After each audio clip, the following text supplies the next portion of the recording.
Hello, everyone, and peace of Christ, all of you. I hope my voice is coming good and clear. Please invite your friends and share the link with whoever you know.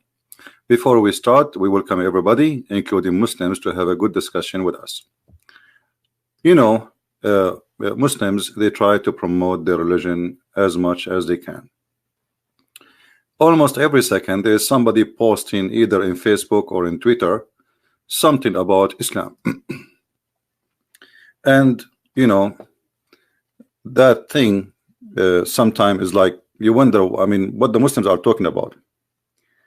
If you try to read the comments, I mean, even you cannot read them because they are fast. They come, one after one. But I find that, like as an example here, the person saying the Quran is speaking about the water which is fresh and which is salty and they don't mix together. So what we can say that Muslims in every form, they try to promote their religion using mostly 99% of fabricated verses in the Quran, or let's say fabricated meaning, to promote their belief. I never saw one article speaking about Islam was truthful, not a single one. And that is always, will raise a question. Can't you find one Muslim is saying the truth about his religion? Why always we see a fabricated article speaking about Quran, speaking about Allah teaching, speaking about Islam, and we cannot find, and if we find somebody is a truthful, actually, they will say he is not Muslim, he's ISIS. That's the truth. So I don't know if those is it Twitter clear for you guys? You can read. Is the tweets in Twitter are clear? Can you read from your side? Let me know if you can read them. If not, I can resize the tweet. So as you see here, the promotion never stop. The promotion to Islam never stop. But still, Islam is the most funny cult ever you can imagine.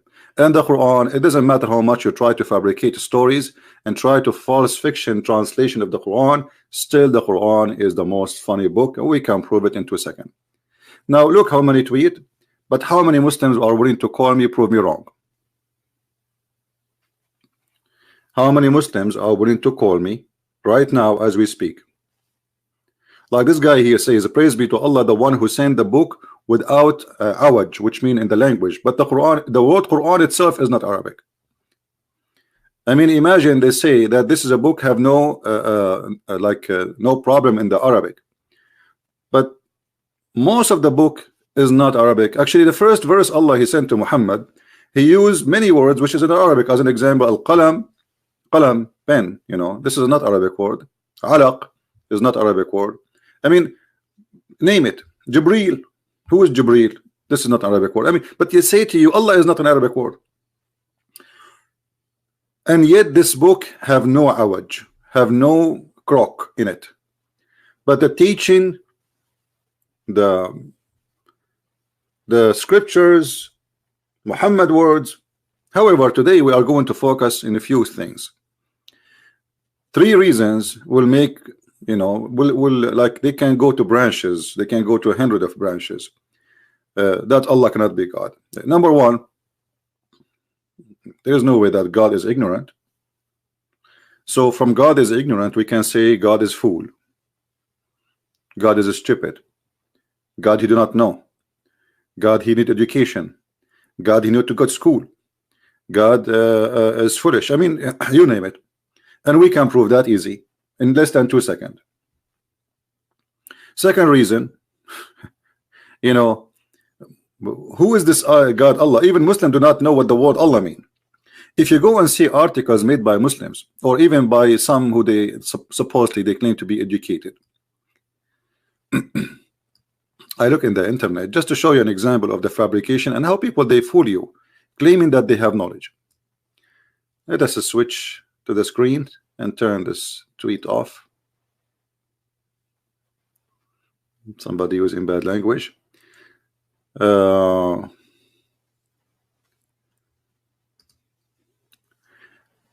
This is an article about who is Allah. Okay, who is Allah? Understanding God in Islam. According to Islamic statement, witnesses, shahada, there is no God but Allah. Muslim believe he created the world in 6 days. He sent prophets such as Noah, Abraham, Moses, David, Jesus, and lastly Muhammad, who called people to worship only him, rejecting idolatry and polytheism. Now this is Islam is to promote idolatry, and Islam speak about one God, but they don't know who is their God. So isn't it Muslims, is it Muhammad who taught Muslims to kiss the black stone the same as the Arab used to do before? Is it Muhammad who says the one who kiss a black stone or touch it and the Yemeni corner, Allah forgive his sin? You don't like to say things without proving it, but just to show you how they give you definition for things which is far away from the truth. But you know, people, they are copy paste. Copy paste is very popular these days, and everybody claim knowledge. Like, you know, you want to debate somebody, he says to you, give me 2 months, and then he go to the internet, he print 1,000 pages, and then he go to the stage and he read them, and supposedly this is a debate. This is why they want to know the topic, because they have no knowledge. As you see here, Muhammad saying, Abu Abdul Rahman, I ask him, why do I only see you touching those 2 stones, 2 corners, which is 2 stones? He said, I heard Messenger of Allah saying, touching them erases sin. And I had him saying, whoever circumambulate around the 7th time is like freeing a slave. So don't free a slave, just go around the Kaaba 7 times. So Muhammad, he, in order to stop freeing slaves, you know, he told them, okay, well, go around the Kaaba. I have a trick for you. And in order for him to say, I am to the Arab, to say, I believe in the same as you believe, okay, I believe that those stones will forgive your sin. How Muhammad is against idolatry, and then yet he believed that kissing stones and touching stones will erase your sin? You tell me.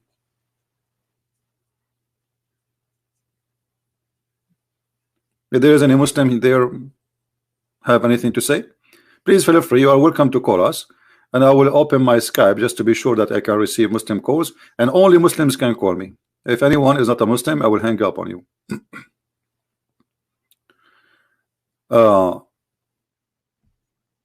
And the reason I say only Muslims, because we want to hear the sound of the Muslims, the voice of the Muslims. We don't want to make it like the same as Muslims they do in their programs, like 2 Muslims talking, attacking Christianity, and both of them they agree with each other. We don't want that. That's another silly stuff they do. And another thing you notice when you debate with Muslims, as an example, many of you remember there is a debate happening between David Wood and a guy, his name Mimi Hijab. Now, if you watch the debate, you will see from the first second the debate started to the last second, this guy in the stage who is debating David Wood, he's lying. You see, one of the clear signs of a cult that it encourages its followers to lie. And lying about Islam is a great sign, by the way. That means they knew Islam is false. Otherwise, why you need to lie? You do not need to lie.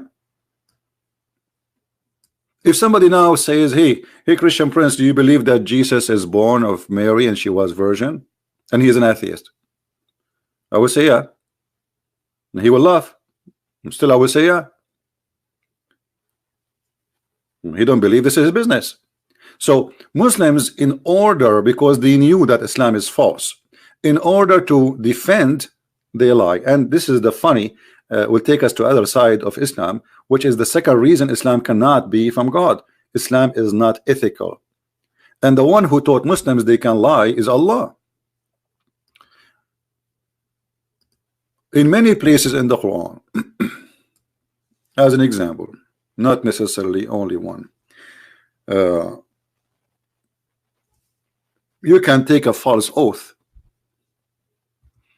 and you are fine. You can swear by Allah and you are fine, as long as you don't mean it. So Muslim, he swear to Allah when he speak to me, I swear by Allah that this is what we teach in Islam, but as long as you don't mean it, it's okay. Allah, because Allah judge him by the intention of his heart. Do you see it? So a Muslim, when he swear to you by Allah, he can swear 1,000 times he did not commit a single sin according to Islam, because Allah, he only take you accountable for your truthful oath, not the false oath. A Muslim, he can even lie to his wife, and a wife, she can lie to her husband.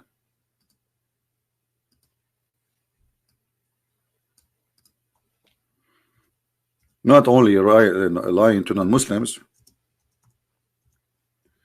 you can lie 3 cases: between people,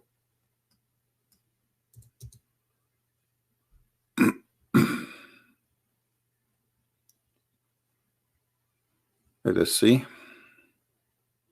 And the funny, Muhammad is saying that lying is bad, but he is the one who's teaching Muslims that you can lie. Let us see, where is the hadith?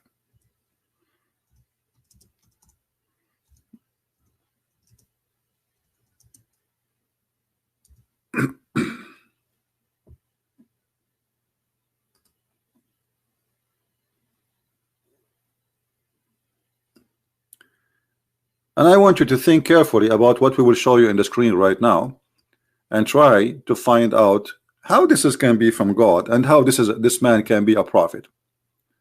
Read carefully, and this is Muslim translation, not my translation. You know, I have nothing to do with it. This is what Muslims says. All right.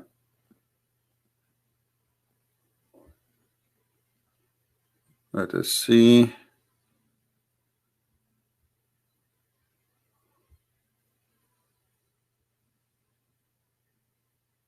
Let us see the one in the top.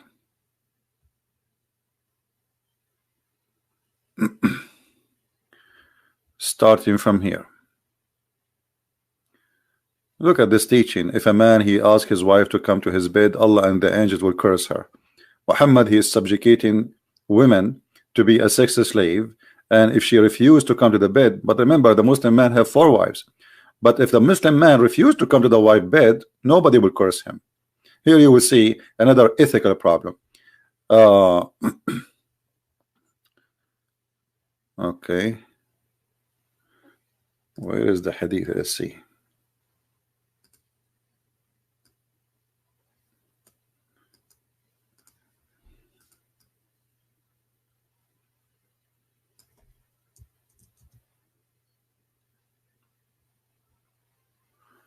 All right.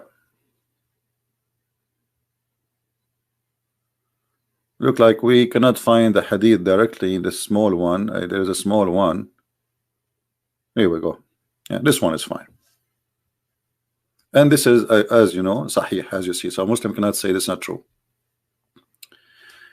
The Messenger of Allah is against lying, unless I don't count as liar a man who puts things right between people. So my friend, we have 2 guys who they don't like each other. Let's say there's something wrong, and now what we do, we go to the first one, we lie to him, and we go to the second one, we lie to him in order to fix the problem between them. Now, is that ethical? In which book? In which religion? But remember, sooner or later, those 2 guys, they will find that I did lie about what I said to them, and then the hate will be increased, and now the hate will involve me. So we will be, instead of being 2 people hating each other, we will be 3. How you can fix problems? By lying. How we can fix problems? By lying. Lying to your enemies, according to Islam, by the way, here they say to you in the case of war, right? But according to Islam, anyone is not a Muslim, he is in war with Allah. War in Islam is not you carrying a sword when I kill Muslims. No, war in Islam, that there is a Muslim and there is non-Muslims. Those who they are not Muslims, Allah, he wage war in them, and we can show you tons of reference, so people will not say we are making things up. Muhammad been given order to fight all mankind until they convert to Islam, as you see. So it's not you waging war on Islam. As Muslims, they try to explain to you, they say to you, oh well, don't you think Islam teach like that? Don't you have the right to defend yourself? This is not what Islam teaching. Islam teach that we have the right to kill and enslave everyone who don't believe in Islam. I have been commanded to fight those who don't believe in Allah until they say the Shahada. And not only that, they have to pay the money to Muhammad. And not only that, they have to eat as he eat. And not only that, they have to pray as he pray. And not only that, they have to recite as he recite. And then and only then he will not shed their blood. Do you see it? This is Muhammad words. It's not my words. And this is Muslim translation, and this is Muslim website. Muhammad, he made it more clear that Muslims are the best of mankind. Muhammad is a fascist person, like Hitler. So what he claimed that a Muslim have a duty, and his duty is to bring non-Muslims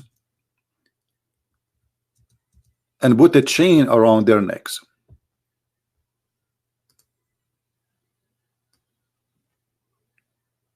This is Sahih al-Bukhari. This is very, very authentic according to Muslims. So Islam, not only the God of Islam, not only is a fool, he teach fiction in the Quran, and we go there later.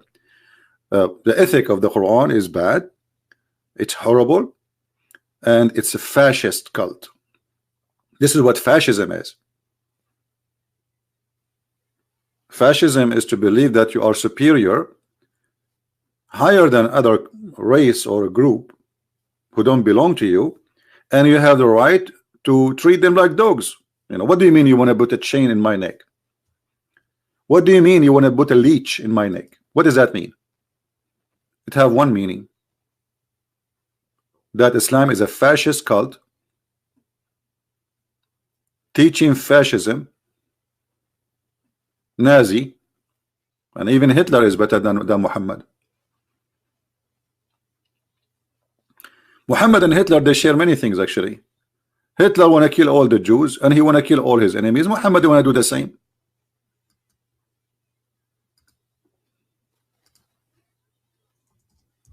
Muhammad, he said, time will come and the Muslim will kill all the Jews. All the Jews. Genocide. The earth will be 0 Jews.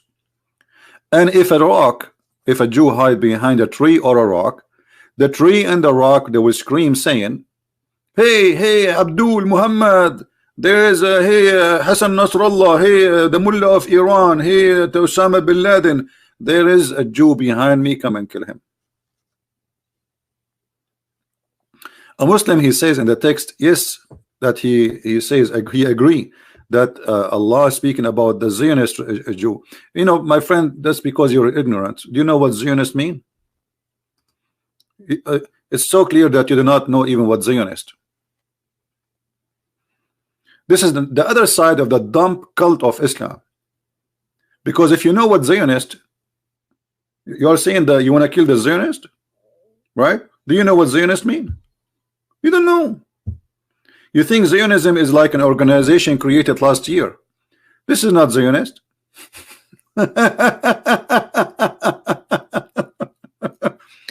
This is the other side of Islam. Muhammad, he taught his followers to copy paste, and he himself do not know. As an example, Muhammad, he took a lot of things from the Jews.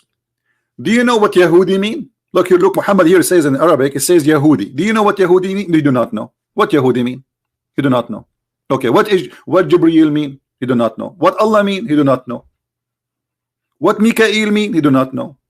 What Abraham mean? You do not know. What Moses mean? You do not know.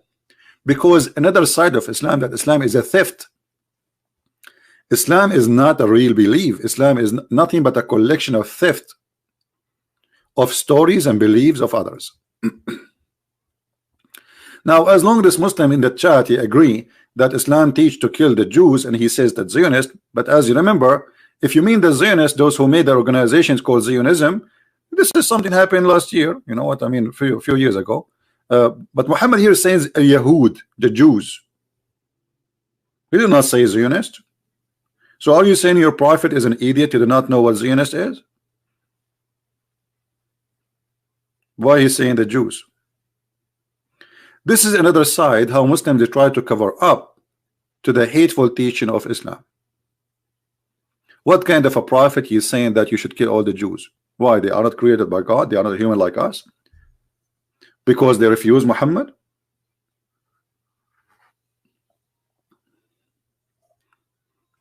Somebody is saying Israel is terrorist. Okay, let us show, you see, I want to show you the logic of the Muhammadan. Well, as long Israel is terrorist, so how come Allah is the one who created Israel? Just to show you how those Muslims, they do not know what they are talking about. You know, the second you say you are a Muslim, it means you are ignorant, literally. And I will show you. Is it Allah who created the state of Israel?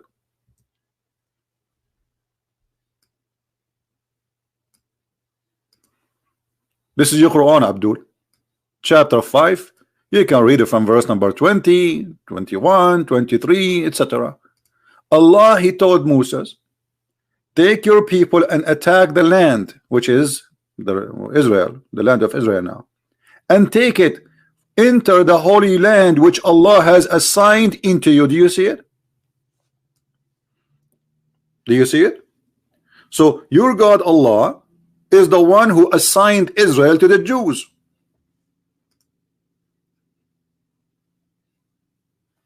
Why Orthodox Jews against the state of Israel? This is religious opinion. They are not against the existence of the Jews there. They are existed, you know, but this is not all Orthodox Jews. There are some idiots. Because if you read the Old Testament, you will see there's many prophecies about the Jews will be gathered again in Jerusalem. So those who call themselves Orthodox Jews, they are Orthodox idiot, because they are going against their book. But not all Orthodox Jews, they believe in that. There is a few, you know, little tiny minority.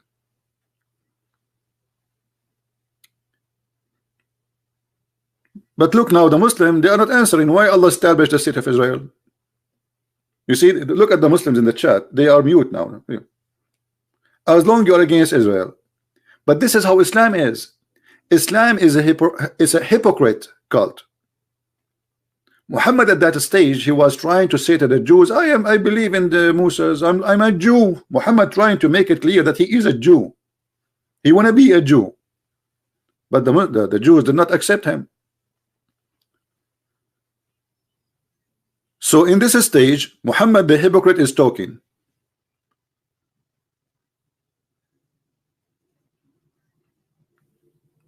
In the whole Quran, the word Palestine never mentioned. Any Muslim can tell me why? Allah never heard of it. In fact, according to the Quran here, Allah is asking the Jews to attack those who live in Palestine and kill them. Not only that, because the Jews, they refused to kill those Palestinians, Allah, He punished them and He made them lose their way for 40 years. Only 2 Jews agree, and those are the 2 Jews who fear Allah, agree to attack the Palestinians. Read carefully. But among them, the Jews refuse. They said to Moses, this is the land of the people of like exceeding strength. Never, by the way, exceeding strength here is not a correct translation. It's a Jabbarin. A Jabbarin is about people who they are giant used to live there. Now, if you don't believe me that those Palestinians who they call them Palestinian today are not Palestinian, go and check the height of Yasser Arafat. I mean, do he look like a giant? He's not even 140 centimeter height. He always wear high heels like women in order to make himself look taller. So those are who live there, according to the Quran, is not even the Palestinian. Obviously, they are called Jabbarin, the giants. We will never enter there because they are people of they are giant. They are strong. We cannot fight them. Never shall we enter it until they leave. So the Jews, they say, okay, why Allah don't make it empty for us? He do it. He do it for us. But among them, they're Allah-fearing men. Only 2 men. 2 of them, they want to do jihad. See, jihad is a long time ago, not only from Muhammad, supposedly. From all the nation of the Jews, only two Jews, they want to do jihad. They want to join ISIS. They said, assault them in the proper gate. Okay, only 2 Jews. And Muhammad here, the God of Islam, praising them. He says, those are 2 fearing men. They fear Allah. Then they said, okay, Musa, we will not go. We will remain here. You and your God go enter it. You and your God go enter it and fight with those 2 men. And you and your God. And then Allah, he get angry from the Jews. So he said to them, therefore the land will be out of their reach for 40 years. Do you see it, Muslims? So as you see, only the only educated one, and they have honesty, they will say, well, the one who established the state of Israel is Allah. It's in the Quran. Allah never mentioned the word Palestine, not even a single time in the Quran, and we cannot even find it in the Hadith.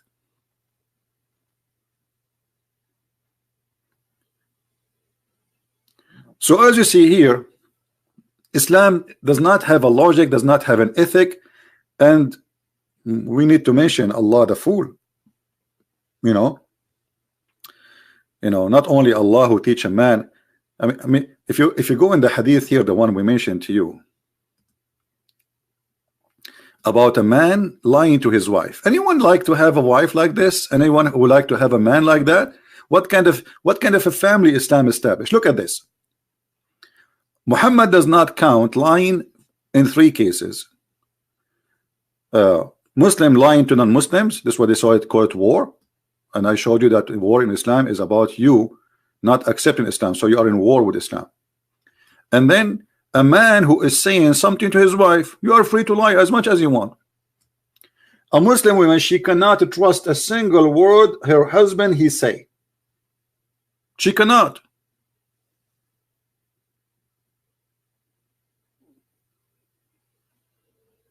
And then, or a wife saying something to her husband, you cannot, if you marry a Muslim woman, you cannot trust a single word a Muslim woman saying.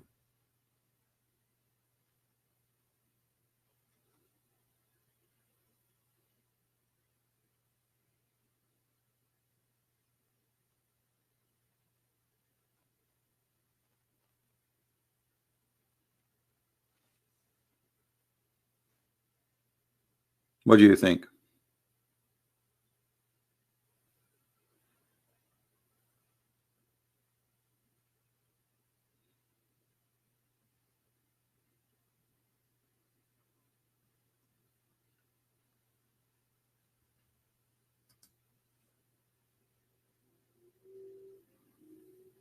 Any Muslim?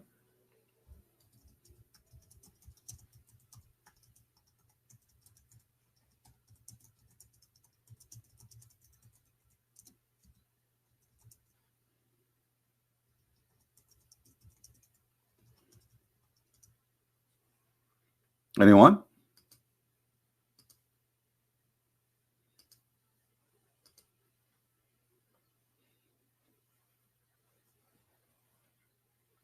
Let us see.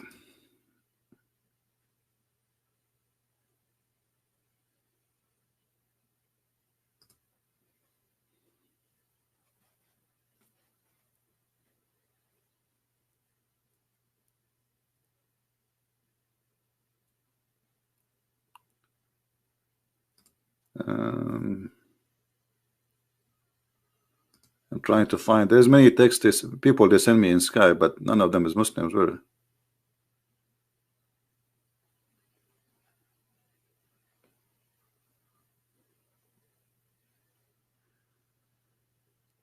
I recently watched Ishmael video. I don't know who is Ishmael anyway.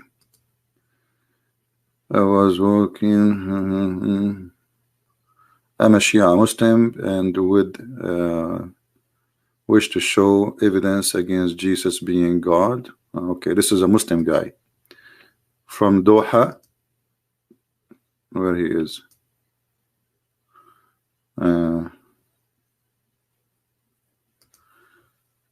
His name is Jihad and sword is the way to Allah.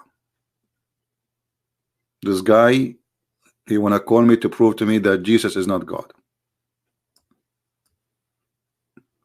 In Arabic it says sword and jihad, the way to the family of Muhammad. He is being truthful. Exactly. I told him, sure, call me. Let us see another Muslim. We have this guy here. He called me many times, but looked like I was offline. Let us see.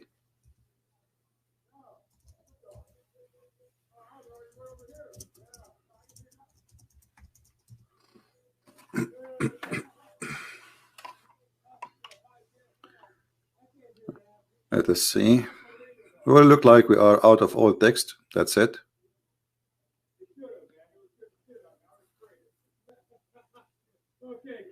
Yeah, let us see here.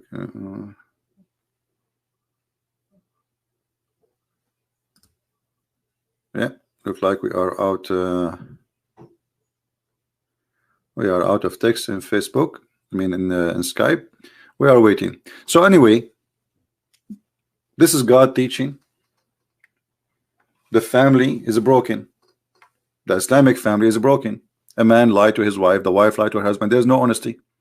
You can lie as you wish. Two persons who they are married, living in a house together. They are in competition now. Who wanna lie more? Remember, the Quran says a man he can beat wife if she is rebellion, but he cannot beat his wife if she is lying.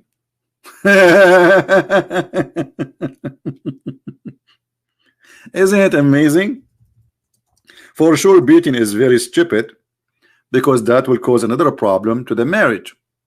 And here again you will see that logic of the God of Islam is a stupid logic, because what kind of God he think he can fix a problem between a wife and husband, making the wife obeying the husband by beating the wife?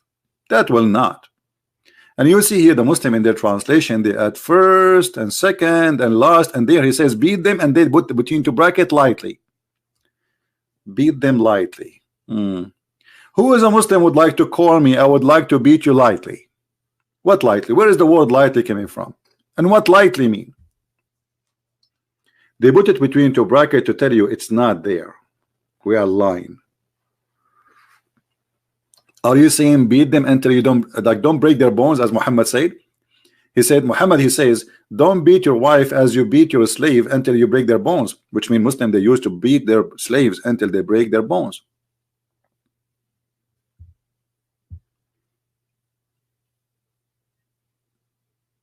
So the ethic of the family is broken. The ethic of God is broken. The ethic of the prophet is broken. Muhammad himself, he cheated in his wives.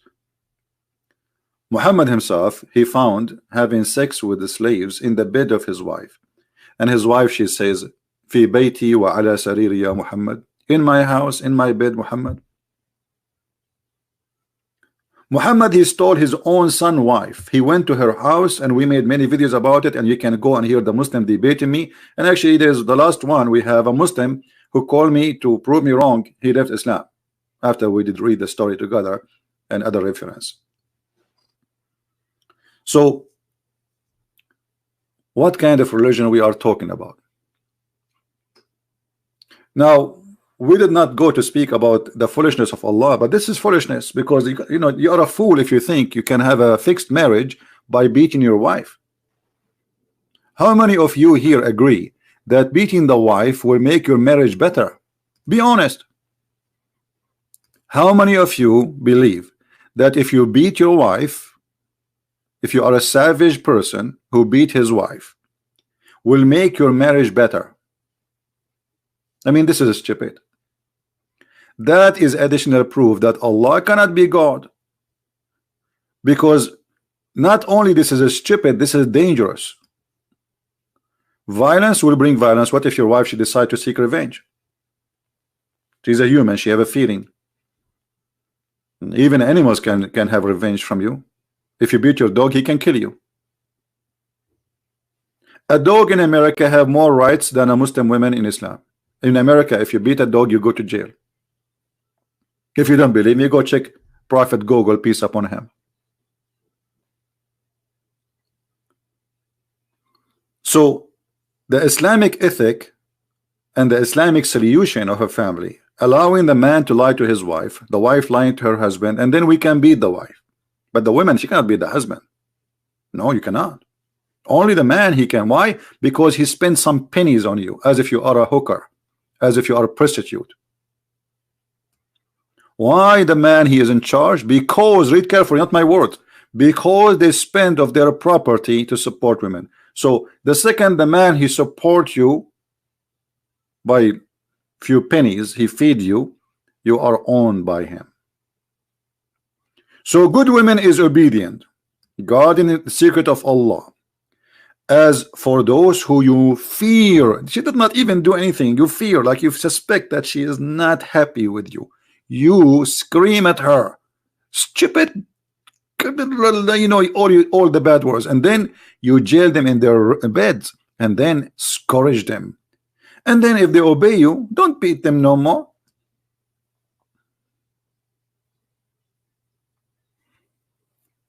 How this can be God? So what we learn now from two teaching of Muhammad, the Quran and the Hadith, that lying and beating women will make a perfect family. I mean, who is the fool want to believe in such a thing?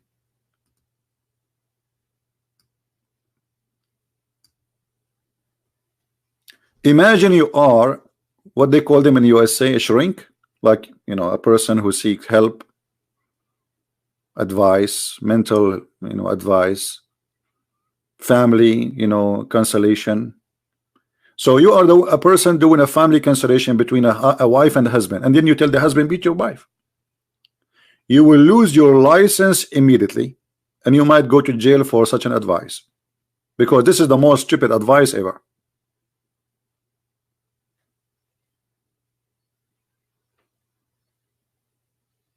How this can be from God, and how this can be from a prophet. And again, if we turn Twitter on, you will see how many posts the Muslim they post every second trying to promote Islam for us. Look at this.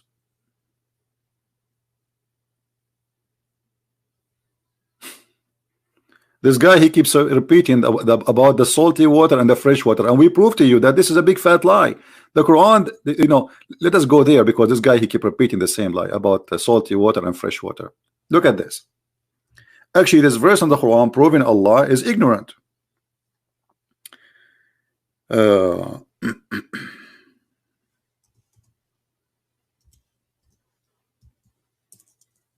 we go. This is appear in the Quran twice. Chapter 25 verse 53, chapter 55 verse number 20. We go to 25 53. The Muslim, they make if you go and see if you search Google and YouTube, you will see tons of article about the two waters are not mixing. Actually, here there's a website. Let me see if I can find it here. As you see, miracles of the Quran, which is nothing but a lie. Let us see where we can find this water thing. Where is the water lie?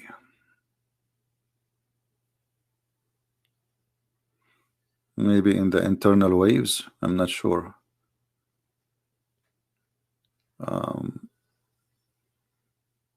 Look how many. I suppose this is all in the Quran. Even flight, even spaceship, I mean, you name it. Shorelines. Look at this. Look. Fresh water, mountain have a frozen fresh water. We will go back here. Let me search. That will make it faster, because this is endless.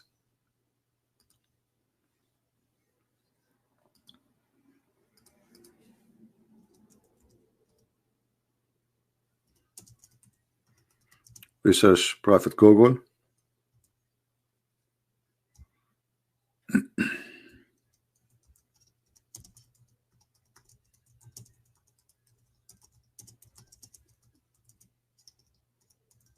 Okay, we type in Google salty water and fresh water don't mix, and then we will find. Here we go. Look at this. All those videos made by Muslims. Fresh and salt water, between them a barrier. Quranic verse.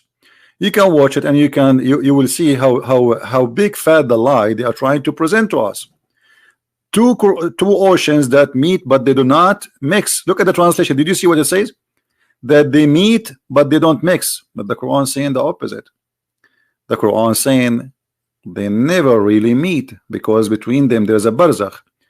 If we go and click at any of those websites about Islam, a barrier between two Islam, between two seas. A barrier between seas. Discover, agree with the Quran. Okay, what is that? He has set the two bodies of a flowing water, meeting together between them a barrier which do not transgress. Expression of the verse, blah blah blah blah blah blah blah blah. You can read it. You can search the article and you can read it. We were investigating of some researchers' judgment that put forth that there were some barrier that separated the different masses of the sea from each other.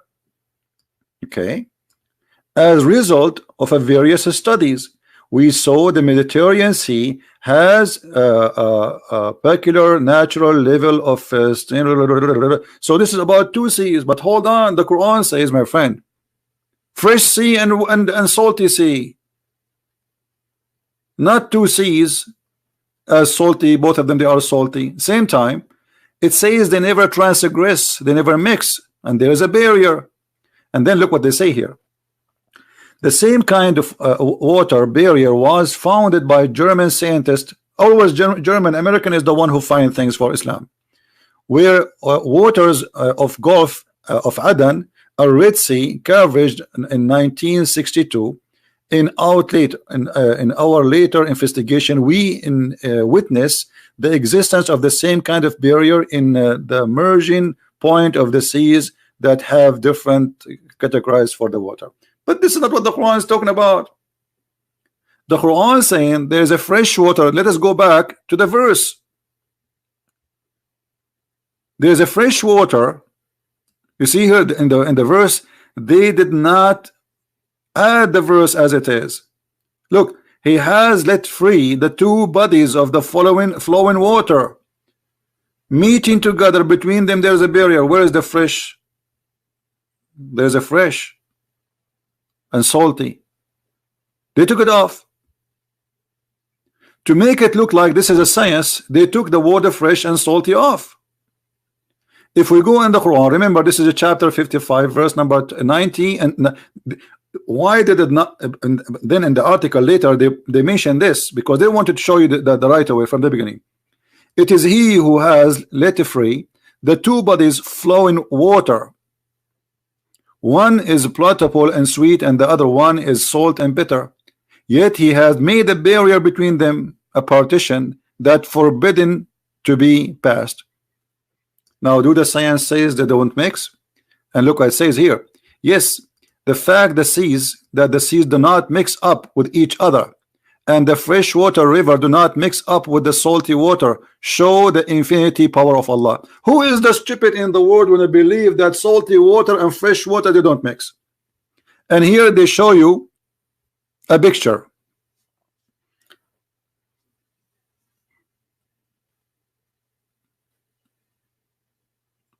About salty water and fresh water, supposedly.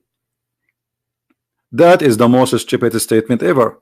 When there is a river coming in the sea, because we have a current of water, so always you will find the fresh water there, but this water here in the side is mixing every second.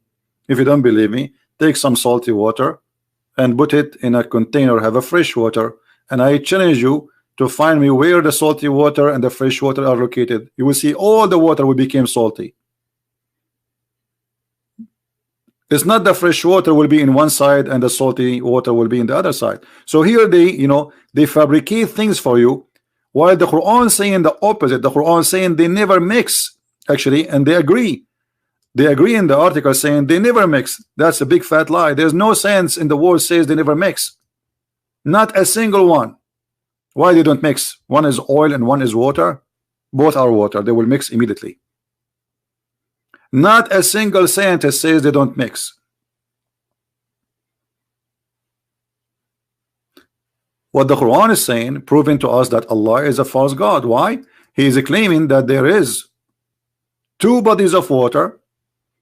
One is salty and one is uh, fresh, and they never mix up ever. What does that mean? We showed you many times. If we go in the Quran interpretation, you will see that the word barzakh wa hijran mahjura, it is a barzakh which is a piece of land separate between them. If we go to Ibn Kathir, just to show you an example about how they lie, and because you don't speak Arabic, so you have to take whatever they say. I mean, you don't speak Arabic, how you will know, right? How you will know? You have to do some search. You know, you cannot take what they say to you for granted, and don't take what I say to you for granted too. I have to show it to you in front of you on the screen, otherwise maybe I'm lying too. All right. And he said, and that salty, and like this is the verse, meaning that salty, it is salty and bitter and not easy to swallow. This is like seas that are known in the east and the west, Atlantic Ocean and etc. But as you know, remember, the Quran says that two seas, one is a fresh and one is salty. And this is Ibn Kathir, who came more than 800 years after Muhammad, saying, well, there is no freshwater sea. Where we can find that sea? So the Prophet, obviously, he meant something else. And here he's counting for you the seas: the Red Sea, the Arabian Seas, the Persian Gulf, the China Sea, the Indian Ocean, the Mediterranean Sea, the Black Sea. But all of them, those are not fresh. Not even single one of them is fresh. So what is the one which is a fresh? Go down, you will see the answer. And he has set a barrier, complete partition between them, meaning between the sweet water and the salty water. Here the word barzakhan, this is from the Quran.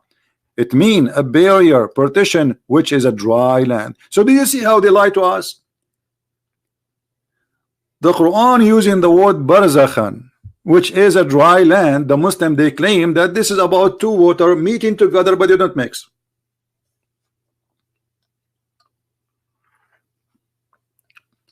Do you see it? Did we prove? Actually, you know, I can prove it in 2 seconds by going here, just, you know, but I wanted to explain to you that this is a mistake. The God of Islam think that the salty water is a sea and the fresh water is a sea, and Allah, he separate between them, so never ever mix. But all of us, we knew that the fresh water is coming from the sea anyway, and he is saying there is a barrier between them, so they cannot transgress. So Muhammad is praising Allah for having a fresh water always, and he don't allow it to mix with the sea. But this is a stupid mistake. Do you see it? He made a complete partition, means a barrier to prevent one of them from reaching the other. They cannot reach. It's not about they don't mix. They cannot reach totally. They cannot even touch each other. But in the videos, they make it totally different. And then he quote for us a chapter 55, verse number 19 and 20. The one they quote for us in the article. Remember, this is the same verse they quote for us in the article. He has let the two seas meeting together between them. So they are not meeting really. Between them, there's a barrier. Okay, what is the barrier? It's a dry land, which none of them can transgress.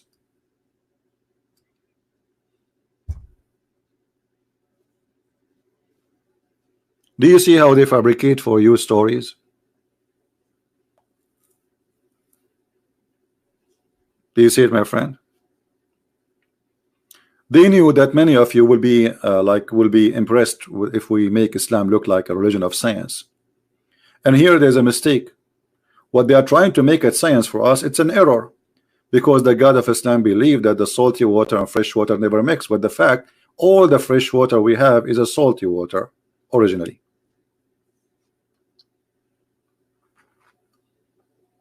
Not only that, as long we are talking about water and etc. Do you know where ice is coming from? Where is the ice coming from? According to the God of Islam, ice is coming from mountains in heaven. Allah, he break it and he throw it at us. chapter 24, verse number 43. Any Muslim want to tell me how Allah he got this conclusion? You see, Allah is God, right? Okay. Allah the God, he think that there is mountains of ice where hail, when I say ice I mean hail here, actually the word specifically hail, not ice only, hail, and Allah he break from those mountains hail and he throw it at us. Okay, this is God. Is that God, Muslims? Is that your God saying that Allah he break hail from mountains in heaven and he throw it at us to punish the one who don't like?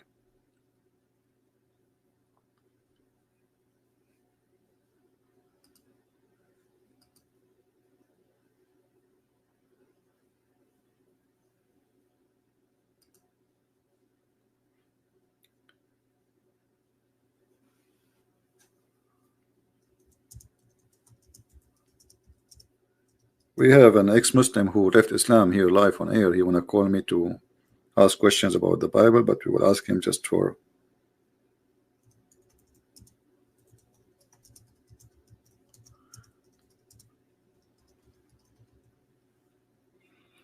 we will let him call us after we finish the topic. Do we have any Muslim want to say anything? So let us say, you know, for the sake of argument, that all the videos Muslims they make about science and the Quran is true, which is absolutely false. How Allah he says that? And by the way, if the Muslim try to say, "Oh, Christian Prince is lying to you," doesn't mean that. You know, it's in front of you. Even this is the Muslim translation, but we can go to the Quran interpretation by their scholars. How the Muslim understood the Quran for the last 1400 years. This is a chapter 24, verse number 43, and this is the Abdul ibn Kathir. Here we go.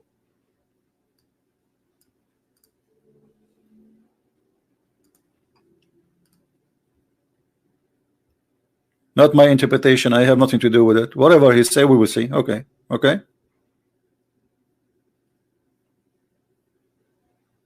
Oh, hold on. 43, sorry, it's not 53. Okay, it is 43. See what happened when you get older.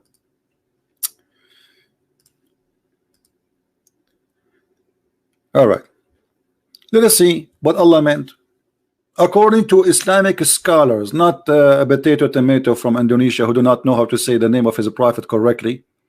My name is Ustaz Alhamdulillah Waduni. What Waduni? What do you? They go to those poor Indonesian, they say Assalamu alaikum Alhamdulillah, and they repeat the Quran because they recite it, you know, memorize it. They don't know, they don't speak Arabic, most of them. And even the one who speak Arabic, his Arabic broken more than my English, way more. He sent down from the sky. Look, they keep the word min, which we're from the sky, from mountains in it where is ice, and then this says means that there are mountain of hills in the sky from which Allah he sent down ice. So now we know where ice is coming from. You see, Allah is God. Otherwise, how Allah he knew this? You tell me. You tell me how Allah he knew this. How Allah he knew that there's a flying ice mountains. Guys, imagine if we discovered in the sky that the ice, the hail we have, which is coming from the sky, is really coming from mountains. Muslims will make tons of videos about it, millions of videos, but nobody is talking about this one. Who is a Muslim want to make a video about Allah discovering where ice coming from? Any Muslim?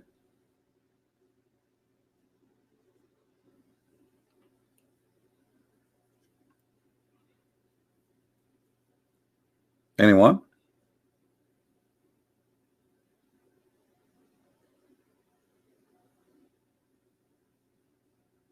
Who is a Muslim agree with Allah statement? Not only this, even the thunder which something we see naturally from in the storm time, which is electronic energy, according to the Quran. It says in chapter 13, verse number 13, a Muslim is asking me, can you read this? Your prophet, my friend, he cannot even read his name. So are you saying to me that I am ignorant like your prophet? Thank you. And yeah, I can read it. What about you call me and we will read Arabic together? Can you do so? Do you dare?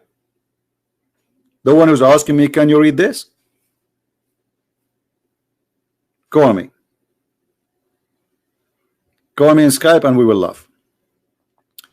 Look at this. In chapter 13, verse number 13, the thunder is an angel. Where is the thunder?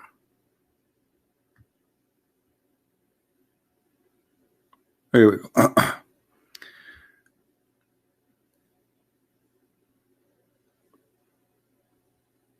You see, they took the Arabic part of it. Where is the? You see the liars, they took it off. Where it says that thunder is an angel. But don't worry, we will show it to you in different place. In a second.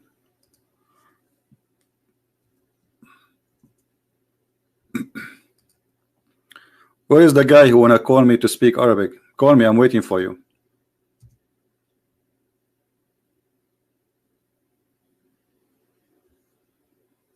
And get ready. We will have a lot of fun. This the King of Jordan website never work. It's always down. The same as his kingdom.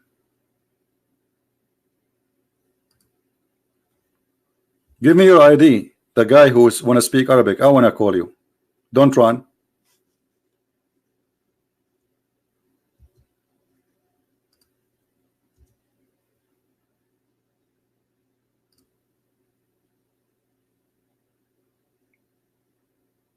It's not opening. You see, I click at the website. Maybe we should come tomorrow. I'm trying to open this website. I put the address in the top. I keep clicking enter. Yeah, we have a Muslim. Let us see this guy. Hold on.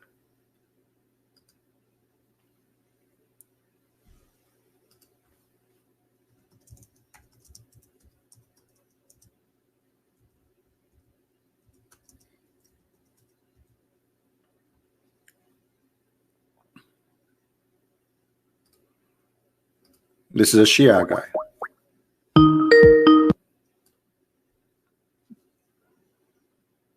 Hello? Hello? Yes, my friend. You are live on air. What do you want to say to us? Oh, okay. I have some regarding some verses of the Bible that unfortunately I wasn't able to ask someone else. What about the topic we are speaking about? I'm not sure exactly what topic you're speaking about. The topic we are saying 3 reasons Allah cannot be God. Allah. Okay, Allah is not God, yeah? Cannot be God. Cannot be God. Yeah. Can I clarify? Can I ask a clarification? Like, when you say Allah, you mean Allah in Islam or Allah in general? What is Allah in Islam? Islam in general? Allah is the God of Islam. But I'm saying when you say Allah as in the name, Allah. No, Allah is a name, my friend. Allah is a name. And Arabic Christian, they use the word Allah because they are forced to use it after 1400 years of occupation. We don't believe in Allah. Allah is a pagan God. He is the moon God. So if I read in the Arabic Bible where it says this is a false translation. This is what I say. This is a false translation. This is a translation. There's no. Why don't you translate it as Ilah? Why don't you put Ilah or Rabb? No problem. I'm saying I just said to you this is false translation. Okay, I'm just saying that's what I read in the Arabic Bible. Okay, let me show you what I read now in the Quran. It says the word Jesus. Can you find the word Jesus in the original Quran? Jesus. Now you want the word Yesua? No. I'm asking you. Can you find the name of Jesus? Yes, Yeshua or Yeshua or even Jesus? Can we find it in the Quran? No, right? If you're using those names, then no. Okay, we so cannot that's find mean those names. so that's mean the Quran, when the name Jesus appeared, that's mean the Quran is giving false translation. Do you agree? I do not believe that. I believe that Isa is a name of Jesus as well. Okay, I'm not denying that. No yes, problem. But is is that a correct translation to say Jesus when the Quran never says Jesus? if it says Isa, which is in reference to Jesus, because Allah doesn't just how you know that this is Isa reference to Jesus? How you know that this is reference to Jesus? Hold on. In the Quran, Allah uses 3 different things to refer to Jesus. He doesn't just call him Isa. He says Isa ibn Maryam, so it clarifies that he is the son of Mary, number 1. Number 2, it calls him Al-Masih, so we're not confused. It clearly says Al-Masih. And last time I checked, Christians only believe Jesus this is not is the the question, Messiah. my friend. This is not the question. The question is, why Allah did not call Jesus by his correct name? Well, why? But you're the one saying it's incorrect. Well, nobody heard of his name before. You know, we are the Christian, we believe in Jesus, and we have our Bible. We never heard of Isa. Who is Isa? Can you tell me who's Isa? We never heard of him. Isa? So you're saying that Isa cannot be a name of Jesus. Do you have an like a pre-name for this, like any history reporting the name Isa before? Any book before Muhammad? But I'm saying, did you hear what I said before? I said Allah in the Quran, he does not only mention the name Isa to refer to Jesus. No problem, he says Al-Masih. Do you know where the name is coming from? What Isa mean? Can you tell me what Isa mean? What does the meaning of the name? Yeah. I would assume that the meaning comes from the original Aramaic, which the name derives from. What his name? What? I said I would refer to the meaning in Aramaic in which the actual name derives from. Okay, but what the meaning of the name? Isa? Yeah. I'm not sure. What Allah mean? The meaning in Aramaic. Okay, what Allah mean? Don't tell me you do not know what the name of Allah mean. What Allah mean? Allah is a contraction between El and Ilah, meaning the God. No. Okay, you see, you speak Arabic, right? Which will make it a lot easier for me. I do not Arabic. I do not know Arabic. So why you are typing your name in Arabic in the top of your Skype? Because I mean, because I can understand what I wrote. I mean, is there something wrong with putting somebody's name in Arabic? How you can understand what you wrote if you do not know Arabic? I said I don't know Arabic in depth. I said I know basic Arabic. I know. So here we go. You see, you type your name in Arabic, but you do not know Arabic. Does it say here in front of me? Look at this. Chapter 1, verse number 2. It says, Alhamdulillah. Do you agree with this? Yeah, Alhamdulillah. Okay. Li, what li mean? Two. And lah? Allah. Thank you. So guys, Allah, his name is, and here we go, Mr. I don't know what to call you. What's your name? Amir. Mr. Amir, he agree that this is Alhamdulillah. This is, which means thanks to Allah. Li, he said, and I'm just quoting what he said. I will type it in the screen. Li, and then the name is Lah. Everybody heard you. So your name, God, is Allah. Is not Allah, and it's not Al-Ilah. And everybody heard you. Li lah. So no, li lah. Li. This lil. When you say lil, you are repeating the same letter twice. Lil. You see it? There's 2 letters. Li lah. So we say it fast. We say lillah. But the fact is li, and you said li mean 2. Everybody heard. Okay. How do you say lillah? How do you spell that in Arabic? My friend, you just did. Here we go. Li. How do you spell it in Arabic? Didn't you agree? My friend, didn't you agree? Didn't you agree and say this is mean to Allah? Okay, but here, where is Allah? Where's the word al? Lillah. There's not. It will be grammatically incorrect if you put an alif there. Will be what do you mean? You cannot take a name. You cannot take a letter out of the name, my friend. If the name is Allah, the name is stay Allah. So when people take out the alif, they say, like for instance, the actual. I'm sure you've read it. It says Alhamdulillahi Rabbil Alameen. My friend, didn't you say li mean 2, and then the word after it? And I'll give you an example. My friend, in the Quran, no problem. Allah says, but aren't you the one who said that li mean 2, and the word after it is the name of your God, and you said to me Allah right away? Allah, yeah, it's Allah. Okay, so li lah, your God name is lah.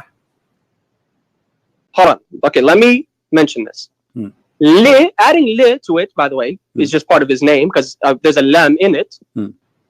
But I'll give you an example. When Allah says Muhammad rahmatul lil alameen, yeah, when he says rahmatul lil alameen, lil, what is lil alameen here? To the worlds, yeah. Are you gonna say that Lil Alameen doesn't mean friend, to the the world? Alameen is not a name. What's wrong with you? You cannot take It's a word. It's a word that it's a has word, but it's alif not and a lam. name. You cannot take the word out. You cannot take out of the name. As an example, you say Al-Masih. The name is Masih. Al is definition. Who is he? So Al-Masih. So here, in order to take the letter off, you cannot take a letter off from the name. The name stay as it is. You can take letters off if they are additional anyway. So if we attach them to something else, then we take it off. So, and you are the one who said to me, I said to you, Lil, what Li mean? And you said to the other one is Allah. The name of your God. Okay, now listen, Alhamdulillah, and you said that Allah is a word divert. So what is the name of your God? Allah, which is one name. What that name mean? Which is one of his names. What that name mean? Allah. I just told you what it meant. The God. The God. So the Allah is just a word meaning God. It's a name. It's a title. Is it a name or it's just a word meaning God? It's a title. It's an attribute. It's a name.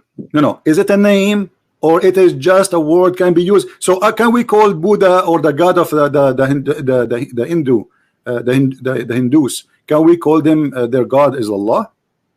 If they believe that is the divine God, then I don't have a problem with somebody using Allah as long as they say Allah in the context of using it with just their God.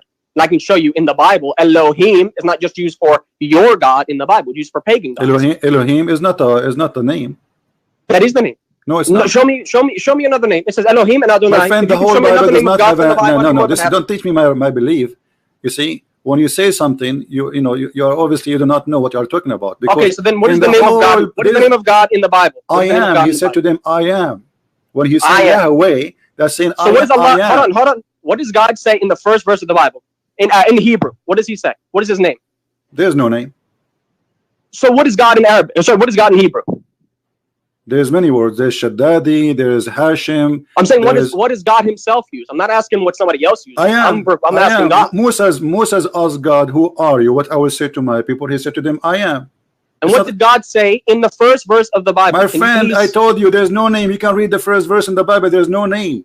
What does it say in Hebrew? What is no the word name. used Show me for the God? name. Don't tell me what says in Hebrew. What is the word used for God? Tell me. Tell me. No, you tell me what it says there. Go ahead. I'm asking you what it says. What is the name? I'm learning from you. No, you tell me. No, you word, you tell me. No, you tell me. What is the first the word that God uses in the first verse of Genesis? Let me ask you first. Before we continue, do you agree with Genesis, the book of Genesis? Do I agree? Why do I have to agree with it to use it against you? Okay, I'm not believing your book to use it against you. Okay, I'm just asking you when you ask me, what is the name of the God of heaven? Are you a person who did read the book? Who is the name of the God of heaven? I told you Allah. There's no name. It's a word meaning God. There's no name there. In the beginning, my friend, in the beginning, God, He created the heaven and the earth. This is why in the translation it's appears as God. We don't want to stay here for 10 hours. My friend, listen. Can I ask you a question? No. Listen. When you debate somebody, you need to get him busted. I said this word there mean God. Prove me wrong. What? I'm asking you a question. I said you just admitted. Did you just admit that the word used for God in the first verse is Elohim? Yes, is that correct? My friend, it's a word meaning God. Doesn't matter what it is. It's a word, yes. So what's the name yes, of God? Yes, it's a word. It's not a name. I just told you what's wrong with you. What's the name of God? What's the name of God? It is not a name. I am. Are you stubborn for? Call me I am. Okay, listen. How old are you? 18, almost 19. No problem. Listen, you are a person saying to me, let us say they use whatever word there, but as long as it's not a name. So what's your problem? I'm asking you, what's God's name then? And you cannot say it's I am. I said to you, in the whole Bible, God did not say He have a name. God, He says, I am who I am. So when you invoke God, this is why Jesus, each time He say I am, He is saying I am God. He only said it once, by the way. He never said it more than once. Where? But the verse in which He says, before Abraham was, I am. Yeah? No. How come He didn't say before Adam He said, was? I am the truth, I am the Alpha, I am the Omega, I am the beginning. Hold on. I am the gate. So what are you talking about? Let's go to the Gospels. No. You are trying to change the topic. Hold on. We will go to the Bible. Now let us go focus here. So what is the meaning of your God name? If I show you right now from your Islamic website, it's saying that Allah is a unique name for Allah as the only God. Unique name. are you going to agree with your Muslim scholars or you will refuse? Which scholars? Which scholars? Which sect? Shia. Are you Shia? I am a Shia, yes. Okay, give me the names of your scholars, please. The names of my scholars, if you can find me, this is the marja' that I follow. As-Sayyid Sadiq Al-Husayni Al-Shirazi, Hafidhahullah. If you can find what he says about the name of Allah in one of his books, I don't know, I haven't read a whole lot of his books, I've only read a few of them. Get his opinion, and then I'd be glad to then answer. So only from Ash-Shirazi, this is your scholar? He is my marja'. He's not just one scholar I rely on, but he is the main scholar I rely on. All right. Hopefully, out of respect for me, please do not quote from Sunni books. That's the only thing I ask. Because unfortunately, people, they just quote from any book, and unfortunately, it's a Sunni book. But good thing you're sticking to the Quran. I can respect that. All right. Well, here we go.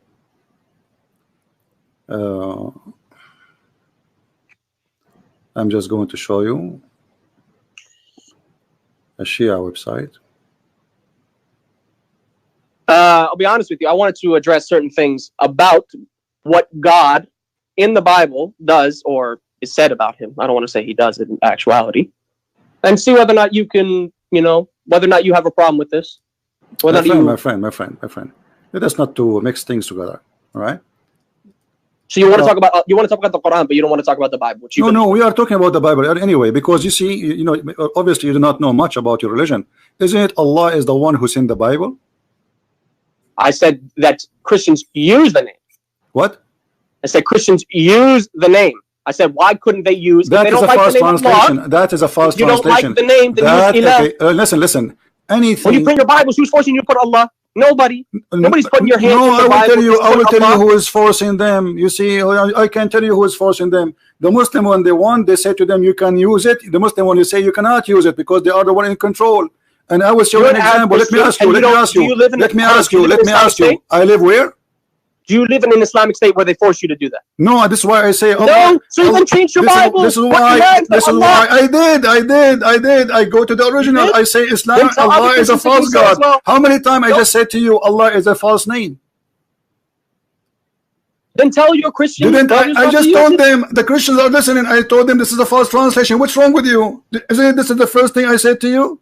But I'm telling you, if you don't like the name, my friend, there's a video. Here we go. This is your scholar. I will give you the link. You can watch it and you can laugh at what you said to me, that Allah is not a name. I did not say it's not a name. I said it could be a name. No, it's not about could be. It's a name. It's a name. It's a name. But you Muslim do not know what the name mean. You do not know what the name mean. What kind of religion? Okay, let me ask you. You as a Muslim Shia, right? Okay, I don't follow the scholar. The scholar that you're showing, he's a liar. He's a liar. He's a liar, and he follows Khamenei. I asked specifically from. Specifically, okay. I never heard of this Shirazi one. When does Shirazi he die? Sayyid Sadiq al-Shirazi, he's still alive. Okay, this is why he is not. I never heard of him because he's not a scholar. He's just a sheikh, like everybody. He's not a sheikh. Sadiq al-Shirazi, he is a marja'. They don't call him Ayatollah because he's just a random sheikh. They don't call him Sheikh Shirazi. They call him Ayatollah al-Marja'. Let me ask you, what is you before Ash-Shirazi learn from which books? From the Shia, from the Ahadith. Who is this? Okay, which is book of Hadith you accept? If you can find me a riwayah, a hadith that is sahih and does not contradict the Quran. No, don't tell me riwayah, hadith, sahih. Here we go, taqiyya of the Shia. Give me the names of the book you approve. What do you mean approve? I don't choose a whole book. I'm not a Sunni. We don't say most authentic book after the Quran. I know that's okay. So you are saying that you Muslim Shia, your books are full of corruption too. I believe that there are weak hadith. Yeah, why is that a problem? So are you saying to me Allah did not preserve the hadith of your prophet and the hadith? Did you hear it yourself? The hadith. Yeah. Did Allah say he's going to preserve the Quran or the hadith? Show me in the Quran where he says he's going to preserve the hadith. Okay, isn't it Allah? He says obey the prophet and obey Allah. Obey. What does that mean? Does that mean trust every hadith? No. How you can obey him if his words is corrupt? So if I tell a lie about Jesus and a million other people believe it, that means that everybody. My friend, how you can obey a man? You are saying to me that there's many stories say that he said it's false. How you can obey him now? Okay, so I'm going to point this question back to you, and if you can answer this, then I'll be more than happy to answer. Go ahead. if you rely on the Bible, which was written by fallible, pay attention, fallible men who were given divine inspiration, how can you trust a book from fallible men, which were, isn't it Muhammad? I mean, no offense, but they were so you are not saying very to me, smart. are you saying to me the Quran is not written by the hand of fallible men? Did you hear what I just said? I heard you. Are you saying that divinely the Quran? Are you saying to me? Are you saying to me? Okay. Are you saying to me that the Quran written by the hand of God or the hand of men? I did not say matter of writing down. I said you. I'm asking you. No, the matter of writing down. The matter of writing down. The matter of writing down. Okay. Are you saying that Muhammad is Muhammad fallible or not? He is ma'soom. Ma'soom. Okay. Here we go, guys. Did he say ma'soom? What ma'soom mean? Explain to us. Infallible. And our concept is that he's free from sin and mistakes. So are you saying he is, guys? He is protected from sin and mistakes, right? And can you answer my question before we even? Okay. So how the Quran says in this verse that may Allah forgive you for your sin in the past and the one to come? If Muhammad he have no sin. I don't. Praying for forgiveness of a sin or Allah saying to forgive you of your sin does not necessitate you had to commit a sin. My friend, it says forgive thee the sin in the past. In the past, if you have no sin, how you will forgive the sin in the past and the one to come in the future? So you're not going to answer my question. I'm answering you. You said to me that the Bible is written by men and they commit sin. No. Let me clarify. I said you believe that the Bible was written down and the revelation was given to fallible men. How can you trust fallible men with infallible revelation? This is your statement, my friend, not my statement. I'm repeating what you said. So you believe that the men that recorded the Bible are infallible, yeah? You see, we believe that the men, every man commits sin in the world, but God does not. So Jesus said, hold on, let me answer you. Jesus said that the heaven and the earth will go and my word will not go. So he is the able only to protect the word, not the men. It's not the men who protect the word. It's and not who the received men. Revelation? Jesus now, or these men? I'm asking you. You said that the Quran given by a person who commit not sin, but the Quran saying that Muhammad commits sin in the past and in the future. Why you are lying about your prophet, about your Quran? But you're not going to accept what I just asked you. No, you did not say anything. I'm waiting for the answer. How do you believe when Allah he that says God he will forgive, you are trying to change. You have to prove it that they are. You have to prove, my friend. You have to prove that they are bad people. Show me where it says that those people they are fallible. Fallible. What's fallible mean? My friend, doesn't matter because this is inspiration. That's your religion. What are you talking about? No. Listen. You see, the revelation is for fallible men. Listen. So if this is the case, then the Quran is the same. You have fallible men. My friend, you have a fallible prophet. You have a prophet who have sex with kids. You have a prophet who kidnap his daughter. You have a prophet. So can we compare between John and Muhammad? Okay, name for me a bad thing John he did. Now hold on. You said my prophet had sex with kids. Yeah. Yes. That's what you said. Yes. I'm going to show you where God commands Moses and the children of Israel. Remember, Moses is a prophet. A prophet orders his own followers to go have sex with kids. You want me to show that from the Bible? And everybody will love it. You're going to say it's not true. Go ahead. You're going to say it's not true, right? No, go ahead. Show it. We are waiting for you. All right. In the book of Numbers, chapter 31, it'd be in your best interest to bring chapter 31. Read it. Now, of course, unfortunately, Moses was actually told, he corrected the children of Israel. The children of Israel only killed the men, but of course Moses corrected them and said, no, kill even the women. And he says, and Moses said unto them, have ye saved all the women alive? Behold, these that called the children of Israel through the counsel of Balaam to commit trespass against the Lord in the matter of Peor, and there was a plague among the congregation of the Lord. Now, therefore, kill every male among the little ones, and kill every woman that hath known man by lying with him. But all the women, children, I didn't use this translation. This translation, which is the King James Version, says women, children that have not known a man. So sleep with them, that ye have not known by lying with them. Have sex with these women, children. Those are virgins. Let me ask you: Are you a child? Virgins. Are you a child? Are you now? You are 20, 21 years old. Are you a child of your mother? A child of my mother. Yes. This is not what it says. It says women, children. Women, children. Yes, the women. They are their daughters. Did you read what I just said? You see, I don't like stupid discussion. Hold on. Okay, when you want to prove it to me, you are giving interpretation as you wish. Can you show me one? Can you show me one Jewish? Hold on. You see, when I show to the Muslims their stupidity, I show it to them from their books. Can you show me our stupidity from our books? Can you show me the interpretation for this verse? One interpretation. I agree with you. Can you show me one interpretation? I'm not going to repeat myself. You see, you are acting like a kid. Are you willing to show me? Are you willing to show me one interpretation? I agree with you. Hold on. Do you want to bring me a scholar that you accept? I'm not accepting them. All of them. Accept all of them. All of them. Nobody says go have sex with the children. You are a liar. Really? Is that why Jews interpreted this? And that's why this is how the Jews, this is how the Christians, and this is what I'm saying to you. Show me one scholar he agree with you, otherwise you're a liar. Jewish scholar. You don't like Jewish scholars, do you? I like Jewish scholar. I said show me one Jewish scholar agree with you. So do you accept the Talmud? Do you accept that they wrote it in Talmud? My friend, the Talmud is not a holy book. We are talking about the book of Numbers. Why you are mixing things up? You see how silly you are. You see how silly you are. You see how silly you are. I am a Christian. I am a Christian. I believe in books, and the Talmud is not a book we believe in. So now I'm asking you. I did not say can you show me? You said you wanted. Can you show me? No. Can you show me? Can you show me? I don't want to repeat myself. Can you show me one scholar agree with you? Did you hear the verse, by the way? Okay, you see, here we go. So you give up. No, you're ignoring. You know what the verse? You're ignoring the verse. You're ignoring the verse that your prophet have sex with kids. Okay, let me show you. Hold on. You did not answer. You failed to prove anything in the Bible says that, because the word of children there, the word of children. Hold on. The word of little one. You see, what is the little one? Little one. What is a little one? To marry the little one. It says to marry the little one. It says to marry the little one. It says to kill every male among the little ones and kill every woman. Look, it's making a distinction between a woman and a little one that have known a man. Do you know what women mean? All the women, children. Do you know what women mean? Not known by the man. Do you know what women mean? What women mean in Arabic? What imra'a mean? A woman.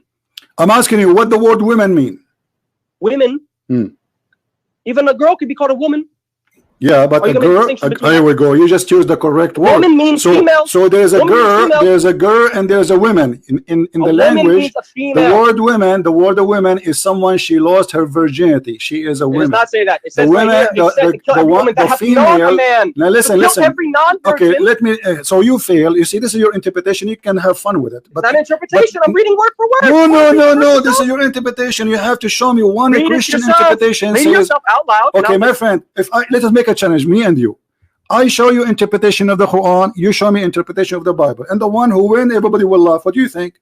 Do you believe the Bible is literal? My friend, do you agree to show me one interpretation? Do you agree? Do you agree? No, it's not literal. What literal mean? What literal mean? Jesus said, the one who drink from my water, he will not. So does that mean Jesus is giving water? It's not literal. So Jesus was making it up, yeah? He wasn't sharing. No, listen. When Jesus, he said, the one who drink from my water will never go thirsty, will never die. Do he mean really water? Serious? Do he really mean water? Do he mean water? I'm not sure. I'm asking. What do you mean not sure? Why? Somebody told you that Jesus, he have a faucet, he walk around with the water. So listen. I asked you if it's literal. No, you have to prove it. Do you have a proof?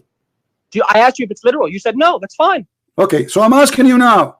I'm willing to show you from the Quran. I'm willing to show you from the Quran. I'm willing to show you from the Quran that you marry and you divorce kids. Can you show me where in the Bible it says that? You could not.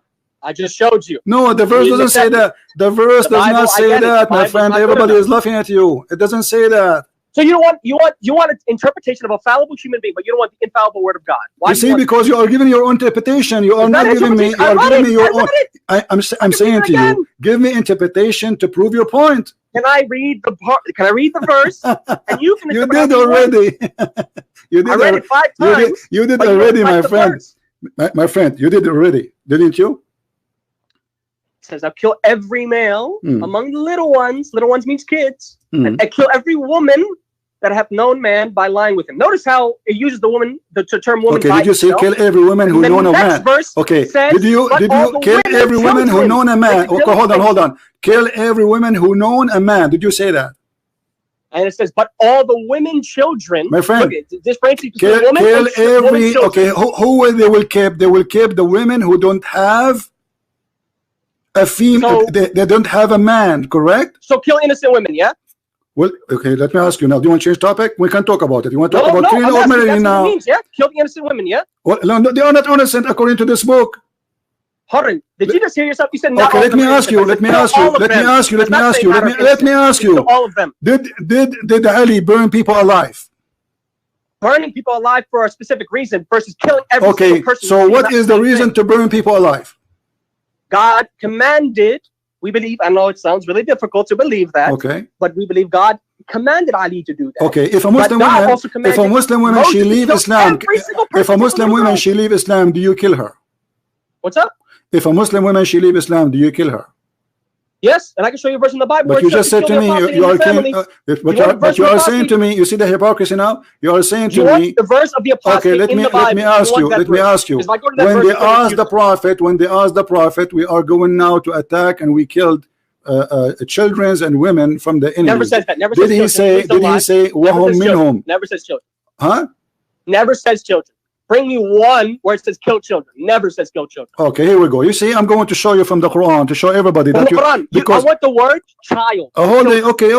Here we go. You see, because if I show you from the hadith, you will say there's many hadith are corrupt. So let's show you from the Quran. Show me authentic hadith. I said show me authentic hadith. No. I will show you from the Quran. That's easier. That's easier from the Quran. What do you think about the Quran? Do you accept the Quran or not? The Quran. Do you have the verse that says kill innocent children? Yes. Or kill children, even innocent or not? Kill children. Do you have a verse, please? It says kill children. No problem. Do you have it? Here we go. Where does it say? Which ayah? It is kill children. Hold on. Kill children. You have the ayah. Read for me. This is chapter 18 about the Prophet Al-Khadr.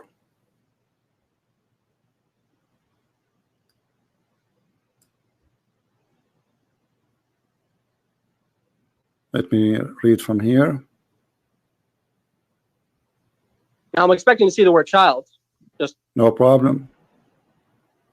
Or children, doesn't matter. It can be plural.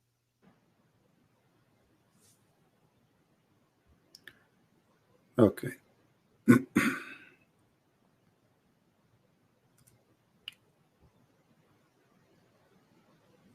Read for me.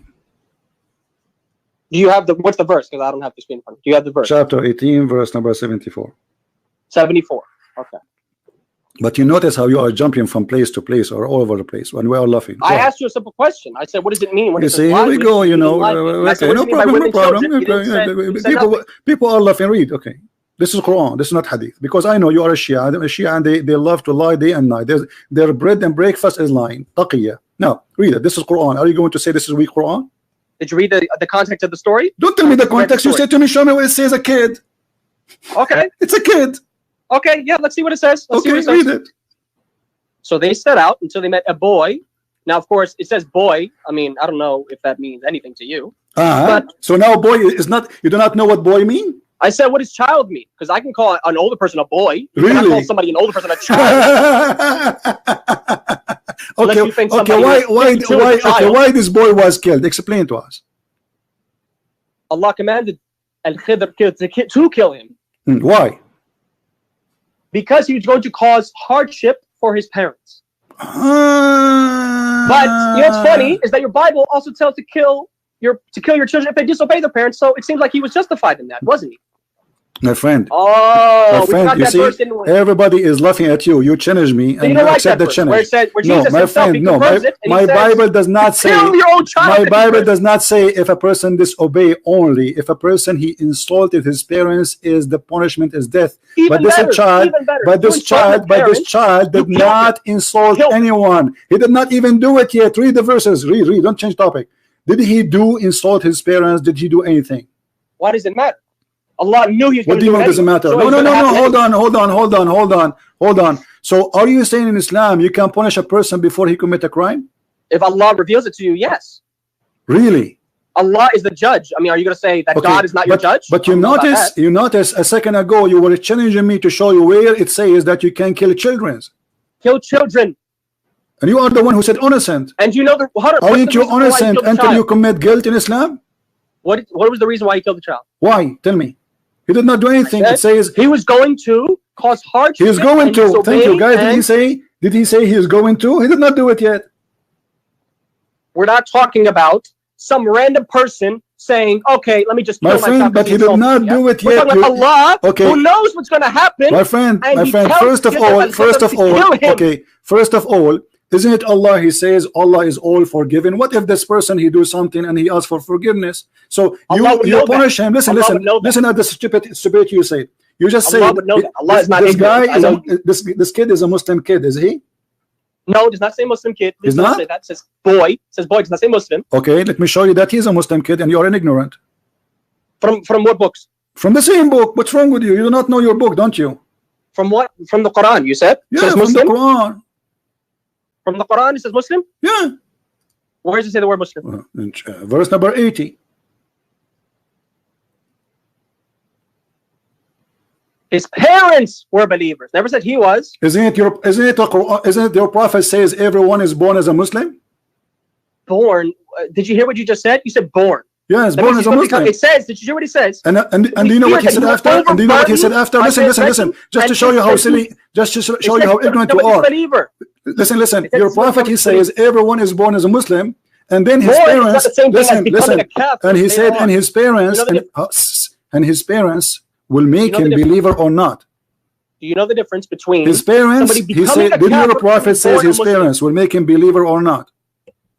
So does the verse say he was a Muslim? Okay, so yes, because the parents are Muslims, and he is born as a Muslim. Your parent is a Muslim, and you are of age where your sins are. Now listen. Okay, so now this kid is going to be killed for what reason? It says, did you read the verse? It says, we fear that he would overburden them by transgression and disbelief, meaning he's going to be a disbeliever. He's going to be a disbeliever. So according to you, a child who disbelieves in Allah should be killed? According to you, many people should be killed, but I'm not judging you, am I? No, I'm asking you now. Don't change the topic. According to your religion, if a child he is not a Muslim should be killed. Everybody heard you. That's not what it says. This is what you just said now. You said because he will not be a believer. The verse says that. I did not say that. Didn't you say it's recorded? It's recorded. You said he will be killed. He will be killed because he is not a believer. It says that we feared he would do so, which means Allah already mentioned that he was going to do so in the future. He was going to do so, which means Allah already knew it, and Allah ordered Al-Khidr alayhi salam to kill the boy. Okay.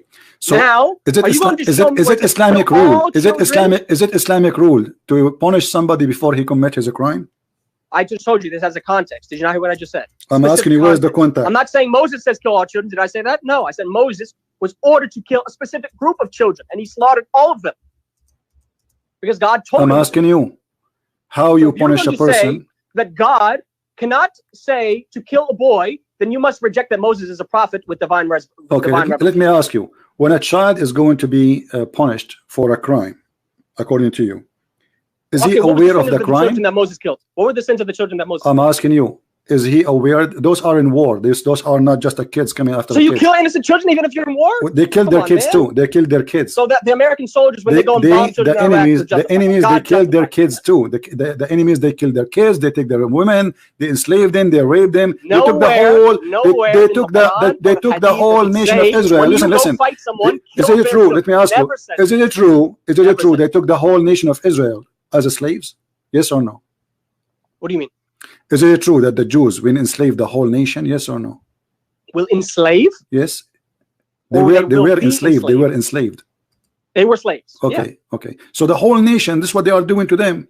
And Moses believed killing innocent children because okay, here we go. So you see, now you are saying to me, if a child who don't believe in Allah, we can kill him. Those who don't believe in their God. Specific context. Did not say I'm going to kill all of these children because of something they didn't do. This is one boy. Okay. You have Moses kill. No, but this is an example. This is an example how Muslim believe. So the boy here resemble any boy. Is he a specific person or just a boy? It's a specific person. What do you mean specific? What do you mean a specific person? The boy. What do you mean? What do you mean specific person? He's just a boy. Boy who will the boy. It says a specific boy. The boy. It doesn't say a boy. It says okay. I'm asking you, this boy Al-Ghulam. can be your Al-Ghulam, son. Okay, what does al if Allah revealed to you that your son don't believe in Allah, are you going to kill him? Again, I asked you, does the verse say don't a boy or every boy, or does it say the boy? A boy, it's a boy. It said the boy, do not lie. This is why he don't have a name, my friend. This is why he don't have a name, a ghulam. Read the verse in Arabic. Read the verse in Arabic. Ghulam, here we go. Here we go. What is boy in Arabic? In this verse, what is the boy? Ghulam.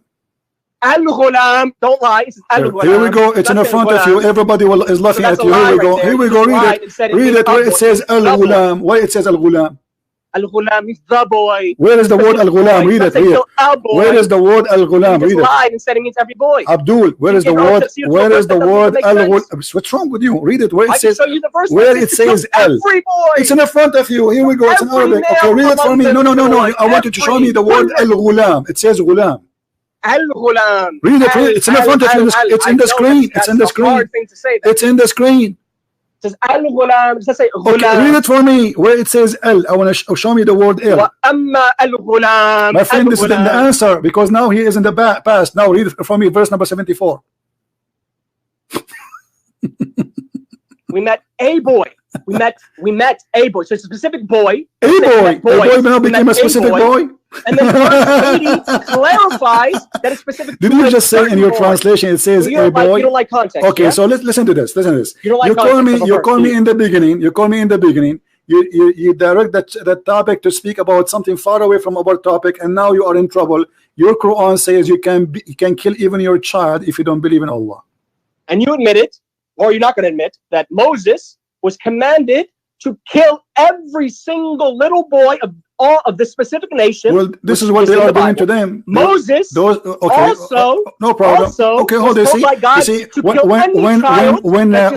when we started, listen, Ahmed Muhammad Amir. Yes or no? Listen. When I started our topic today, when I started my topic today, do you know what I said? When I said when Muslim we speak to them, they deny because they are ashamed. We don't deny because we are ashamed. So this is the difference between us. You said to me in the book of Moses it says that. I said yes, it says that, but you deny because you're ashamed of your God teaching. So you should do it. You deny. You're ashamed of your God teaching. No, I should not do it because this was for a certain people thousands of years ago who they are trying to survive. Everybody want to kill them. Everybody want to slay them. Everybody is their enemy. Now let me ask you: Did Jesus kill anyone? Jesus is, according to he's God, he commanded people to kill people. No problem. Listen, Jesus is God. He commanded people to kill people. Jesus himself, Jesus himself, he will send you to hellfire. If you believe that, that's fine. Yeah. Okay, no problem. So I'm asking you now. I'm asking you. Listen. You see, you're trying to change all my topic, and you are jumping from a place to place. You just said that. You said we are laughing. We are laughing. Period. We are laughing. First of all, who says, my friend? Let me ask you. When you as a Muslim, why can't you say yes or no? When you are a Muslim, you try to prove to us something. What are you trying to prove? I'm saying, if you're going to say that my prophet is not a prophet because he killed children, according to you, or any prophet. No, I said your prophet is not a prophet because he is. He killed children. No, I did not say that. I said your prophet. I said your prophet cannot be a prophet, for he's a liar. He's a child molester. In what way did he lie? He's a criminal. He's a thief, and we can prove it from the Quran. Moses stole. I don't want to hear that. Okay, show me Moses raped. Okay, hold on. Show me where Moses raped. No. Everything you say is a lie. Show me where Moses raped. Moses raped. I just showed you the verse. No, it doesn't say. It doesn't say rape them. Show me where it says rape them. I can show you from the Quran. It says rape them. All the women, children that I have not known by lying with. Show me where it says rape them. You see, you are fabricating things. Okay, listen, Amir. A challenge between me and you. If you can show me where in the whole Bible it says you can rape a woman, you are my hero. In the same time, I will show it to you right now from the Listen. No, they marry them. They don't rape them. I can show you from the Quran where it says you rape women. Deuteronomy. You ready for this? Read it. Deuteronomy 22, 28 to 29. And if a man finds a damsel that is a virgin, which he is not betrothed to, which means he's not married to, and lay hold of her and lie with her, which means rape her, because she clearly didn't consent, and they be found out, then the man that lay with her shall give that, father, obviously this is your punishment. You pay the father, and she shall be his wife. So he raped the woman, and now he's his wife forever. Okay. Because he shall have okay. So hold on. It says he lay down. Listen. You are just being a kid. If you read the whole chapter, you will see it says there clearly that if a man he lay down with a woman and she don't scream, there's a woman she scream and there's a woman she asks for help. That is the rape. So the women who agree, she is not being raped. So he is given a chance to marry her. Otherwise, he will be killed. Does it say that? Then explain what this means. My friend, does it say he will be killed? Does it say he will be killed? Does it say that? Now in Islam, if a Muslim man, let me ask you, okay, in front of everybody, the same chapter you are reading, I can pray it right now. Everybody will die laughing at you. If a man rape a woman, he will be killed, literally. Yeah, I believe that. Okay, now I want to ask you, in Islam, do you have a rule for rape? Where is the punishment of rape? Death. You rape a free woman. That's, okay, this is my challenge for you in the whole Quran, where we can show me the punishment of rape. Why do you need the Quran? I told you I'm not a Qurani. I don't believe. You told me the Quran is the only book is preserved. Are you saying to me Allah he forgot to mention where to say not to rape? In the whole book? So you're looking for an ayah that says it, yeah? Any verse in the Quran says don't rape, and if you rape, there's a punishment. The Quran is a hujjah. Is that what I said? Did I say I'm a Qurani? I never said that. So you don't follow Quran now?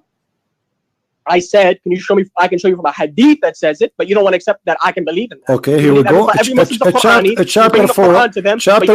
Okay, chapter 4, verse number 24. It says you can rape women. What does that say? Chapter 4, verse 24. Yeah. Okay. What does it say? Read it. You want me to read it? You don't want to read it yourself? No, I do not know. My English is bad. Okay, 434. Yeah. No problem. 34 or 24? You sure it's 424? 24. Okay. And also prohibited you are all married women except those who your right hands possess. For what? Well, I mean, we can read the previous verse and that might give the context. This is the decree upon this is the decree of Allah upon you. Allah for you are all others beyond these, provided that you seek them in marriage, which is also this is the verse of Mut'ah. Beyond these, provided that you seek them in marriage with gifts from your property, desiring chastity and not unlawful sexual intercourse. What are you doing with these women so that you do not seek lawful and sexual intercourse? So for whatever you enjoy of course, it doesn't say this word, but we can interpret it as that because this is actually derived from the word. It says enjoy. It says enjoy. Okay. It says whoever you enjoy of marriage, because mut'ah is marriage. There's no marriage there. The word marriage does not appear there, my friend.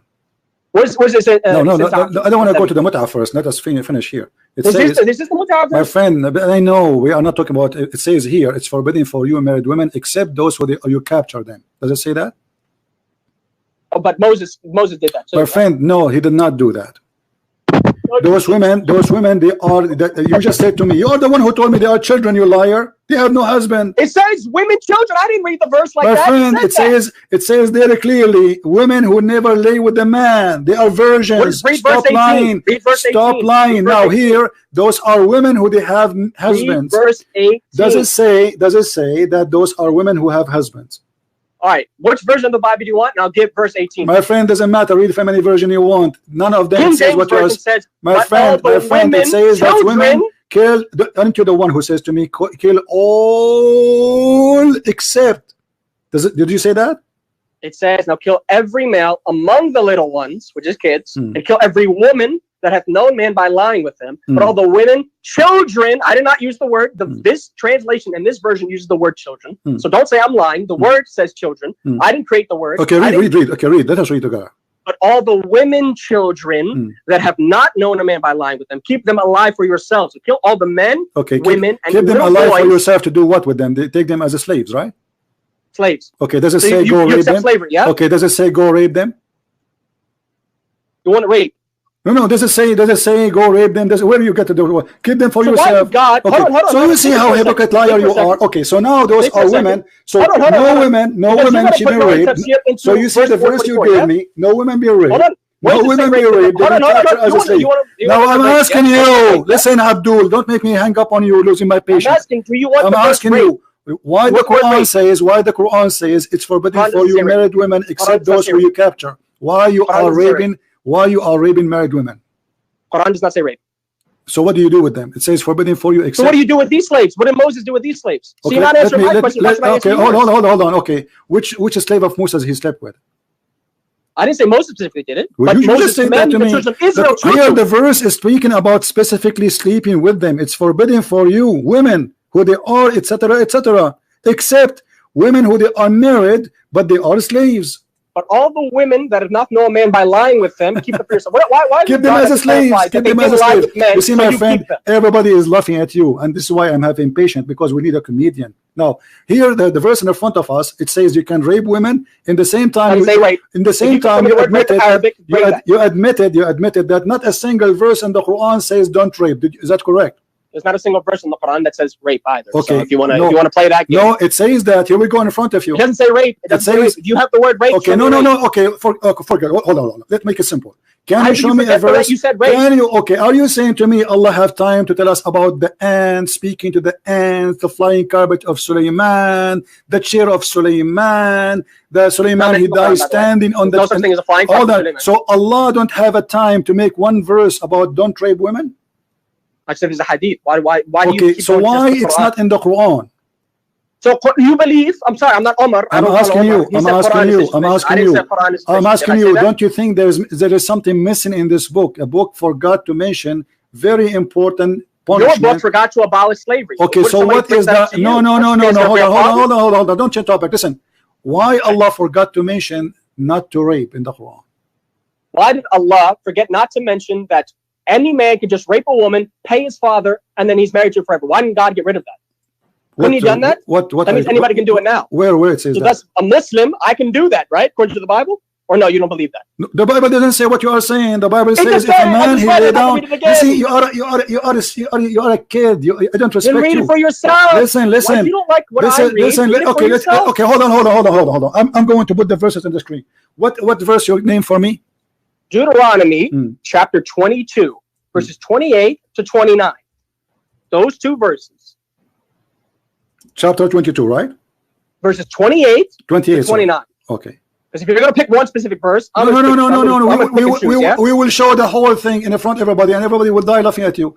And then after we do that, listen. After we do that, do you have the courage to apologize? Apologize for what? For lying? I read the verses. The verse is not lies. I read the verses. Are the verses lies now? You did not. If a man find a damsel, which means a woman, that is a virgin, which is not betrothed, she's not married, and lay hold of her, which means capture her and lie with her, have sex with her. I don't know if you know what lie with her means. Have sex with her, and they be found. And the man that lay with her, because he committed rape, did he say he raped her? Where does it say rape in the Quran? See, you're not going to be able to get out of it. Here we go. You are a liar. You see, no. The Bible you are reading from, my friend, is very clear. You are a person. Everybody will laugh at you. I will open the verses in front of me, and everybody will laugh at you. And I can give you a reason why this refers to rape. No. Listen. You see, what we discover here is very important. That Muslims, they try to quote something. They did not read the whole chapter. Did you read the whole chapter? I have to read the whole chapter. No, I'm asking you. Did you read ever the whole? Not the chapter. Okay. Did you read the whole page, or only a verse you are quoting from a website? I quote two verses. I didn't quote one. Okay. What is the first verse? What is the first verse? The first. You want to go all the way to the first beginning of the chapter? No. Yes? What is the first verse? 28 to 29. It's literally the chapter 22 of Deuteronomy. Okay. Which means the second law. Did you read the verse after the verse you are quoting for me? You want verse 30? No, I'm asking you, did you read it ever before? I read these two verses, which means that. I'm asking you, did you ever read the verse before? The verse before. You want me to read the verse before? Yeah, I'm asking you, did you ever read the verses before? Where he found her in the field, and the betrothed damsel cried, and there was none to save. My friend, my question is very simple. Did you ever read the verses before and the verses after, or only those verses you know? Could you want me to read them? I'm not asking you. I'm just asking a question. Did you ever read the whole page? Did you only you are quoting all of chapter 22? No, I did not read all my friend, 22. why you are being acting like a kid? Why you are applying to play? I don't understand you. So I'm asking you. Did you ever, my friend? Did you ever read the page? Just the page, not the whole chapter. Did you read the page there? If I go to a specific verse, that's the only verse that's going to be on the page. Okay, why you are going only to specific verse? You went specifically to one verse, and then but isn't it going to be embarrassing for you if I show you that you are stupid now in front of everybody because you did not read? No, listen. If I show, if no, isn't it? I'm asking you, isn't it going to be embarrassing for you? If I show everybody, my friend, if I show everybody that you are an ignorant, isn't it going to be embarrassing? Because you just said, read the verse? Because you just said, yeah. Read the verse. You see, I did not show it in the screen because we need a love. I'm trying to. You don't want to read the verse. I want you to be stubborn. I want you to say, I did not read to show the people the verse. I did not read anything except that verse. Did you say that? And you did not read anything. Did you say? Okay, verse, okay, here we go. Except for verse 24. The first verse you said the 22, right? 28 to 29. 28, 29. Only you want to read those, correct? And you only read verse 24 from starting to 27. Okay. Would you admit that? You only did hold that. on. Here we go. Did you only do that? Okay, hold on. Everybody will be laughing at you. You said that a man, he can rape a woman. You said that. Okay. This is the Bible in front of us. Read the verse and explain it. If a man, he found a woman in the field and he forced her and he lay down with her, he shall die. Does it say that? Where does it say? Which verse is that? Verse 25. 25. And then read 28 and tell me what that means. My friend, does it say if he force her, she shall die? But if a man find a betrothed, you see, you deceive the people. Okay, listen. Does it say if he force her? Okay, does it say if he force her? Yes or no? It's adultery. You just admitted that my this friend, verse is no. He forced her. It says a man he forced her. Does it say he? Does it say? Listen. Does it say he forced her? In verse 25? Yes. No. Yes, verse 25. In verse 25, but if a man find a betrothed damsel in the field and the man force her, that means forcing her, and lie with her, then the man only that lie with her shall die. Okay, so the woman, she will not die. Okay, hold on. So the man, he will be killed if he forced the woman to sleep with her. A betrothed woman, doesn't matter. Okay, now here. Okay, no problem. Married okay, yeah. Okay. The other verse, what is the difference between the verse before it and the verse after it? If a man find a woman, which is a virgin, and he lay down with her. To 28. My friend, and he lay down with her. Okay, what the difference between that woman and this woman? One is betrothed, one's a virgin. Yeah, but you see that there it says he forced her. Why is it? The other verse doesn't matter. Why would hold on? Okay, so hold on. Okay, hold on. Okay, hold on. You're not going to let me finish. No, I'm letting you finish. You asked me a question I can't answer. Okay, I'm asking you. So if a man he forced a woman, what the punishment? If a betrothed woman, according to the verse, says death. A betrothed. Please don't forget that word. My friend, no problem. Keep saying a woman. Doesn't matter. Does it say? Hold on. Doesn't say. Don't hurt the woman because she did not commit any sin, because he is the one only should lie because he is the one who forced her. So when a man has sex with a virgin who is not married to him, why is the man only punished? You just said that. You see, you just get yourself busted. He has sex with her. Sex with a virgin. Sex with a virgin. Yes, he had sex. He which is not betrothed and lay hold of her. What is hold on. So he had sex. Man. He did not rape her. Does it say he raped her? I'm going to read it again. If a man find a damsel or a woman that is a virgin, clear cut, says virgin, not be married, virgin, which is not betrothed. See, did he rape her? And lays hold of her. What is lay hold of her? Please tell the audience. Okay, I don't know. You tell me. What does that mean? He sleep with her. Hold of her to capture her. He sleep with her because she did not scream. You see, a woman. What the difference between the first one and the second one? He forced her. It's against her will. My friend. Listen, you are trying to find. You are trying to find your own ideas. However, look what we discover now. Based on what you say, that in the Bible we have verses saying if a man he forced a woman, and you said because she is married, right? Married woman. He will be killed. Married. Hold on, married woman, no problem. But it says if he forced her. Now, the other woman who he laid down with her, he will marry her as a punishment. Now let me ask you. Hold on. What is the solution if this man did not marry her? If he laid hold of her, which means he captured her. Okay, listen. Okay, I will go with you just for the sake of argument. The man, if he captured a woman, and this woman, lied with her. No. Listen. Laid with her. It's about like me. I was in the field. I saw a girl. I know her. Maybe I'm chasing her, and she did not. She is not forced into sex with me. All right, because the proof of that, she did not scream. She did not ask for any help. So he did that, and she did not resist. What So if I rape a woman, what the she has to difference? help. Okay, That's hold on. Okay, you see here it says clearly that the difference between them, the first woman and the second woman, that the One's first married, one one's she been forced, and she did that against her will. It says lay hold of her. What's lay hold of her? Okay, let me ask you. Did you read verse number? Did you read verse number 23? 23. Now you want to go another. Okay, read it. You don't want to stick with 28. Okay, read it. Okay, read it. We'll go to 23 now. Okay, the that is a virgin, be betrothed, which means she's married onto a husband, and a man find her in the city and lie with her. So again, this clarifies she's married, which is adultery. But she is a virgin, my friend. She is a virgin. She's a virgin. Okay. That is betrothed. Okay, that means so they're now not the same listen. Okay, so the punishment of a man, he slept with a woman, she is married, he will die, correct? Adultery, yes. Okay, this is adultery. The second one is not, correct? Fornication, which is rape. The first one here, the first one is fornication, correct? This 123 is fornication.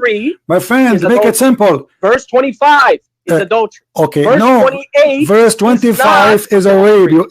Don't make me hang up on you. It says there, she is here. This woman, she is married, correct? Verse 23. Verse 23, the virgin be betrothed, which means she's married unto a husband, which means she has a husband. No, my friend. Okay, but she is a virgin, right? But she is married. Okay. Now, doesn't matter virgin if she's married. My friend, she is. The word in Arabic is not even marriage, my idiot, you idiot friend. What's the makhtuba, engaged. She is engaged. She is engaged. According to the Jews, an engaged woman, she is equal to a wife, but there is no sex between them. You are an ignorant idiot. Now I'm asking you. Does it say there she is engaged? She said, do you speak Hebrew? No, I'm asking you. You're saying it says in Arabic. Arabic's not even what I'm reading. My friend, no, it doesn't matter. I'm giving you the word. I'm giving you the equal word. So how she is married, but she is virgin because she is engaged. Even you Muslim, you copy the Jews. You make katib kitab, which means engagement of marriage, which means legally she is your wife, but you have no intercourse with her, correct? So she says, did you hear what you just said? Legally, she's his wife, yeah? Yes, legally, but she is not yet in his bed. She don't live with him in his house. Okay. Okay, so she is a virgin. Now, if he slept with her, okay, listen. If he slept with her, this is adultery, correct? If somebody sleeps with a woman that is married, it is adultery. Okay, now, the second verse, then it says here, then you shall bring them both out into the gate of the city, and you stone them both, correct? Stone them both. Okay, what is the difference between? Okay, hold on. What is the difference? Why here the women she will be killed? No, it doesn't say the woman's going to be killed. It says the man is going to be killed. It doesn't say no woman. Problem. No, the women. No, it says both. Oh, in the verse of adultery, it says both because they both consented to the adultery. Thank you very much. So because both of them they commit adultery, no problem. Okay, exactly why in the second verse, why the women she will not be killed? Because she did not do anything wrong. Because she was raped. That's Thank you very much. Now, according to the verse 20, you just admitted that. So the rape punishment, you just admitted the rape punishment is death. He has to pay the woman's father. He has to be married with the virgin that he raped. This is not rape. This is a man. He slept with the women, and now because he used her, nobody will marry her. So the punishment for him, if he think he can play with women and leave them alone, now he have to pay her dowry, and he have to marry her, and he cannot divorce her forever. What's the punishment for fornication in the Bible? Death. Is that not fornication? You just admitted that was fornication. Okay, hold on. So why is he paying money when he committed fornication? He's stoned to death. No, hold on. Death, fornication of death is for somebody is married. No, that's adultery. It's in the front of you. Fornication and adultery It's in the front of you. Fornication has the same, according to the Bible, has the same. Okay, let me ask you. Just show everybody how ignorant you are. According to Islam, if a woman she is not married, according to Islam, of course. Okay, hold on. Okay. Just to show your prophet is copying this book, you idiot. You are an idiot. Did your Quran says? Your God says. Okay, let me ask you. Okay, what is the punishment? What is the punishment of fornication in Islam? The punishment of fornication in Islam, according to the Sunnah. I know a lot of Christians. No, according to the Shia. According to the Shia. According to the Shia, the punishment for the fornicator is lashing. There's to be lashed. So there's no death. So there's no death. There's no death. There's no death for the fornicator. Okay. What about rape? For rape, there's death. Where? Where? You want me to get you? So okay, you don't so want look what you did. Look what you did. Everybody is my witness. Everybody my witness. You are the one who pick up the topic. We discover that we have to hold on, my friend. I said let's focus on the Bible. You hold on. You want to go to Sunnah? You want to go to Shia? We don't want to. No, what Sunnah? What Shia? We are reading Quran. Don't you want me to become the Quran, my friend? Show me the Bible. So we discover, according to you, we discover that we have a book. It's called the Book of Allah, and this book forgot to mention any punishment for rape. Correct? You agree with that? I never said the Quran explicitly said that. Now you're adding words. Now you're putting words to my mouth. Did you fail to give me any verse in the Quran saying that Allah? I said to you, would it be fine if I show from my authentic hadith? You said no. You said Quran only, and I said I'm not a Quranist. Why should I have to show you only from the Quran? But you told me that the hadith is not trustworthy.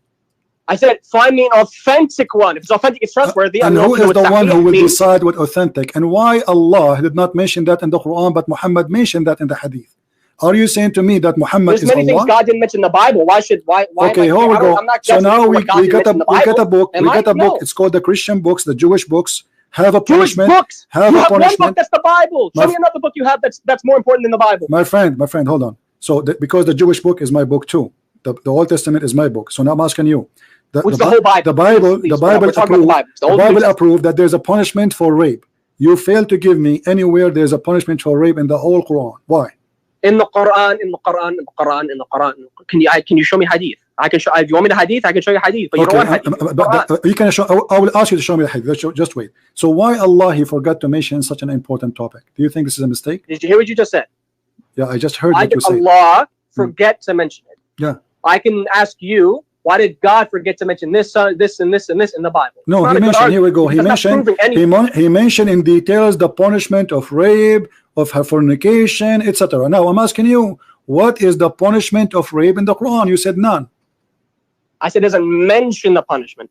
Where? I'm not saying it doesn't mean there is not a punishment. Where? In the hadith. If you don't want the hadith, so let us make it clear, guys. In the whole Quran. Okay. Thank you, Muhammad. Thank you. So in the Quran, there's nowhere it says Allah he punished. It does not say punishment for rape. No. Okay, thank you. So now I'm asking you, which one is more important to tell us about the story of Sulaiman and the ant telling the ants to hide, or to mention to us what is the punishment of rape? What's up? Why Allah have time to tell us the story about Sulaiman flying carpet? Sulaiman he have a flying carpet, but it's fine. What? Doesn't mention flying carpet. Does not. Flying carpet. You want to find that word in the Quran? Yeah. What does it say Sulaiman had? Control the winds. That's not flying carpet. Please how he controlled the wind? Control the winds. What do you mean? That means flying carpet? Okay, that's not the same thing. What? The wind pushed Sulaiman in the air and he fly by nothing? Yes, the wind carried him. Yes, that's what it means. You are a Shia, aren't you? Yes. Okay, what the interpretation you accept for the Shia? Of wind carrying Sulaiman? Yeah. What do you mean? Wind carried Sulaiman. That's clear cut.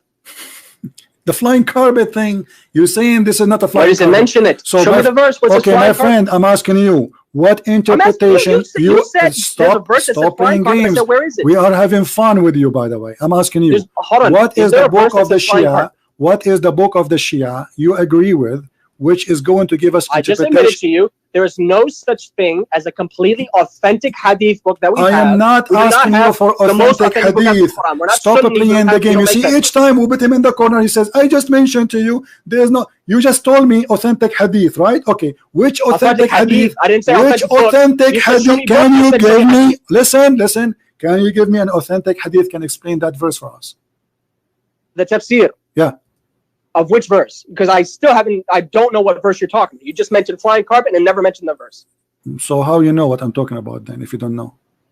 You said flying carpet. I automatically assumed you're making chapter 34, verse number 12. Delusional interpretation of control of the wind. Chapter 34, verse number 12. And the word says flying carpet, yeah? Or are we gonna make that up? I'm saying the story of the flying carpet is there. And now I'm asking you, which interpretation for the Shia you accept? Hold on. The verse is 30. For this chapter verse. 34. What interpretation? I want you to give me a name. Stop playing games. What's the verse? What interpretation? I told you the verse. What's wrong with you? Chapter 34, verse number 12. Okay, now what what interpretation of Shia you accept? Okay, let's go to verse 12 and let's read what it says. No, this is not the question now. Give me the name of the book. Why do I need to give you interpretation when you can just read the verse? No, why we don't read why the you verse don't want the interpretation of the Shia? Aren't you a Shia now? You don't want to be Shia no more? I said, show me from the verse. My friend, you don't ever are you a Shia or not? Are you a Shia or not? Are you okay? Why you don't want to read the Shia interpretation? What's wrong with the Shia? Read the verse and I'll get the interpretation. I'm asking you why you don't want us to read, because you will argue, you will say it doesn't say that, blah blah blah blah blah. Let us go and see what your scholar says. Okay, what your scholar says about this verse. Can you read the verse? My friend, what is your scholar? Who is your scholar who will explain the verse for us? Go ahead. Can you read the verse before I'm going to give you the tafsir? No problem. You to read the verse first. I'm asking you, what is the verse? What is the interpretation you read for this verse? I'm not going to give an interpretation of a verse you're not going to read. Why not?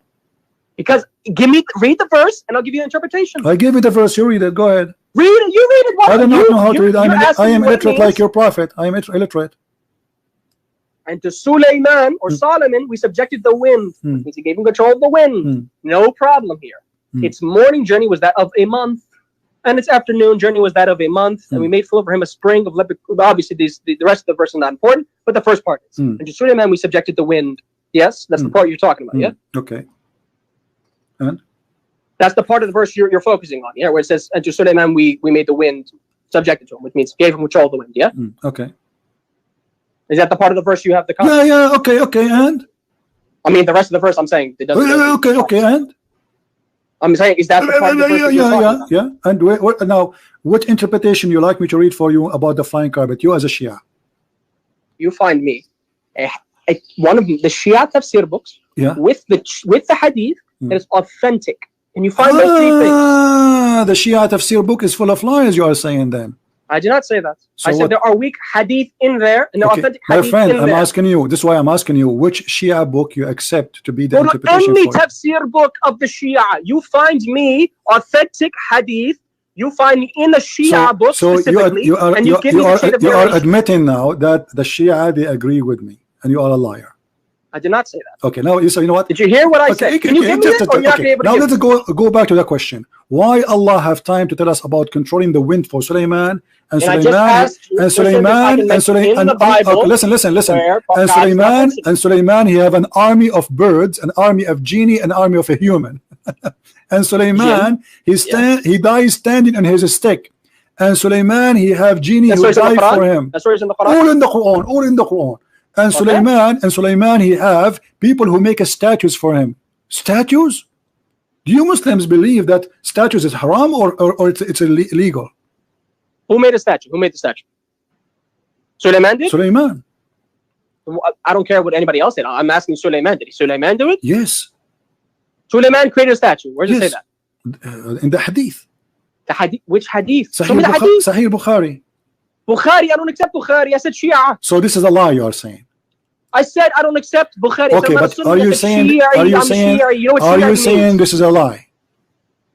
If it's not found in my books, it's a lie. Okay, so have you ever heard of Sulaiman creating statues? What if this is true? What you would do? Why do I care about the story? If it's not authentic, I don't care about it. Okay, this is in the Quran. It doesn't say statue in the Quran. You said hadith. When are you going to the Quran? Show me in the Quran where it says he made a statue. Chapter 34, verse number 13. 13. And they, who's they? Who's they? They, who's they? Is that Sulaiman? Sulaiman's more than one person? They made for him. Made for him. Who's him? Sulaiman.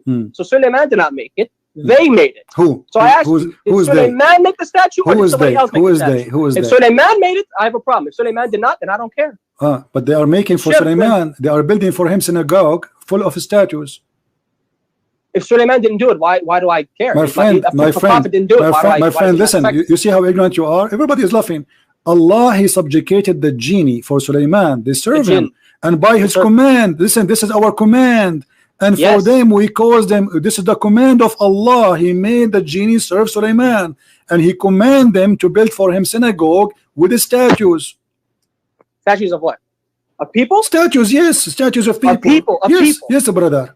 Doesn't say statues of people, by the way. Okay, what interpretation you like me to read for you?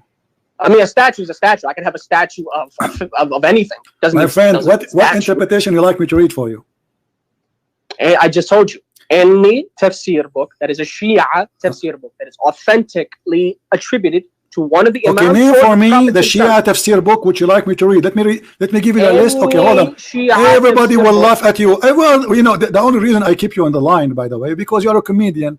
I'm asking you. Okay, we have a Tabarsi.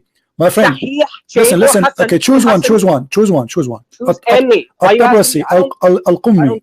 Do you know? Is it authentic?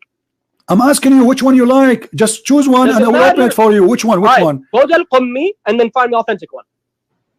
Find it. So are you saying Al-Qummi is a liar? What are you talking about? I'm asking you which interpretation you like me to read for you. To his book, that does not mean I'm asking you what interpretation you like me to read for you. So when you choose one, you have to agree with it. I want you to agree. I want you to. With authentic. Okay.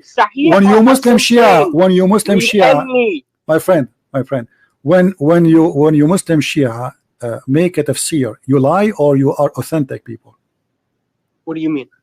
This is your scholars. When they make tafsir, are they liars or they are truthful?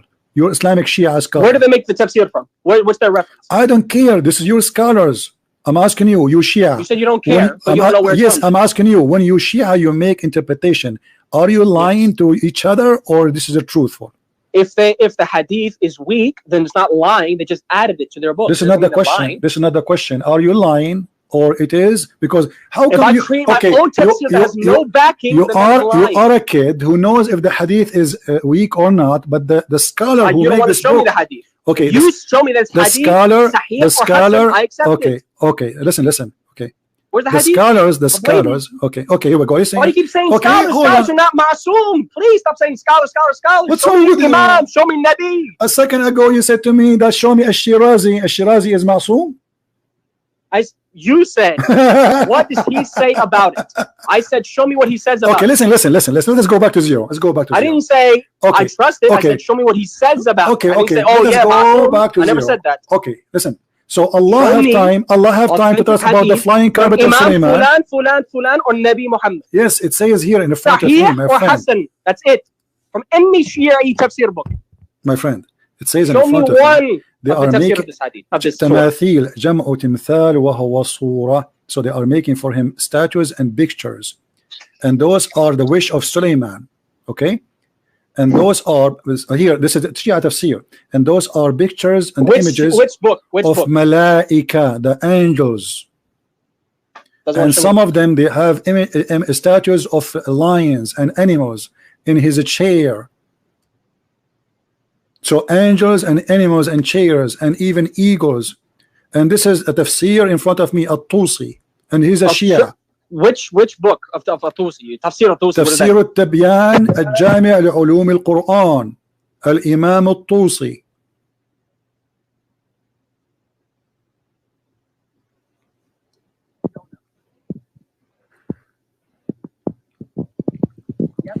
And I'm showing you the interpretation in the screen in Arabic.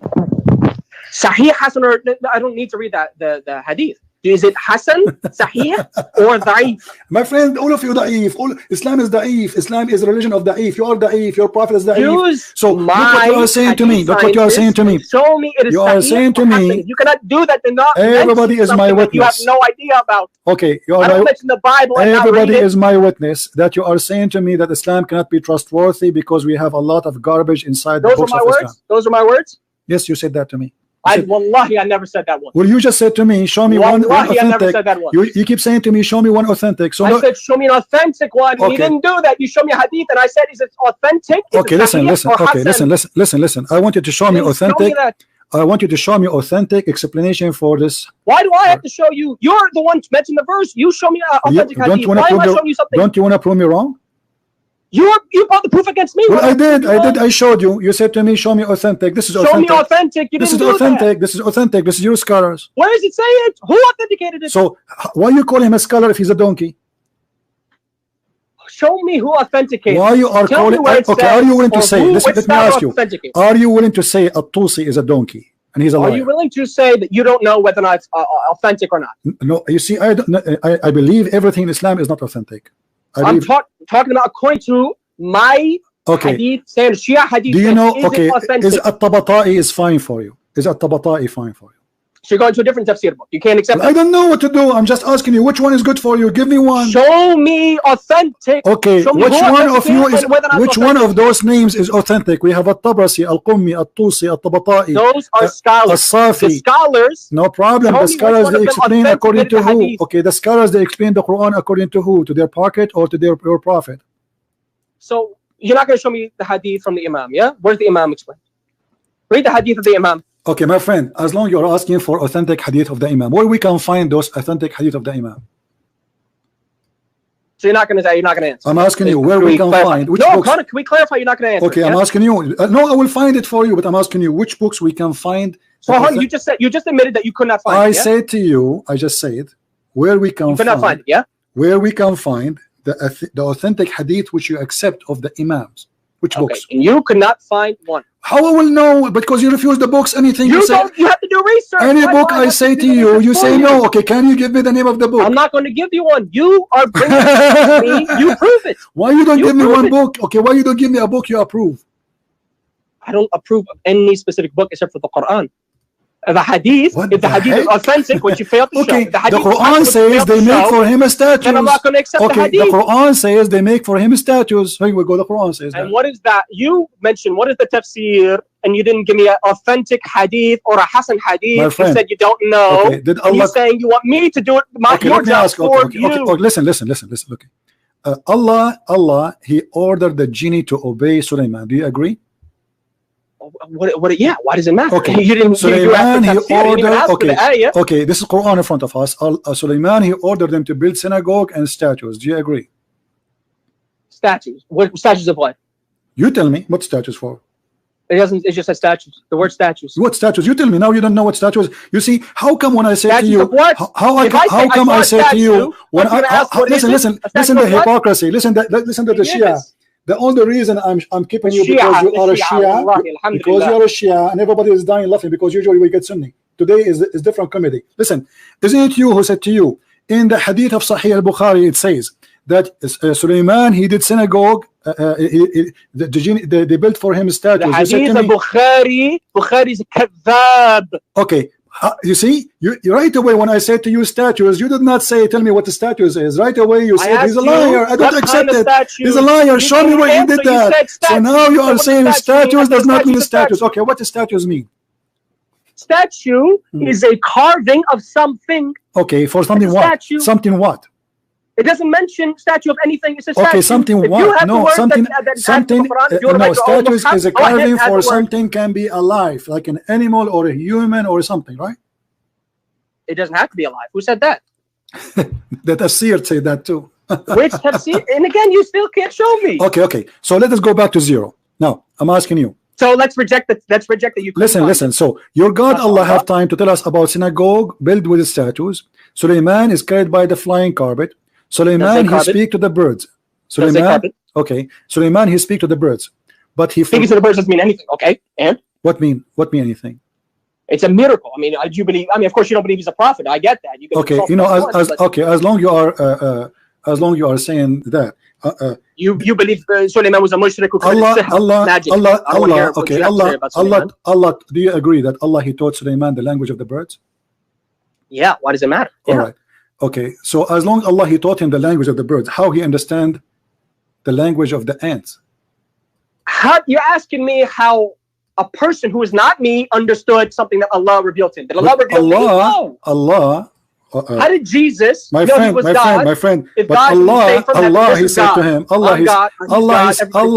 he taught him only the language of the birds. Did he? Does it say that? Yes. He only? Yes, it says only. That. Yeah.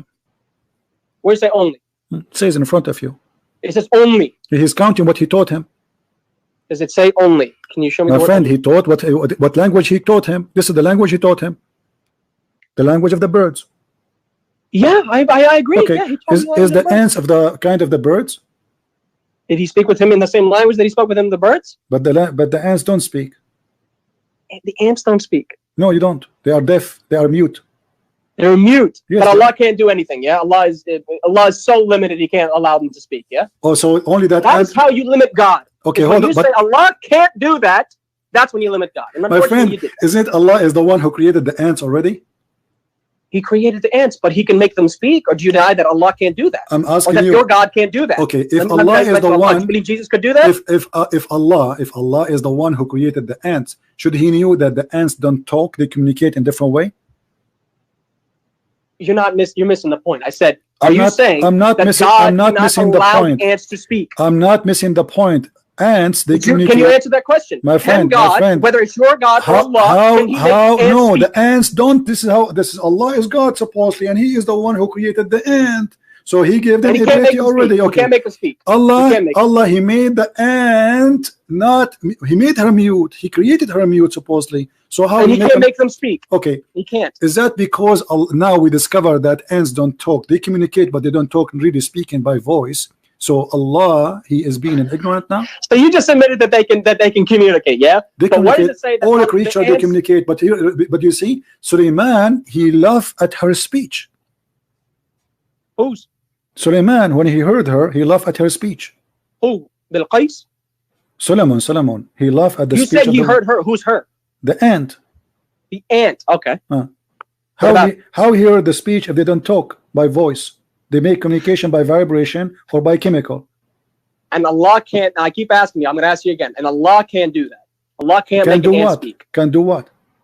Speak. Allah can't make something speak. Allah created the universe, but He can't make an ant change nature. Yeah. Also, only that ant, Allah, He changed the nature of it. You mean? Why can't He? Yeah. Why was the problem? Do you believe Jesus can't do something that didn't occur before? Okay, let us play this game then. Can you show me authentic hadith? Explain it the way you are giving it to me now. What are you talking about? I didn't explain anything. You just said, you just said to me, Allah, He made only this ant spoke. You just said to me, Allah, He made. Or no? You just said. According to your God, can He make the ant speak or no? It's impossible for Him. You just said, Allah, He made only that ant to speak.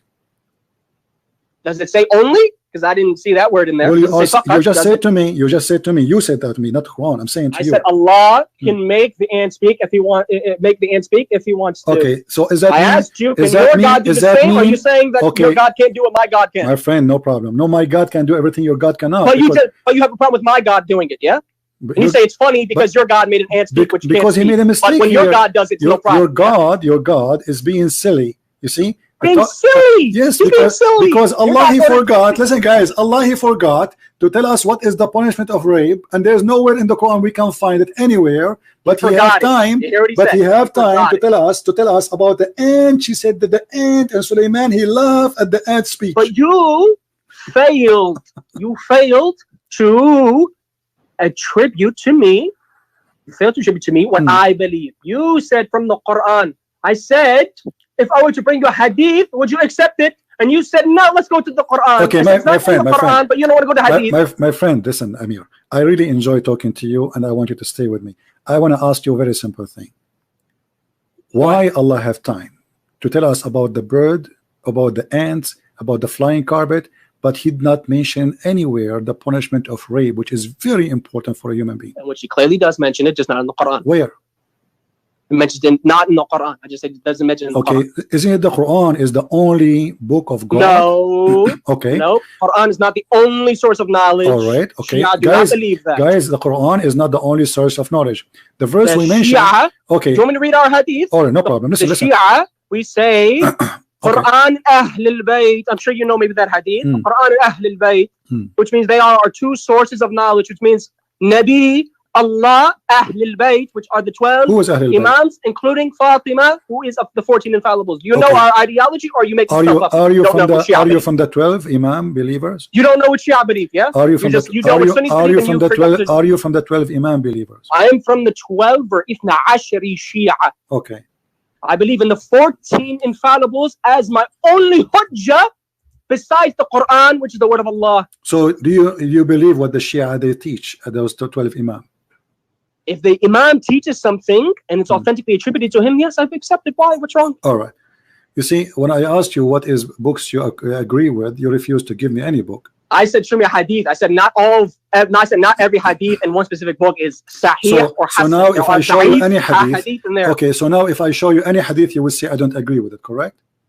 If you show me it's authentic, I'll agree with it. No, because now you are saying to me there is no book of authentic.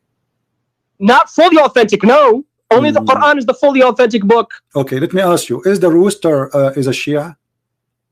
The rooster. Yeah. Is that hadith sahih or you don't know? I don't know. You tell me. Is it sahih? You don't know. So why bring up the hadith if you don't know? You bring up Sunni hadith, that's fine because you know they're authentic according to them, but you don't want to bring up my authenticity. Okay, listen. The rooster Shi'i, I don't know because you didn't show me the hadith with the authentic chain. Okay. There you go. That's my answer. I don't know. I'm asking you now. How you as a Shia now, if I give you a hadith, how you will know that this is authentic? If you bring me the chain of narration, number one, which means it's authentically attributed, whether it's Hassan or it's authentic, Sahih, authentically attributed to one of the 12 Imams or the Prophet sallallahu alaihi wasallam or Fatima al-Zahra alayhi salam, any of those 14 that you bring this hadith from that is authentically attributed to them and does not contradict the Quran, then I accept it. Does not contradict the Quran. Yes, that's our hadith standards. You have a problem with our hadith standards now. So are you a scholar now? This is what our scholars have said. I'm not. This is not my claim. This is what our scholars have said. Yeah, this is what the Imam said. Okay. Forget about scholars. This is what the Imam said. What is written? There's a bird. There's a bird in the Quran. It's called al-hudhud. What about it? What is written in his wings? You tell me. I thought you know the hadith, the Sahih hadith. I never said I know. I said bring me a hadith. If you have a hadith, bring it to me. I'm not scared of the hadith. Show me hadith. Chapter 27, verse number 20. What this verse speaking about? 27:20. Let's read. Let's read.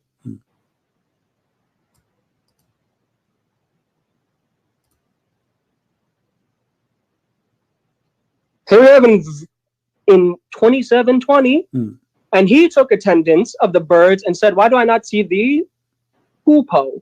Or in the Arabic, I guess it says al-hudhud. There you go, al-hudhud. Yeah, al-hudhud. That's the name of the bird. Or is he among the absent? Yeah. So what about the bird? Why? Who is this bird? It's a bird. What is it? Why the king? The guy, he's a king. He's a big king. He have a big army. Sulaiman alayhi salam. Yeah. So why he is worried about a bird is missing? Who is this bird? Because his bird serves him. He's the king. He's the leader. He has to make sure all the attendees are there. Okay, what does bird do to him? You said he served him. What do you do for him? Why are you asking me what? I didn't live that time. But you just said he served him. Did you not hear what you just said? Yeah, I heard you. You said to me that he served him, and I said yes, he serves him. I agreed that I said he serves him. And he said, how does he serve him? It doesn't mention in the Quran. So if I don't see that in the Quran, I can't give my own belief concerning something that's not mentioned in the Quran. No, it mentioned. It says what the hudhud does. Yeah, what he does? Well, tell me. Go ahead.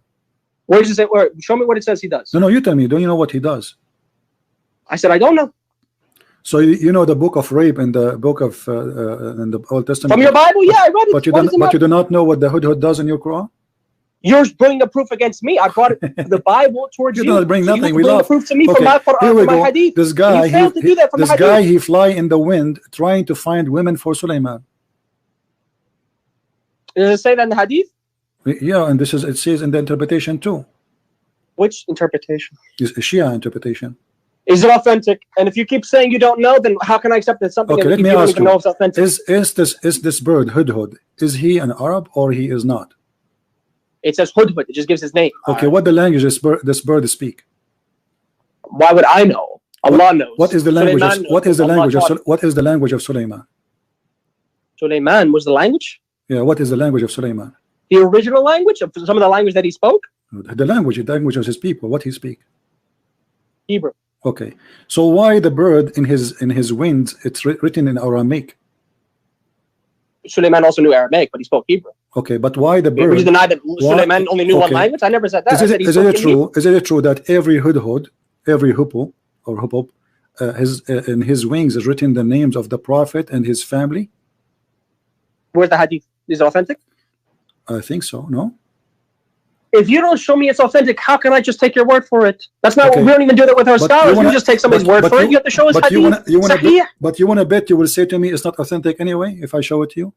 If you show me it's authentic, okay. Why should I reject it? Okay, let's make a challenge. Can you show me that this is not authentic? This is Biharul Anwar, Why do I have to show you it's not authentic? You have to prove it. You're using the proof against me. Prove to me it's authentic. You have to prove it. Here we go. Okay, here we go. Bihar al-Anwar, variant number Bihar al-Anwar, is the hadith authentic? Yes. What's that Alamat al-Majlisi? What did he say about the hadith? Read it. What does Alamat al-Majlisi say about the hadith? Show me where it says this is not authentic. You come on, don't stop being a kid. We don't have that concept. We do not have. Show me where it's not authentic. I want you to show me. Here we go. They are mentioning it, and this is a Sahih hadith. Where does it say Sahih? Okay, prove to me. It says in front of you. This is why they are mentioning it. Hold on. Who authenticated? Who said it's Sahih? This is Bihar al-Anwar. Do you know who Bihar al-Anwar? Do you know who wrote the book of Bihar al-Anwar? Hadith and has Sahih hadith. My friend, Show me which one's Sahih. Okay, I'm asking you. Do you have a proof that this is not Sahih? I don't have to prove it's not Sahih. You have to prove to me it is Sahih. I just did. Here we go. This is your book. This is who authenticated it? You have an answer. Your scholar, Bihar al-Anwar. Who is he? Who? Do you even know who wrote Bihar al-Anwar? Okay, listen. Let me ask you. Okay, is that? You just quoted from a book. You don't even know. Listen. This, guys, you will not find one hadith I will quote for him. It is Sahih. Anything I say to him, then show me Sahih. You keep saying he won't let it be Sahih, but you never proved it is. Yeah, but whatever I say to you, you will say it's not Sahih. If you read the hadith, my friend, I know what you are. Supposed to accept everybody is laughing. Everybody is laughing. Whatever I say to you, you will say it's not Sahih. This is the game. I never said it's not Sahih. Okay, you did. I said, show me it's Sahih. I said to you it is Sahih. You said no, it's not Sahih. Everybody saw that. Show me. You tell me it's not the same thing as you show me. It says there. It says that this is a correct hadith. Correct. And who authenticated it? You're a scholar. Who is he? You don't even know his name. How are you just going to say my scholar? You have to be ignorant. Okay, listen, everybody. Everybody. To quote the hadith, to quote the authenticity, and you don't even know who authenticated. Okay, hold on. Okay. Do you see? Let me do a little. Do you see the interpretation? For you. Do you see? The author of Bihar al-Anwar, his name is Muhammad Baqir al-Majlisi. Okay. Is he the one that authenticated it? No. Is he a donkey? You're not answering my question. You didn't know who the author was. No, I'm asking you. No. I said no because this is so not. You're being ignorant on that aspect. This is not according to him. This is according to Ali. Who? Ali? Yeah. Ali. You said Ali. Yes. Ali alayhi salam. He said it's authentic. Yes. Where does he say it's authentic? Because the hadith is not the hadith is not this guy. And the one who wrote recorded. You said it's recorded. And the one who wrote this book, my friend, by Muhammad Baqir al-Majlisi. And you said it's authentic. Okay, but this is not according to him. But this is not according to him. Al-Allam al-Majlisi. He is not. He recorded the hadith. I said who authenticated the hadith. This is coming. It shows to you the reference. Do you see? Can you show me authenticated the hadith, or you can't? Yes, it says, here we go. It says in front of you who is the one reporting this. This guy is he is reporting what he heard from your imams. He is not the one reporting the hadith. So if I say anything from the imam, that means true, yeah? Who is Sulaiman ibn Ja'far? Who is Sulaiman ibn Ja'far? Who is the father of Ali? Who is the? Do you see the names? They are the one who said that. So this guy is copying what he heard from Ali. That the hudhud in his wings is written the names of the family of the Prophet. Do you agree with that or no? So you brought a hadith. Okay, let me ask you. Chain. Okay, let me ask you. Is the pig a chicken? Is the pig a chicken? Yes. Now you're going to show me a hadith where it says it's authentic. That was the Imam said that. Well, I'm asking you. Is the pig a chicken? By logic, a chicken can be a pig if Allah allowed it, but by nature, meaning usually. A chicken is not a pig by nature, usually. According to you as a Shia. But Allah can alter it, yes. Okay, this is not the question. According to you as a Shia. You just said is a pig a chicken. I just answered you. What do you mean? No, I just said usually it cannot be unless Allah allows it to be. I mean, Allah can change it. Okay, did Allah allow it or not? Is the pig a chicken? Is the chicken a pig? Where is this mentioned? The same book. The same book. The same book. The same hadith, yeah? Yeah, the same book. The same book. So not even the same hadith. So you brought me authentic. According to Ali, Ali Amiri al-Mu'minin Ali bin Abi Talib, from Ali, the caliphate, may Allah pray on him, says that the chicken is kind of a flying pig. So did you hear what you just said? Yeah. Yeah. What you said. What? Read it again. Read the hadith one more time. The chicken is a kind of a flying pig. Kind of, yeah. Is he a flying pig? Hold on, kind of, yeah. Yeah. Is he a flying pig? So he's making a comparison my friend. between the chicken and the pig. Is he one of the kind of pigs? You're missing the hadith. I'm not. He didn't say the chicken is a pig. Did he say that? No, he said yes. A chicken is kinda like a flying pig. Is a kind of a pigs. Is a kind of pigs. He is one kind of the pigs. And the hadith is sahih. Yes, it says he's a big bird. He's a big bird. Big bird. Is the hadith sahih? Yes, it is. Here we go. We keep playing the game. You're reading the chain of narration, but you don't even know who the narrators are, and you don't know if they're trustworthy. That's not authentic. You told me to show you the narration. I just showed you the narration. The narration with the chain, and you proved I showed you that. Authentic. Okay, let me ask you. You can't prove the chain is authentic. Okay, listen. So you are asking me to prove to you that this. Guys, listen to this. This guy. Trustworthy? Okay, yeah, I don't know. Is Ali trustworthy or not? You just admitted that you don't know. No, I don't know for sure because all Muslims are not trustworthy. Have you ever heard? Have you ever saw a Muslim is a trustworthy? Have you ever yourself? You just lied and said it's sahih. You just said to me. You don't know. Everybody heard you saying that Muslims are not trustworthy. You are saying that to me. You just said. Okay, let me ask you: Is the imam? Is the imam? Is the narrator trustworthy? You said you don't know. Is the imam al-Majdisi? Everybody laughing at you. Is imam al-Majdisi? Is he a trustworthy or he's a scam? So what reason are you saying he's not trustworthy? I'm asking you. You are the one because you are the one who keeps saying, my friend, you are the one who keeps saying to me, this is not true. Prove to me this is trustworthy. So obviously you are saying to me that this guy.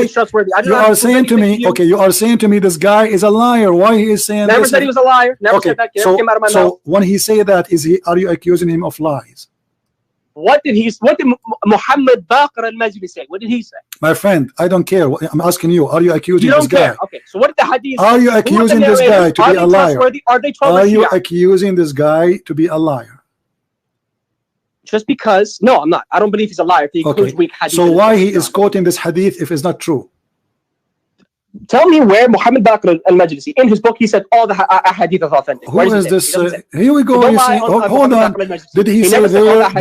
Okay, he quoted the hadith. Did he say that this hadith is not accepted? No. He didn't say anything. He was not. He's not Bukhari. Bukhari. He wanted to collect authentic hadith. Al-Majlisi, he never said all the hadith I'm collecting is authentic. He said I'm collecting hadith that I have heard. Okay. That's what that was his mentality. He's collecting hadith that I've heard attributed to the Imam. All right, my friend. As long you are the one saying that this is not what him saying, blah blah blah blah. Do you have any proof that he did not say anyone he said that this hadith is wrong? Do you have any hadith saying that? You can't even prove it's right. So why should I have to prove it's wrong? I just showed you from your books. I just asked you who narrated it. You couldn't even list the narrators. I said to you. No, I said to you. I asked you. Are they truthful? You said you don't even know. You can't even prove it's authentic if you don't know the narrators and whether or not they're truthful. No, I did. I said Ali ibn Abi Talib is Ali ibn Abi Talib. That's who they quoted from. Next narrator. The rest of the names are there. Who are the rest of the names? Okay, here we go. It says, here we go. Let me read for you. عن السياري رفعه وقال ذكرت اللحمان عند أمير المؤمنين عن علي أبي طالب, and then he says this is a kind of a big bird. السياري. Do you know so who are the narrators besides that narrated from Ali ibn Abi Talib? It says there السياري. السياري? Yeah. Who else? I don't know. You tell me the list. This is what he reported. One narrator. This is what he reported for me, my friend. This is what he reported. This guy. This is what he reported. He reported. One person reported it. Nobody else reported it. Okay, I'm asking you. So are you saying this guy? He is a stupid. He is reporting only one hadith. Nobody agree with it. If nobody agreed with it, then that seems like he's a liar. Don't you think? Yeah. So I'm asking you now. So is this hadith agreed by Muslims or not? We don't have the concept of khabar wahid, which means you do not accept a narration that only has one narrator. We don't accept that now. Okay, I'm asking you again.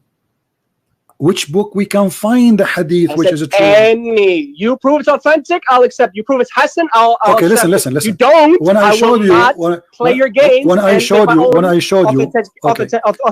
authentication. Yeah. When I showed my own authentication. Listen. You have to prove it's authentic. Okay, listen. When I showed you that chapter 4, verse 24, you said this is a verse about the mut'ah, correct? The mut'ah, yes. Yes. What mut'ah? Mut'ah. What is mut'ah? Do you know what mut'ah means? What is mut'ah? No, tell me. Mut'ah, the word mut'ah itself means pleasure. Pleasure. What kind of pleasure? Pleasure. Usually refers to sexual pleasure. Okay. So what is this mut'ah is about? Tell us about it. You are a Shia. Nikah mut'ah usually focuses on a temporary marriage in which a man and a woman for a certain period of time. Now they can list any period of time. It doesn't have to be only a short period of time. It can be any time. How short can be? They are temporarily married. As soon as that time limit ends, the marriage is void, which means they can no longer have marital relations. Okay, how short? That is mut'ah. How short it can be? It could be. Our scholars say it could be as short as an hour. Short as what? Some scholars say it could be as short as an hour if you want it. Okay, so but it's mutual. Focus on that. It's mutual agreement between a man and a woman, right. Not rape. You quote for me from the book of Moses that fornication. You said to me that if a man he lay down with the women, he have to marry her, correct? And he cannot divorce her. That's what the verse says. Okay, and he cannot divorce her forever. Now, a man in Islam, have a choice. It says that no, he cannot divorce her forever. He have to marry her. He cannot divorce her. Now, in Islam, you can rent a woman and you have to pay her money, correct? Did you hear what you just said? Rent. Yes. Does she have consent or no? Doesn't matter. No, absolutely wrong. Please do not lie. Thank you. It does matter. Okay, do not guys, say it does not matter. Guys, mut'ah is consensual. It is haram if it's not consensual. It's prostitution if it's not consensual. Thank you very much, guys. So he just said, okay. Did you hear what I just said? Okay, no. Actually, I just said that. I just said that because if I say something, you will oppose me anyway. But I made you admit it now. Listen, guys, did you hear what I said? The women agree. Did you just say? According to this guy, the women. What I said. Okay, okay. The haram and it's zina if it is not consensual. Then it's rape. Thank you. So the women, she agree to pay her money to take off her panty for 1 hour. Agrees. Did you hear what you just said? Agrees. Okay. Agrees. And this is not fornication in Islam. No. Okay. Why is that? So the verse where it says the man lies with the woman, that's fornication, right? I'm asking you. It says an unmarried man and an unmarried woman lay together. And he has to marry her forever. He cannot divorce her until he dies. Right. The woman has to suffer with some man who raped her for the rest of her life. No, he did not rape her. She laid down with him. Does not say she lay down with him. Please no, do not asking you, don't change the topic. The Bible. That okay. is So listen. So now. Nowhere okay, says the so we confirm. Okay, hold on. So what we confirm? Listen. Please don't add your own tafsir to the verse. What we confirm that in the Bible, if a man he use a woman, he cannot use a woman, and he will be punished. If a man grabs hold of a woman and has sex with her, he has to pay her father and he has to marry her because nobody will marry her. Those are Jews, and women she have to be virgin when she get married. Otherwise, she is a fornicator. So now, because he did have that to her, he have to pay her dowry as if she is, like normal marriage. You make that fornication. And he cannot have divorce with her ever. Now, in Islam, your sister she can take off her panty for $10 for 1 hour. That's what you said to me. You gonna answer the question? Or no, you're not answering. Okay, you're gonna keep asking me questions. Answering questions. I mentioned the Bible to show you to compare. If a man he wanna have fun with the women, if a man he wanna have fun with the women, has sex with her, he cannot divorce her. Grabs hold of a woman and has sex with her. Where is the dignity of your sister if she come back to your home? Of the Yahudiyya, listen. Don't change the topic. Everybody is laughing. Everybody is laughing. Everybody is laughing. Did any of your family practice mut'ah?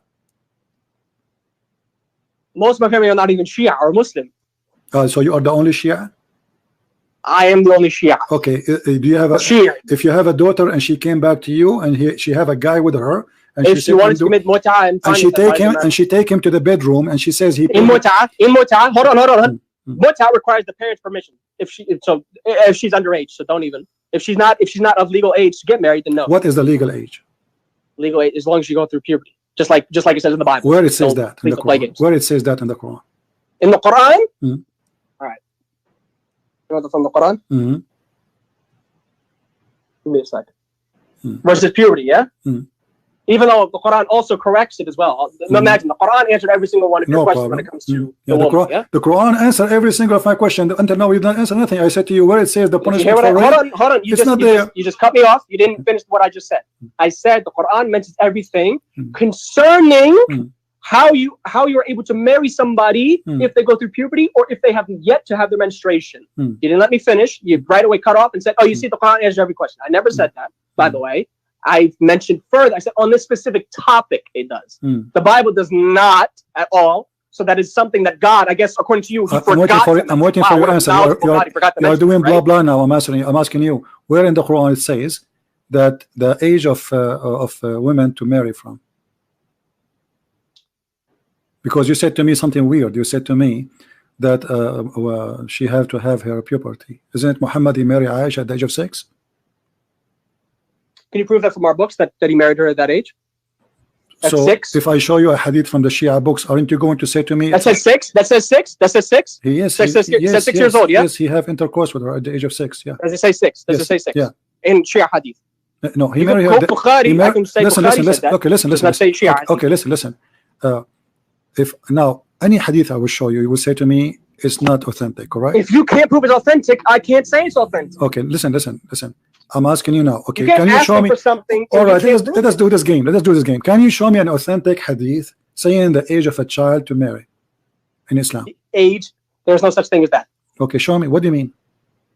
Meaning, Allah says in the Quran, I will have the verse for you right now, that it says when she hits puberty, that is the age of marriage. Where it says that? Show me. All right, we're going to have this. It is in Quran 65, which is Surah Al-Talaq. And we read in... Okay, here we are. It says here. What verse? Hold on, let me... verse number 4, right? Yes. This is about menstruation. If you doubt their periods, it's 3 months. Okay. This is obviously regard to talaq, but it also includes mentioning about marriage in general. But it's mentioning that those are the one and the ones who did not have their period. And for those who have not menstruated, their period is 3 months. So if you doubt or no, they did not. What do you mean? Have their period, they don't have their menstruation. You are divorcing them, and yet they don't have menstruation. You don't know what menopause is, do you? I'm asking you. I mean, I know you're not. I'm asking you. Okay, now let us do this again. Let us do the same game again. Which interpretation you accept for the Shia to show it to you about this is about marrying kids? What interpretation? Listen. You see, everybody's laughing at you. Which interpretation you accept to show you for you this keep verse? Saying which one? I don't say which. You know. Chapter 65. Chapter 65. Here we go. Even your Islamic website is not working. Nothing working in Islam. I'm asking you, which interpretation you accept for this verse from the Shia books? We do not have one tafsir book. I know you think we only have one. We have multiple tafsir. My friend, you have many. Can you give me? Okay. Tafsir. Give me an authentic hadith from that Shia. Okay, my friend. What's wrong with you? What's wrong with you? What's wrong with you? Listen. You see, I'm going with you. I'm just trying to help you. Okay, which interpretation you like me to read it from? Doesn't matter. Show me one. No, it doesn't matter. If I show you, you will say I don't agree. If you can show me it's authentic, then I'll agree. That's the deal. The problem. Anything I show you, you will say not authentic. You are a Shia. You are a liar. Authentic. Show me it's authentic, and I'll agree. But you can't do that. You keep quoting hadith after hadith. How we will know it's authentic? Okay. You said I don't know. Your Majesty. Your Majesty. Shia Taqiyya. How we will know which of your books is truthful and which of your books? If you can prove it's authentic, then it's clear. I'm asking you. No. Okay, which book? I'm doing okay. I need your help. Listen. I give up. I want you to give me an authentic tafsir for this. You give me one. Why do I have to give you one? I'm not the one. Because whatever I give you, you refuse. You're asking me the question. Whatever I give you, you refuse. Then show me it's authentic. I can't accept something that's not authentic. If it's not authentic, how can I accept it? If I give you a Christian tafsir, Christian interpretation from a scholar that you don't accept, my friend, no, I accept. I have a challenge for you. Give me a link. I will post it. I will show it in the screen of any Shia interpretation for this verse, and whatever it says, I agree. From now, you agree? Yeah, I agree. From now. Even if it's not authentic, yeah? No, this is your business. You tell me it's authentic. Give me authentic. Don't give me not authentic. But you brought me 1.5 million ahadith. I'm asking you. But not a single one you showed me was authentic. Not a single one. You admit that, yes? Please, can you please? Do you admit that? Can you please give me one hadith? I'm asking you a question. Okay. I will, inshallah. I will look up later. But can you right now? Why not now? Since right now. Why not now? Why not now? Are you going to admit are you going to admit that you cannot show me one hadith that was authentic from my books that you quoted from? My friend, your books is a piece of garbage. Nothing of you couldn't show it authentic according to us. And you proved that to me. You just said to me, you could not show me one authentic hadith in my books. You could not. You could not. That means it's impossible to show a Muslim Shia an authentic hadith. Cannot do it. That does not mean a Muslim cannot do it. And you were not able to do the same too, because you said to me, "Oh, show me." But I asked you, "Can you show me the hadith?" I just said to you, "Can you show me any authentic for anything you agree with?" You keep saying to me, "You could not." I'm not saying you cannot. I'm saying you could not. Sorry guys, I kept him just for comedy.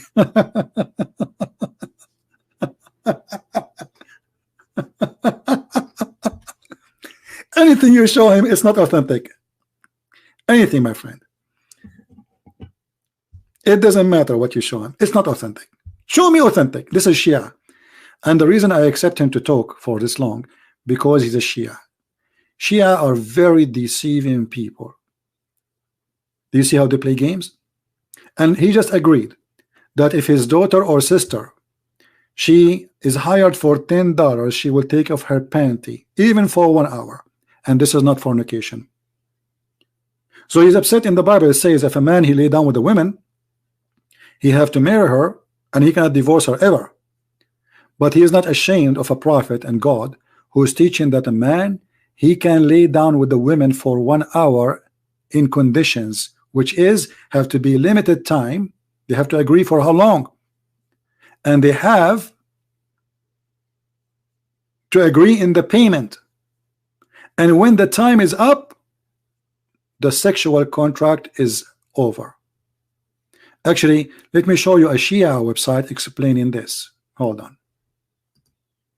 Isn't it amazing how those people, how they play? Let us see.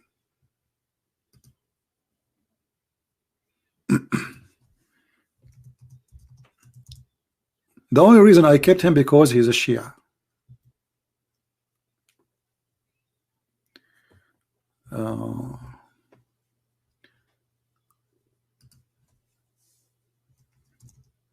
There's a Shia hadith. I mean Shia website I'm trying to find actually.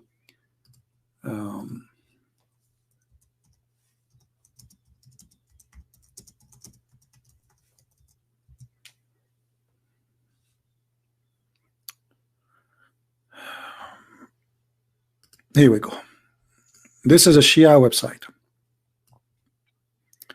Let us put it for you in the screen.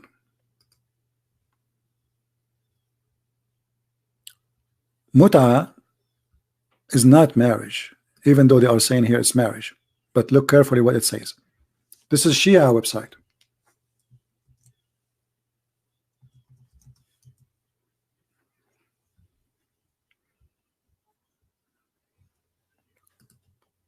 In some work, a special term is applied to women who participate in mut'a, musta'jarah, rented women in Islam. She's rented women or rented women for mut'a.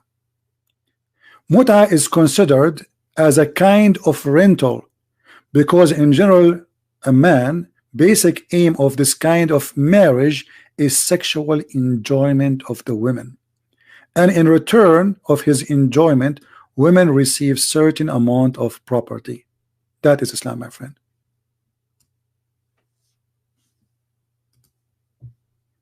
I accepted to speak to this kid all this time just to show you how they play games endless. The Bible never approved rape. The punishment of rape is death. If a man he want to use a woman and sleep with her and then let her go, he cannot do that. He have to marry her and he cannot divorce her forever, and he have to pay her dowry as if she is still a virgin. In Islam, your daughter, she can rent herself. And this is not my words. And here we go. This is the website. I will post it for you in the chat. This is their scholars. This is their article. This is their interpretation. This is their explanation. So we have a God, and we have Mr. Amir, who is a Shia. He agree that his daughter, he said, if she have her period. If she have her period, she can rent herself. And now we ask him, where do you get this period thing? Because Quran says you can divorce children. You know, what kind of religion this religion is? But again, we let them stay and talk and talk and talk and play the game of flying like monkeys from a branch to a branch, just to show you. Sometimes I have to lower myself to go to their standard. I'm not insulting him, by the way. I feel sorry for him, but I have to go and be patient with him so we can get more juice. Let us say we squeeze Islam, and this is the juice of Islam.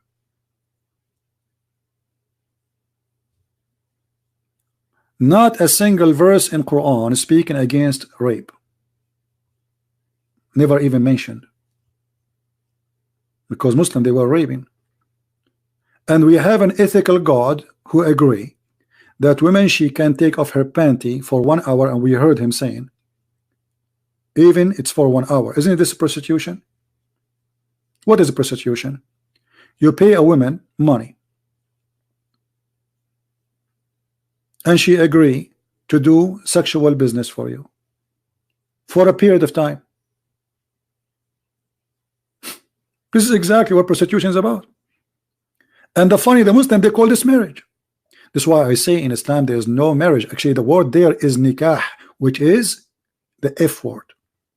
The word zawaj in Arabic is the word for marriage. Zawaj, not nikah. Nikah is the boom boom.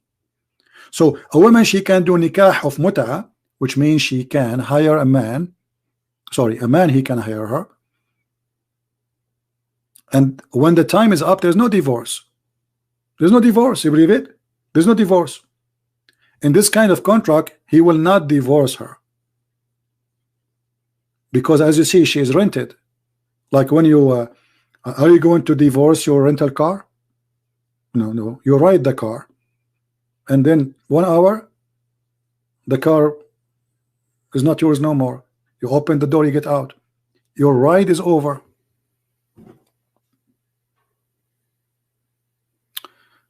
Syria grammar. Okay, well, who's holding him to call me? Call me, my friend, Mr. Grammar. I cannot wait. I asked you from long time to call me.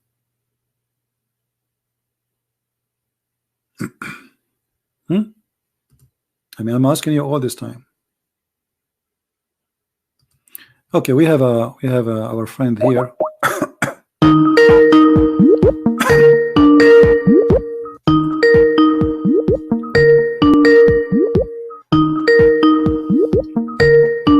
You have a questions, we will answer them.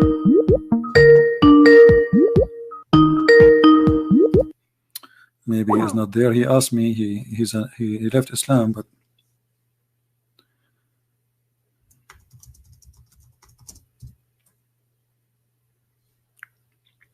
call me if you I called you. You did not answer. Now, who in the world believe that this is a God of ethic? Guys, there is like a bad sound in the mic, or this is from my side? Let me see here. Maybe it's from my side. 1 2 1 2. Maybe now it's fixed. Okay, because I was having like kind of vibration in the microphone. What kind of religion teach such a teaching? And here you see there's a formula for this kind of sexual contract. There is a declaration. You go to the woman, you say to her, I want to have sex with you for 1 hour. She say, how much you pay? And then if she agree and repeat after you, I agree, for let's say $10 for 1 hour, that's mean we are good to do it. That's it. And then when the 1 hour is over, this contract is over.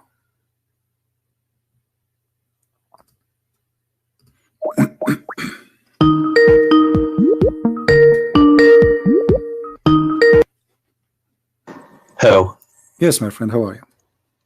good. Thank you. Remember me? You left Islam here live on air, right? Yes, yes. All right. You told me to read the 4 angel. Correct. Okay. And I read them, and I am ready to accept Christ. But I've got a few questions that I want to ask you. Sure, no problem. Go ahead. Okay.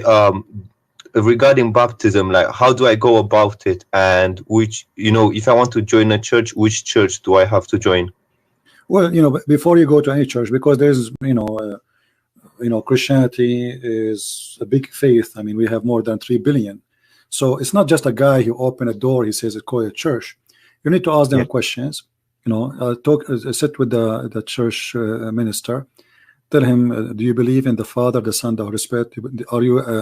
Do they believe in the Trinity? They believe in the crucifixion of Jesus? Do they believe that he's coming back? They believe in the resurrection? They believe that Father, the Son, the Holy Spirit. I mean, the major, the things which is important, and ask him very specific question. What do you think of Islam? Okay. If he did not give you a clear answer, that's mean this guy is a hypocrite, and his church is a church of hypocrisy. What if he feels offended by the question? No, you have to ask, because why not? Why he offended? Ask me about Islam, I will tell you. If you say Islam is false, Muhammad is a false prophet, that's mean this man is being truthful. If he starts saying we love everybody, okay, this is not the question. We're sure we love Muslims. We love Muslims. I'm not asking you if we love Muslims or not. What do you think about Islam? So what I'm saying to you, try to ask the minister a direct question, because that will tell you if he is a hypocrite man doing a business, he's a politically correct, or he is a man of God. Man of God is not politically correct. You know what I mean, my friend? Yeah. He say things as it is. Those who they are politically correct, they are false. They are no Christians. Okay, so find someone genuine. You have to find, and you need to ask those questions like, what do you think about being a gay, as an example? If he starts saying he don't answer because he's avoiding to answer, that's mean he's a false person. Well, the Bible says gays is wrong. That's it. It's a sin. It's abomination against God. So those questions will tell you what kind of a person you are dealing with. So real people, they will say real teaching as it is. This is what the Bible says. I believe either I'm a believer or I'm not a believer. But you know what I mean? Yeah. Otherwise, he will be like this Muslim guy he called us, trying to avoid anything. Yeah. Yeah. And so if I go to a church service on a Sunday, is that when like Christians gather and all? Well, Sunday is a time for prayer. But my friend, before you go to any church, I say to you, try to meet with the leaders of the church. Try to understand what they believe. I mean, most of them, they have a website. Read. They say we believe in the Father, the Son, the Holy Spirit, because there is some they call themselves a Christian, but they are not. Like, there's Jehovah's Witnesses, there's Mormon, there's many cults. So we don't want to, like, we saved you from the cult of Islam, but we don't want you to be trapped in different cult. You know what I mean? Yeah, true. Yeah. So this is why you need to ask questions before you speak to a person. And then you can tell me in the chat where you live. Maybe I can I'll find you a church where you live. Yeah, sure. Do you live in USA? No, I don't live in the USA. Okay, well, later you can tell me. Maybe I can find something trustworthy. Yeah, sure. And then once I decide on the church, and once I'm happy with that, then the next step would be to get baptism, right? Yes. Okay. And then basically that's the whole process. No, but you see, it's not about just because before you get baptism, they will not just accept to baptize you right away. They will ask you questions to be sure that you understand what you believe in about Jesus. Who is Jesus for you? It's not, we are not Muslims like say Shahada and Alhamdulillah and that's it. You need to understand what you believe in. You need to understand who's your God.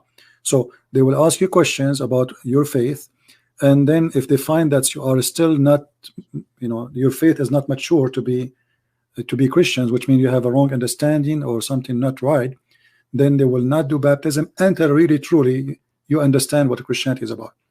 So most of the churches, they will not do baptism to you right away. They will take their time, they will meet with you for your time have a discussion with you. It's not like nobody is a questioning your dignity. I hope you don't take me wrong. We are just a question if you understand what you are going to agree with. Yeah, of course. Yeah. And then when you reach that point, they can set up a date for you to do baptism. Okay, and yeah, of course. All right, yeah, that's all I wanted to ask. But my friend, the day you accept your Christ, you are a Christian. The baptism is to confirm and to announce it. So if you accept Christ now, you can say, I accept Christ.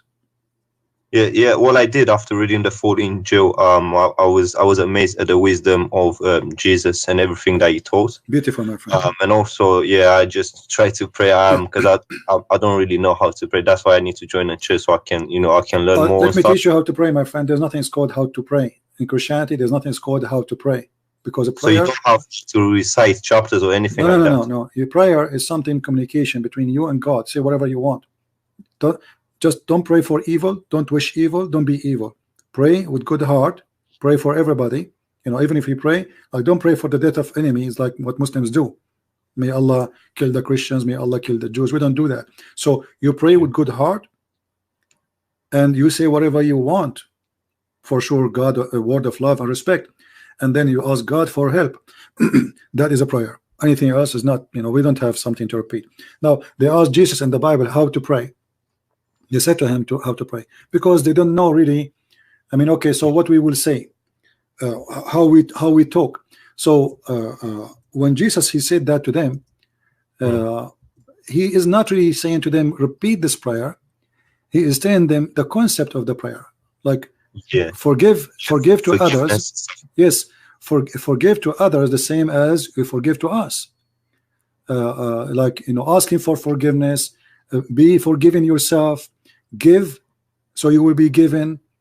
Forgive, so you will be forgiven. So it's not really about you pray like this only. It's about you pray, and this is the concept. This is what is the logic of the prayer.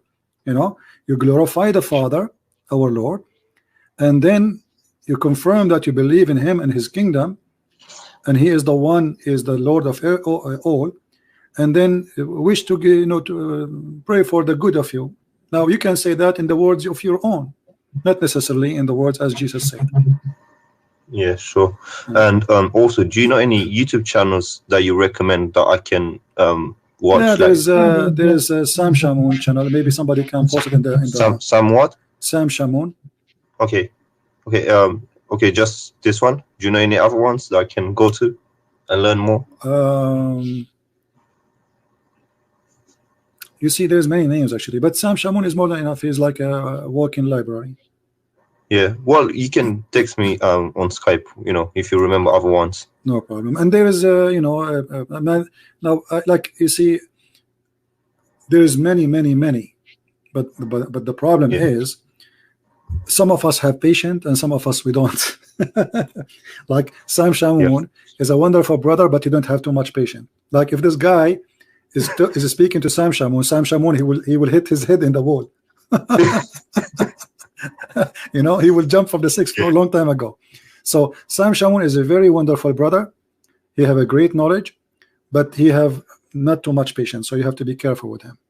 Yeah, I'll try not to. He's not a bad person. No, absolutely. He's because he have a good heart. Actually, most of people who get upset so fast, they have a very good heart. They have good heart. And because of their heart, they cannot take it like, why nobody done this? Why people? Why I need to repeat myself? So not everybody have the ability to have really a lot of patience. And even me, I lose sometimes my patience. Yeah, that's true. Yeah. Okay. Yeah. That's all I wanted to ask. Yeah. Somebody is mentioning Ravi Zacharias. I remember his name. I've heard about it. Yeah, I've heard about it. Okay. I'll go to his channel and watch videos of him as well. Yeah. You can search people that are posting in text the name of Sam Shamoun channel, and you can go there.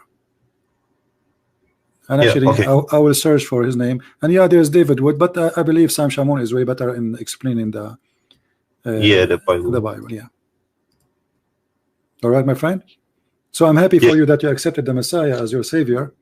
Yeah, thank you so much for your help. That's a good news. Thank you, my friend. And for the Muslims listening, I would like to tell them to to listen and to listen to what you're saying and double check everything and go back and read on and stop just denying things. If it's written in the Hadith or in the Quran, then that's what it is. Denying it won't help you, because it's about your salvation. But at the end of the day, you're fooling yourself if you're denying something that is so clear. Yeah. Well, thank you, my friend, for your call, and I'm happy for Thank you so much Take care. for your help. God bless. Bye-bye. I have delivery. Hold on, guys.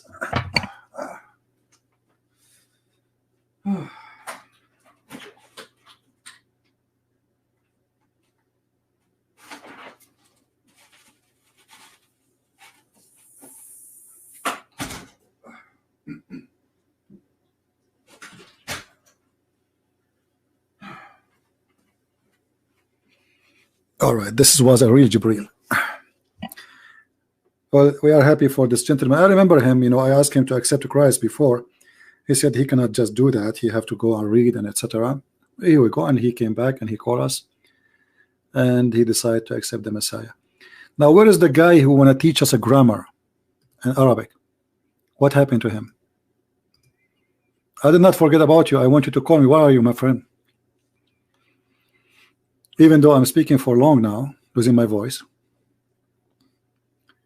Are you there? The guy who wanna call me? He said to me, I want you to read this. What happened to him? Hello? Yeah, the grammar guy. What happened to him? What you get delivery? Versions. Versions, they wanna do mut'ah. What your prophet get delivery as long you know how to read? How come your prophet do not know how to read and you are a grammar guy? How a prophet is going to teach us how to read, but he do not know how to read? Have you ever heard of a teacher is hired in a school, but he do not know how to write, how to read? And your prophet is teaching us that we can rent women? The grammar, did you rent any women before? Be honest with me. It's okay. I'm like your grandfather. But not from Muta, I mean.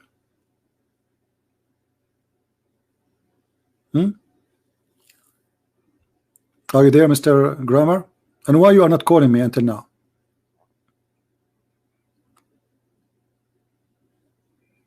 Don't you want me to read that word for you? And many other words? What happened?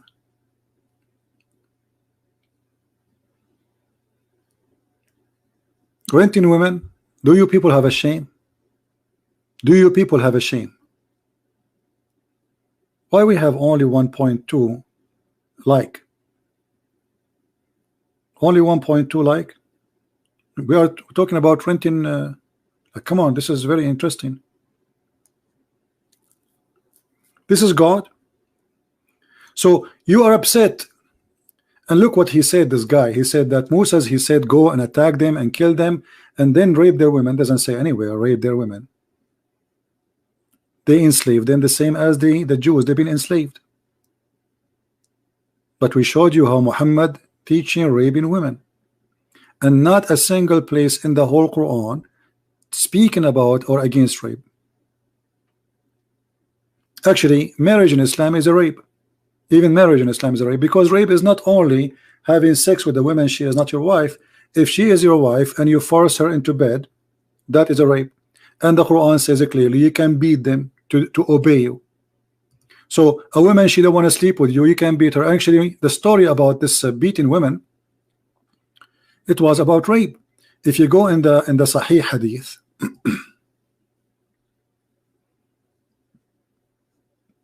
what? Hold on. I'm trying to read what this Abdul is saying.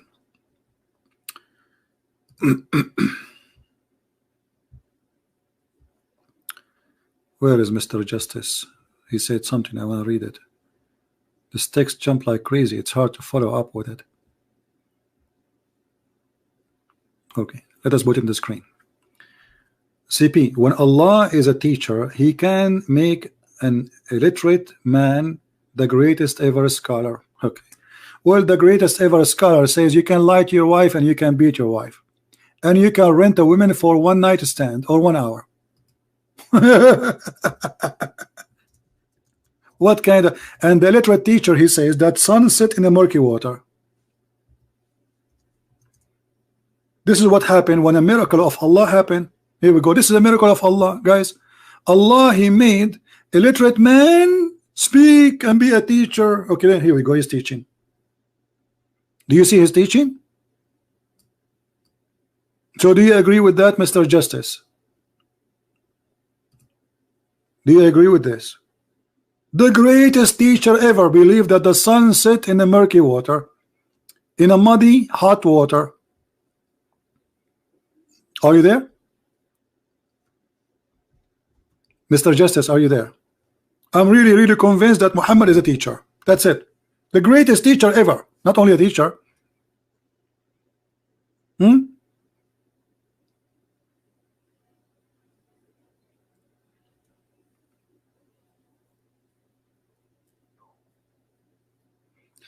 Just saying you accept Christ does not make you a Christian.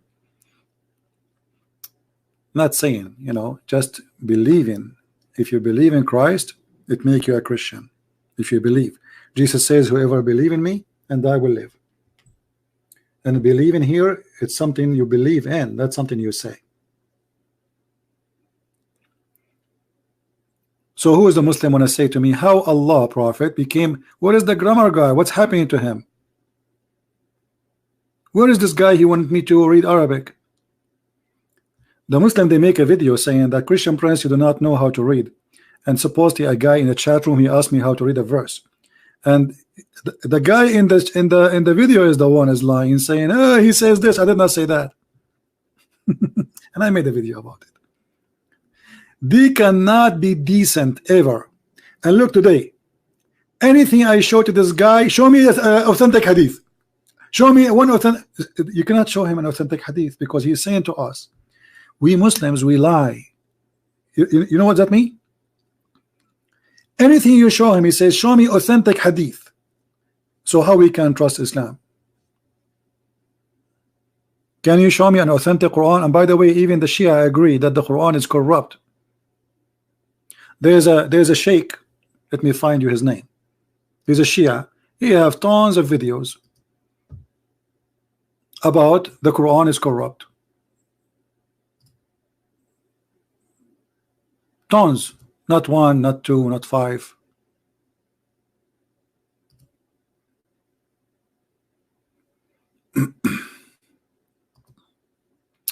What his name was?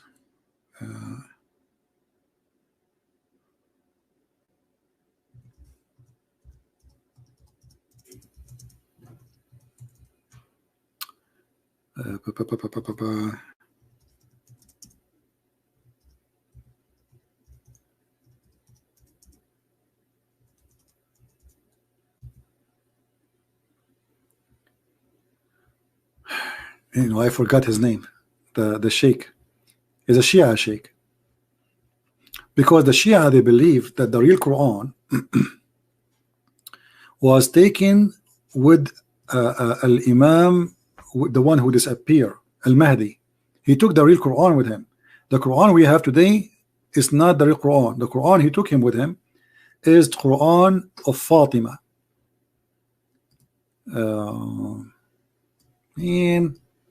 I cannot remember his name. Hold on, I found a other way.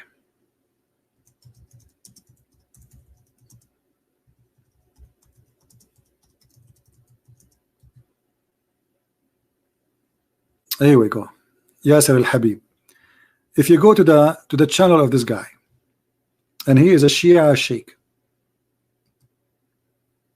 You see him? He is a Shia sheikh. He have a TV station, you know. So go to his channel, and actually let me do the search right now, as long as I remember the name.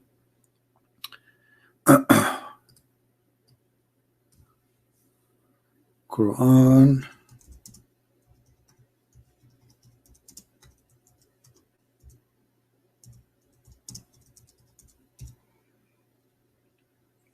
All right.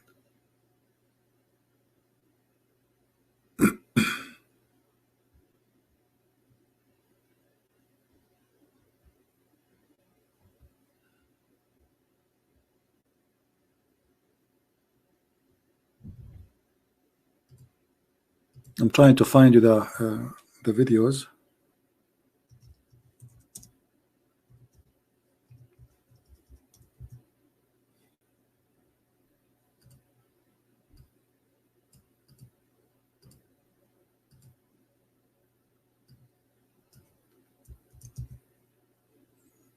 All right.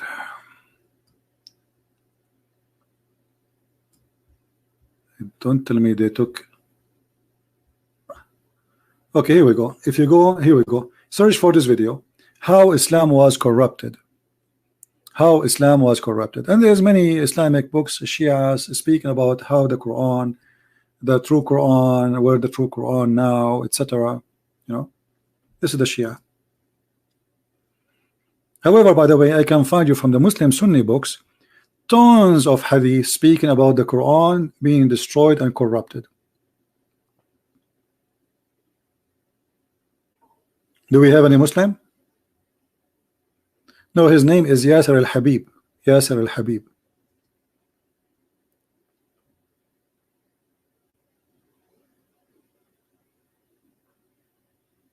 All right.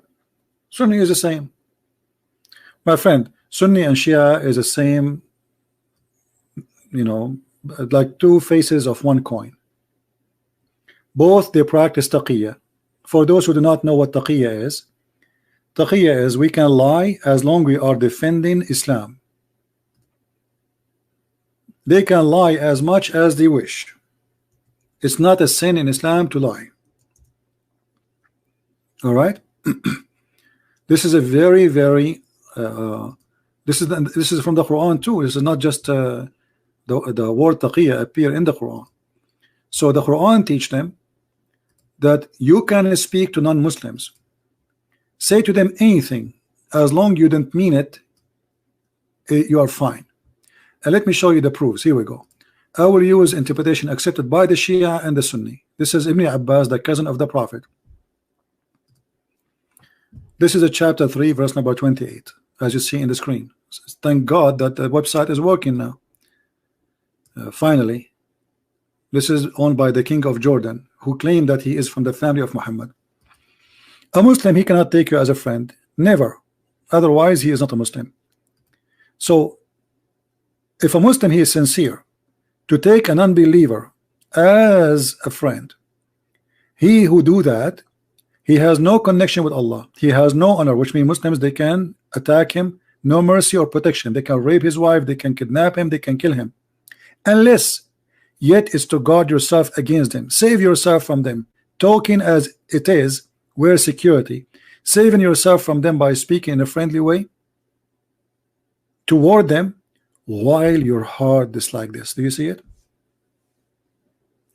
This is Islam, my friend.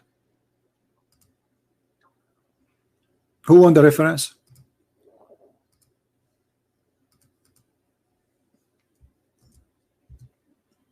Here we go. The grammar hinter, he wanna talk to me. Okay, where?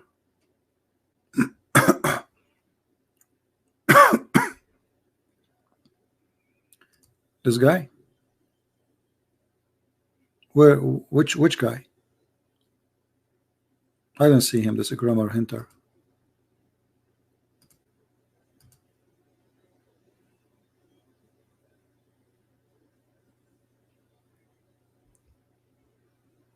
Where?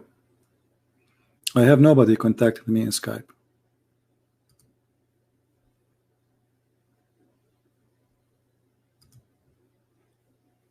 And if he contact me, he can call me. But I don't see any text from him. Okay, here we go.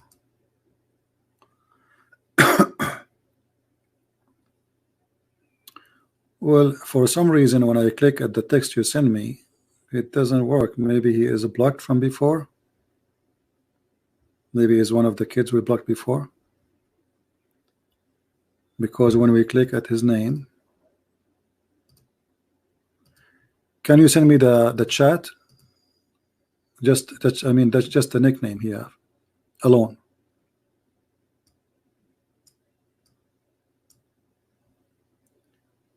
Let me search here. Shafiq.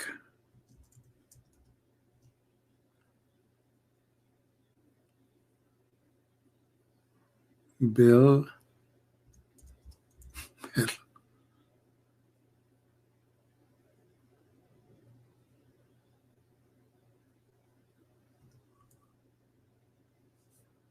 Okay, hold on.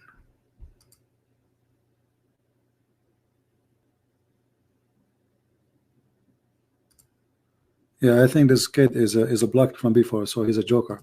But anyway, let me go to the preference and unblock him, because we just want to have more fun.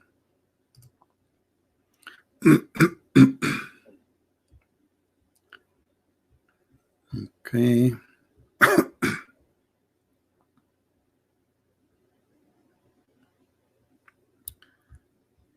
Shafiq.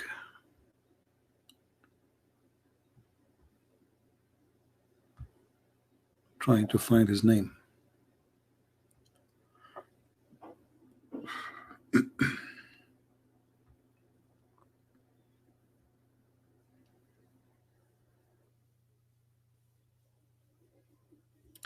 Shafiq.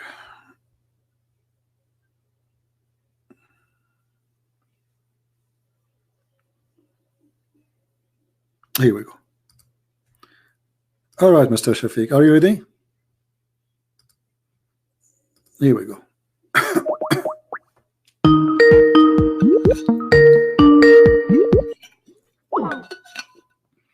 Call declined. What happened? Why you are declining the call? He declined again. Hello? Hello? Hello, Mr. Shafiq. Can you hear me? Yes, I hear you. How are you? I'm ready. So, who is Allah, like you said previously? Do you speak Arabic?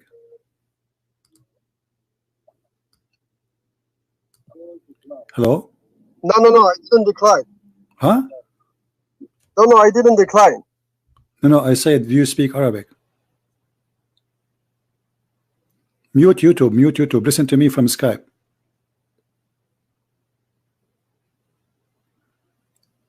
Hello?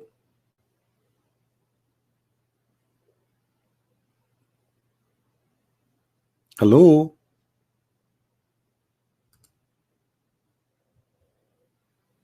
Are you there?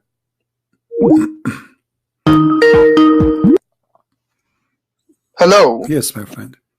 So, Hello? yeah, do you speak Arabic?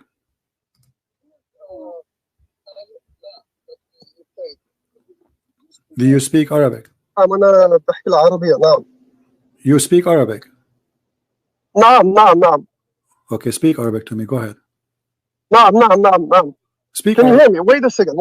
No, speak Arabic to me. I want to hear you speaking Arabic. I want to learn from you. Go ahead. Wait a second. Let me fix my mic. No, your mic is fine. I hear you very well. You said nam. No, I can't hear you. No, you don't speak Arabic. Wait a second. I think you are. You don't speak Arabic. Tara. Okay, speak Arabic. Wait a second. Speak Arabic. Wait, hear me? Speak Arabic. Yeah, can you hear me? Yes. Can you say to me those words you said to me in Arabic? Can you hear me? Can you say? Yeah. So who's? Tell me who's explaining. Can you say? Wait a second. Hold on. No. Wait a second. Why you? Who's Allah? Why you are? Who's why you Allah? are calling yourself? Allah is the name. Allah. So your name is Arabic. Allah is a title. It means Al-Illah. That's an illusion. So you don't speak Arabic. So you don't speak Arabic. Do you know what is an Why you are lying? Why you say? What's the point talking in Arabic? They don't speak Arabic. So you don't speak Arabic. So how are you asking me to read this? ولماذا تريدوني أن أتكلم باللغة العربية؟ You don't speak Arabic. المستمعين لا يفهمون. Okay, listen. I want you to read for me this. لماذا? Why? Why do you want to speak in Arabic? Because you are speak in English so they understand. And let me explain you, brother. You don't speak You said لله. Okay. لله. لي is حرف جار. Okay. لي is حرف جار. Do you understand? Okay. حرف جار. Okay. is مجرور. Okay. لله. And then you have an illusion. Okay, and who is lah? حذف ألف. Do you understand? It's a title. It's not a name. It's like Allah in Aramaic. Allah. Okay, So what, okay. So you are saying, okay. So you are saying, so okay. Hold on. Okay, don't scream. You're making it. Okay, don't scream. Don't scream. Okay, one moment. So Lee is a letter mean too. Okay, La is a title or La is Allah is a title or a name. Allah is a title. It means Al-Ilah. It's not a name. Okay, so what is the name of your God? So what is the name, my friend? Put that together, it becomes Allah. What is listen? Even We cannot keep screaming. You know, we need to have a conversation, my friend. Otherwise, you will force me to hang up on you. I'm asking you. What is the name of your God? What is the name of your God? What is the name of your God? My friend, this is not. I'm asking you, what is the name of your God?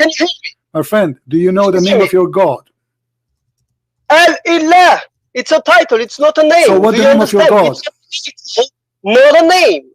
So put this in your mind. Okay, what is the name? Okay, what is the name of your God?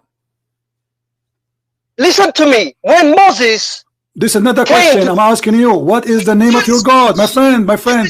Okay, do your God? Okay, I want you to answer me. Listen, don't force me to hang up on you. I lost my voice screaming. I'm asking you. Hear me. I can hear you. Listen to me. We cannot talk in the same time. Okay, can you make it short? No problem. What is the name of your God? What is the name of your God? And while you're Muslim, you say, okay, here we go. This is the Muslim website, Abdul. This is the Muslim website. Are you going to ask me to hang up on you? Are you asking me? Are you asking me to hang up on you? Are you asking me? We can talk in the same time. Have a breathe. Give me a break. Do you speak Hebrew? Listen, I'm asking you, what is the name of your God? What is the name of your God? Do you understand Hebrew? No, I don't understand. No, I'm asking you. You are the one who will teach me. What is the name of your God? What is the name of your God? The last time I will ask you, I will not scream more. Do you know the name of your God? Shut up and get lost. You see, this is why I block you. Because you are a talking machine. You are afraid to let me talk. This is the whole point. You don't want me to talk. Allah, the unique name of God. This is what your Muslim article is. And I can show you tons of websites saying that.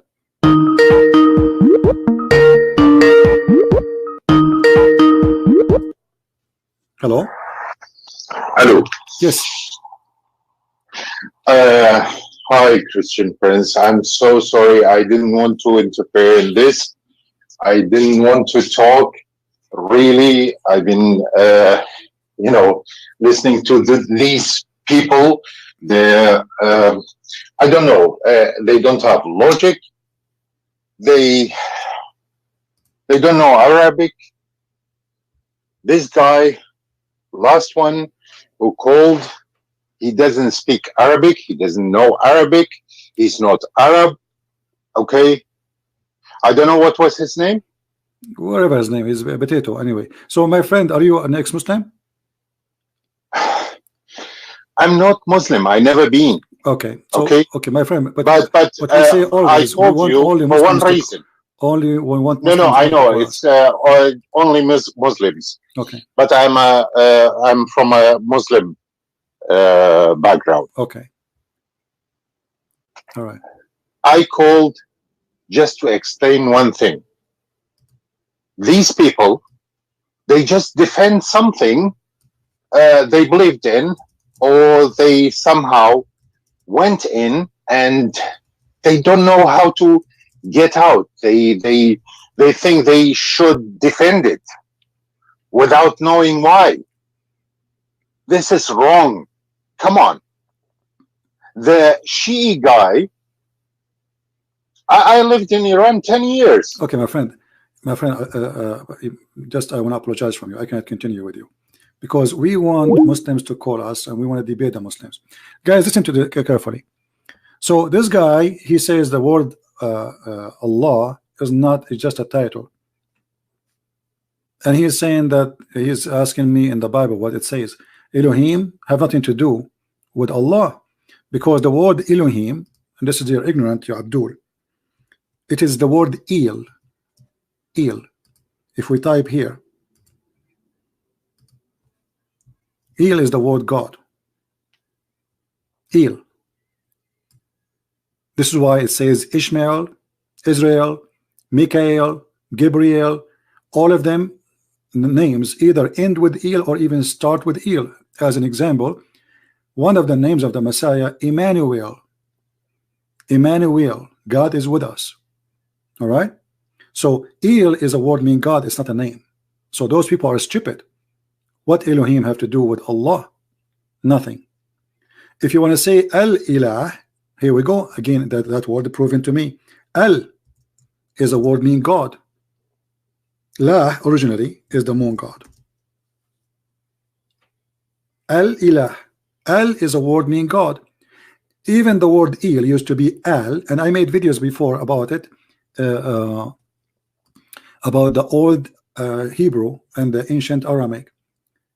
Israel, it used to be Israel. Ishmael used to be Ishmael. Mikael, Mikaal. So El and Al is one word. Old Aramaic or El, the old Hebrew, used to use the word El, I mean Al, sorry, instead of El. El is something new. So when we say Allah, this is God lah. This is why in the second verse in the Quran it says Li lah.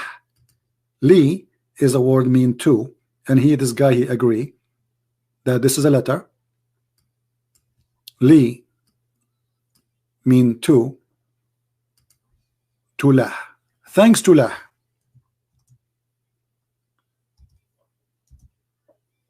To lah. And actually the verse in front of us on the screen, it's very unique, and that's why I put it in the screen. The chapter is chapter Ya Sin. Ya Sin, chapter 36, verse number 1. The Muslim interpreters, they say Allah knows best what he meant by those letters because they are ignorant. Ya is a word meaning God. You see, I say to you, Islam is a collection of languages, and he don't know. Muhammad do not know what he's talking about. He's just copy. Ya is a word meaning God. Sin is the name of the moon god. God sin. You can go right now and search in Google, Prophet Google, peace upon him. La, what is the name of the moon god? You will see either La or Sin. And the reason for the different names, because different location, different people. Sin mostly used in Europe. This is why even in English today we say don't do sin. Why? What does that mean? This is pagan. Sin is pagan God. You are committing sin. So we are using the word sin coming from that. Don't do sin. When people they became a Christian, anything is wrong, they correct, they use this word as mean wrong. Pagan.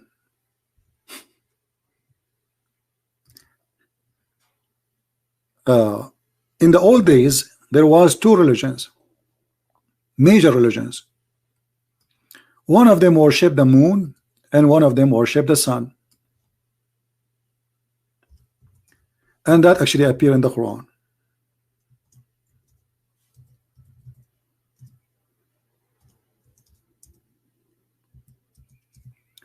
If you read the story of Abraham, chapter 6, verse number 76, Abraham, he saw a planet, a star in the sky. He said, this is my God, this is Akbar. Sorry, this is my God, did not say Akbar yet. This is resemble at that time how people worship stars. And this is why Muhammad in the Quran, he promised the Sabian to go to heaven. Because Muhammad himself, and we have a proof of that, he was a Sabian. So he said the Sabians will go to heaven. If you go to Muslim website, they will see, they say that Sabians are stars worshippers. So how Sabian they will go to heaven? They are stars worshippers, as simple as that. The Christians, the Jews, the Sabian. Muhammad is a hypocrite, man, like anyone who goes in election. You see Trump, he go in election, supposedly he support the gays, but in reality I don't believe he do so. He's being hypocrite, liar, taqiyya. You know, he want to win the election. Obama, suddenly he carry the Bible, he go to the church and he's praying. He want the Christians to vote for him so he can be president. He knew without them he will never be president, but all his life he was making fun of the Bible. Taqiyya. Muhammad is the same. Christian Jews at that moment, Muhammad, he don't have power to kill them. He's trying to convince them that he is a prophet for all of them, and all of them they will be, all of them they are saved, even if they are Sabian, even if they are Jews, even if they are Christians. Then if we go, we find here when Abraham, he saw the star, he said, this is my God. He worshipped the star. And then look at the logic. He says, I love not things which set. So Abraham, he believed in the star, and then he disbelieved because the star disappeared. Well, why? This is the first time he see a star. He never saw, he never seen night before. Abraham was held in jail inside the prison all his life, and suddenly he opened his, like somebody took him out of the jail. It was night time, and he saw the star first time ever, and he says, this is my God, I worship you. And then the sun appeared, so the star is not his God. And then he saw the moon. He says, this is my God, the moon. Here Abraham is switching religion from worshiping stars as Sabians to worshiping the moon. And then he saw the sun, and he said, this is the sun, this is Akbar, not the greater. Akbar was one of the names of the sun. Haza Akbar, Hada Akbar. فلما رأى الشمس بازغة قال هذا ربي هذا أكبر. When he saw the sun coming, he said, this is my Lord, this is Akbar. Allahu Akbar is merging to God, the moon God and the sun God. Muslim, they deny that. Okay, question to the Muslims, and I change anyone to call me. Why Allah have 3 daughters according to the pagan Arab, which mean Muhammad, the pagan Arab himself? We can show you the story where Muhammad, he sent Khalid ibn al-Walid to kill Al-Uzza, and he killed her, supposedly the daughter of Allah. How Allah as God, where is the idea coming from that God he have daughters, 3 daughters? Who is the wife? Who is the husband? Any Muslim can tell us? Why the Arab they believe that this God he have 3 daughters? Who are they, and who he married from who? Any Muslim have an idea? They go on mute. They don't dare to answer. Who is a Muslim can tell us where is the idea of Allah having 3 daughters? Allah he sneezed, he got 3 daughters, or Allah he married somebody and he have 3 daughters from that body? Anyone? The moon God marry from the sun God. They have 6, they have 3 daughters. Very simple.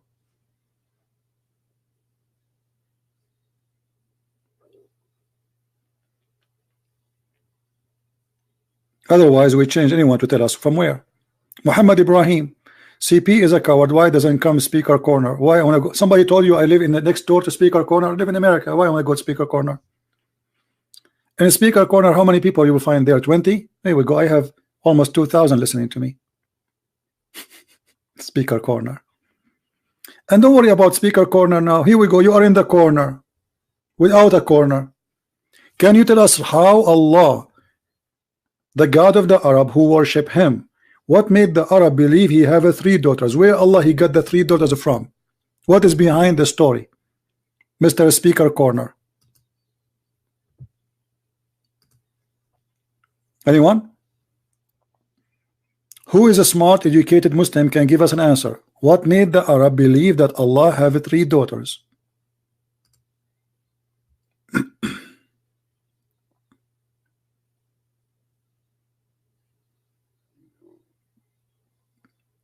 Anyone? They have no answer. It's a challenge. You know what? If a Muslim, he can call me and tell me what is behind the story of Allat and Al-Uzza and Manat,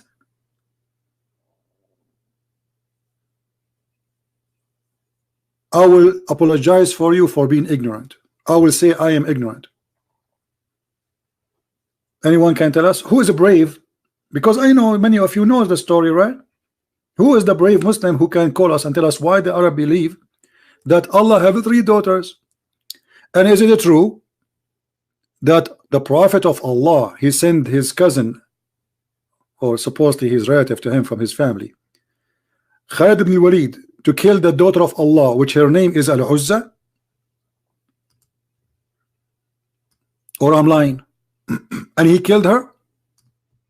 That's mean Muhammad believed really that Allah have 3 daughters.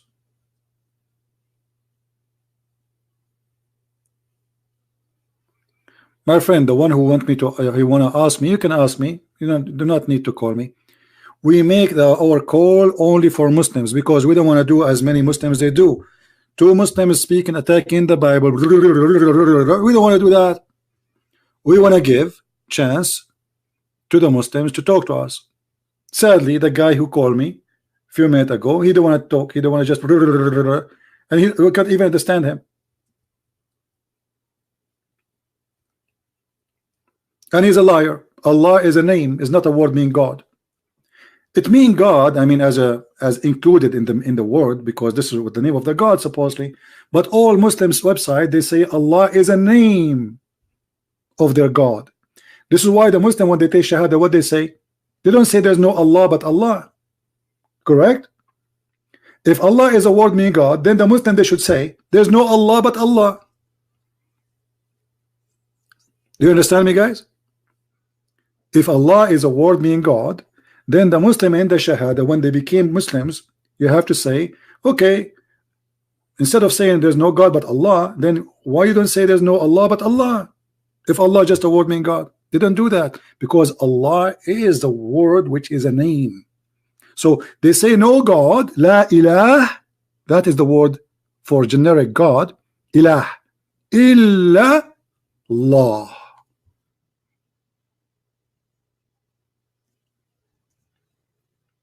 And you can find right now, you can search in Google, you will find all Muslims agree that this is not a word mean God. It means God as included because this is the name of the God, but it is a name, not just a word. All right. We go back to the topic. So as you see, Islam is a collection of crazy stuff. And look at the logic of Allah. Why Allah is rejecting having daughters? Anyone? Did he have rejected daughters here? Look what he said. He says, what? Like what? For you the males and for him the females? What kind of God he says that? The funny, the Quran says that the Arab, when they hear they have a daughter, their faces will turn bad. They get upset. But he is the one who's getting upset from the females' daughters. Do you see it? He says the Arab, they get upset if they have a female daughter. But look what happened. He said, like what? Yours is the male and his is the female. Indeed, this is unfair division. Do you see it? Is that my translation? No. So Muhammad, he rejected that Allah have 3 daughters, not just because they are daughters.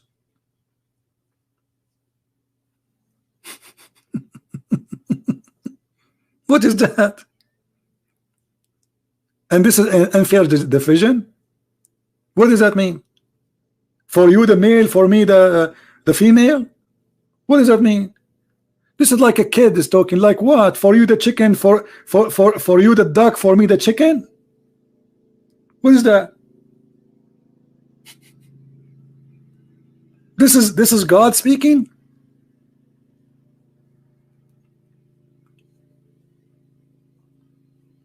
My friend, I gave you a chance to talk to me. You are just a kid. You want to shout, you want to scream, and you are an idiot. Anyone can type right now, about the name of the name of the God of Islam. Allah have 99 attribute, right? But one of them is a real name of your God.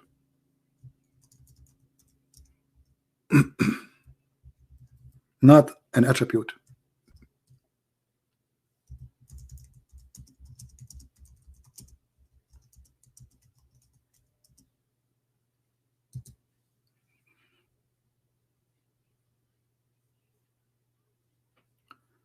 All right.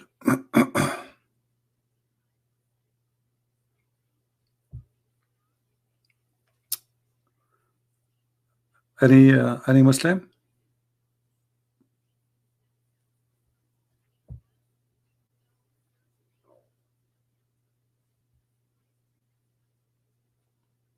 Hmm?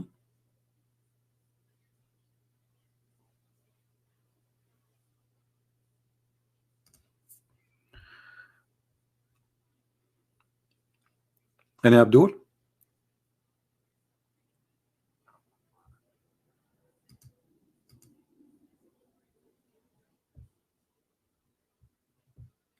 Nobody?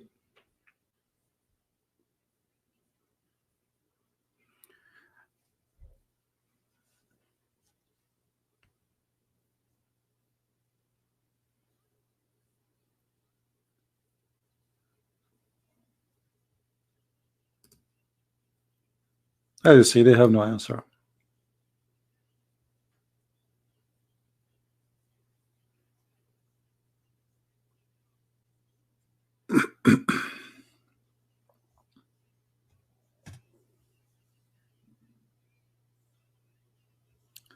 This is a Muslim website.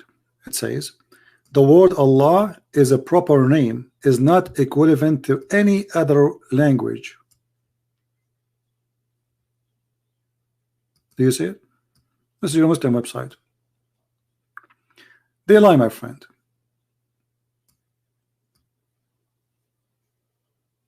They lie.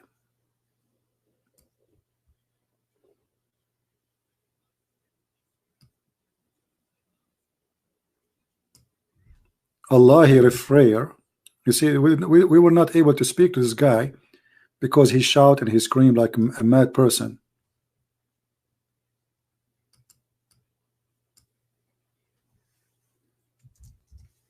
But the Quran confirmed that. When Moses asked his God, what is your name? What I will tell my people? He said, I am. We did not give him really a name. Now, when you read in the foreign language, you might think this is a name.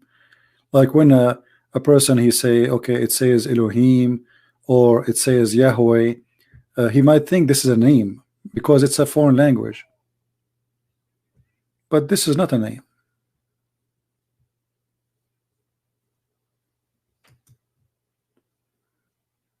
This is just Elohim is about God, and I am who I am. This is how God he presented himself.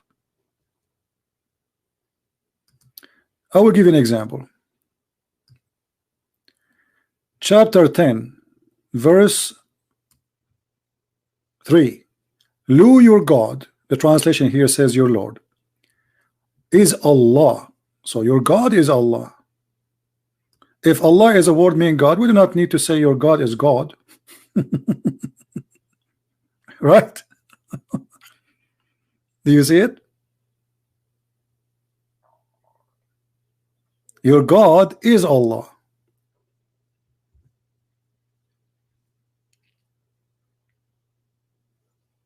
That is what the Quran is saying.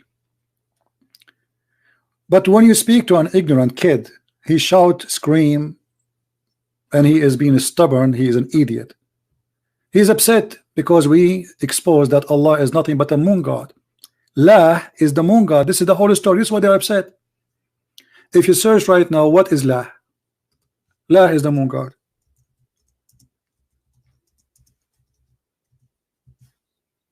La is the moon god.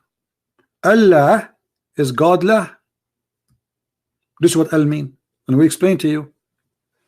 Al in the Aramaic, al in the Hebrew, the same as il, is a word mean God, any God. So when we Christian, we say Emmanuel,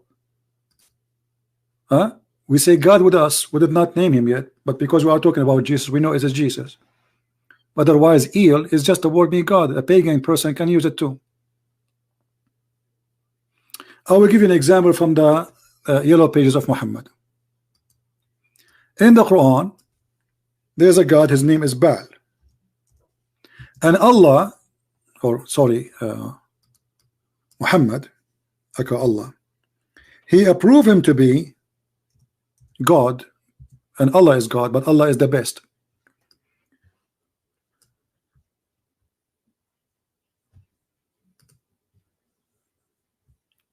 Ba al is the word God. The God is Ba, and his last his title is Al, is God Baal. Are you going to cry for, you know, to Baal and you forsake the best of the creators? This verse confirmed that the God of Islam, or Muhammad, aka Muhammad, confirmed that La is the moon god who is better than Baal, but both of them are creators. Because if there is only one creator, how you say he is the best of the creators? That will be a lie then. If there's only one creator. When I say I am the best of the student and I'm the only student, that's him, I'm lying. Because I'm the only student. Correct? Do you understand? If you say I am, okay, if you go to your mother and you say, let's say you were a kid, hey mom, I am the first in my classroom, and you are the only one in the classroom, you are a big fat liar. Because the second you say the best of, that means there's other like you are lying. The best, Allah is the best, but there's no others, unless he agree that there is a creator. And then if we go and read the interpretation for this verse, we will find that the one who said this, it was not Allah, it was not Muhammad, it was a guy, his name is Abdullah ibn Sarh. He was the inscribe for the prophet, supposedly. Muhammad, he was reading Quran, or let's say reciting, claiming that this is received, this is from Allah, asking him to write it. So the guy, he says to him, Abdullah ibn Sarh, and this is appear in two places in the Quran. When he heard this, he says, praise be to Allah, the best of the creators. Who is the one who said that? Abdullah ibn Sarh. Muhammad, he said to him, write it down, this is exactly how it came to me. And I can show you this from the interpretation of the Muslims. You believe it? I can show you that this exists in the interpretation of the Muslims for the verse, saying that this guy, he said, when the prophet said this, he said, Allah, so please be Allah, the best of the creators. Muhammad, he told him, write it there. He said, write what? He said, just write what you said. So blessed be Allah, the best of the creator. He said, but I am the one who said that. He said, it came to me the same as it came to you.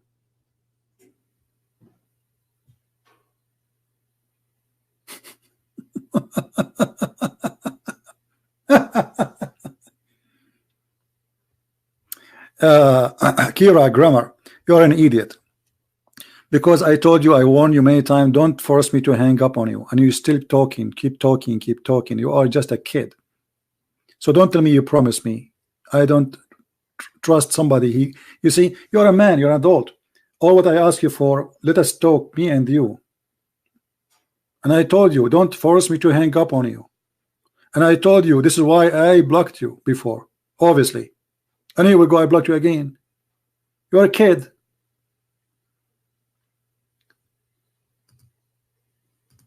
Allah is the best of the creators is something added by a guy, his name is Abdullah ibn Sarh, and Muhammad, he put it there. Who is the one is saying that? Who is a Muslim wanna call me to show him the reference from your Islamic books? Any Muslim? Maybe Christian Prince is lying. Maybe Christian Prince is lying. I mean, you never know, brother. Who is the Muslim wanna call me? And he challenged me to show him the reference from your Islamic books that this is what the Prophet did. He took what the guy he said and he put it in his book. Anyone?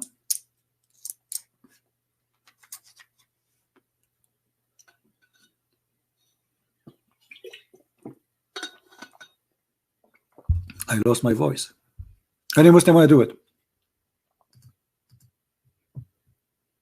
It's not me saying that. It is you Muslims saying that this is happened because a guy, his name is Abdullah ibn Sarh, he added those verses and Muhammad, he copied him, and not only that, he left Islam, this guy, because of this.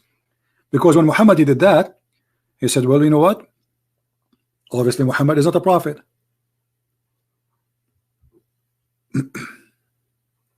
He's not. If we go in the books of Muslims, chapter 23, verse number 14.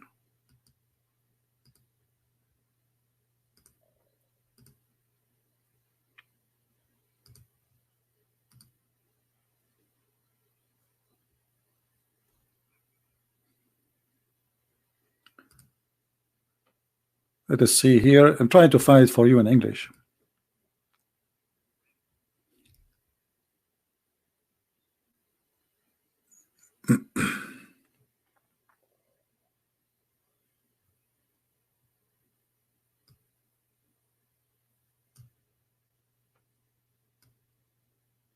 Let us see if we can find it.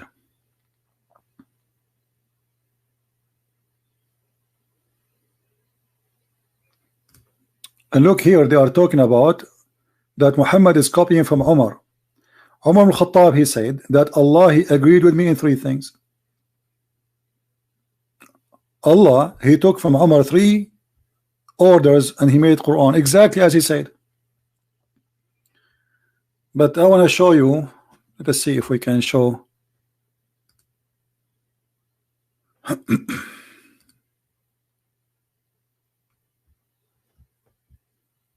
There's nothing here in English.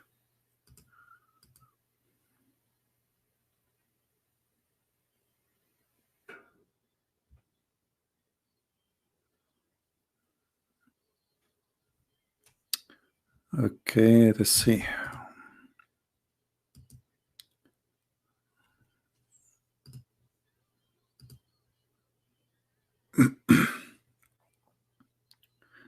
Let us go to chapter 37, 125.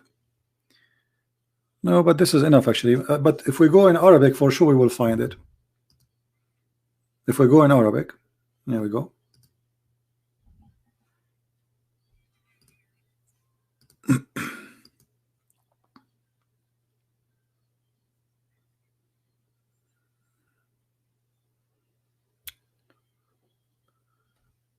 Who is a Muslim wanna call me so we can read the reference together?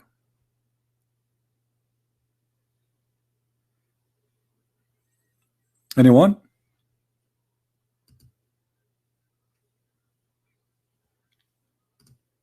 Mayday, Mayday. Who is a Muslim wanna call me so we can read how Muhammad he copy?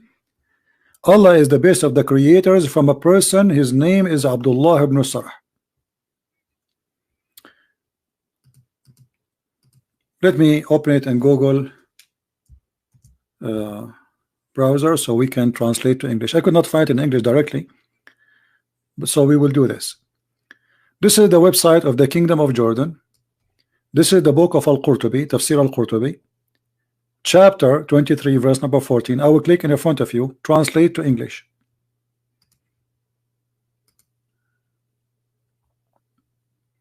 And here down you will see that this is a story of Abdullah ibn Sarh. He left Islam because he discovered that Muhammad is nothing but a scam.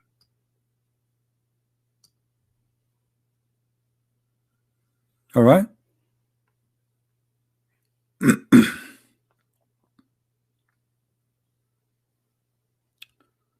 Read.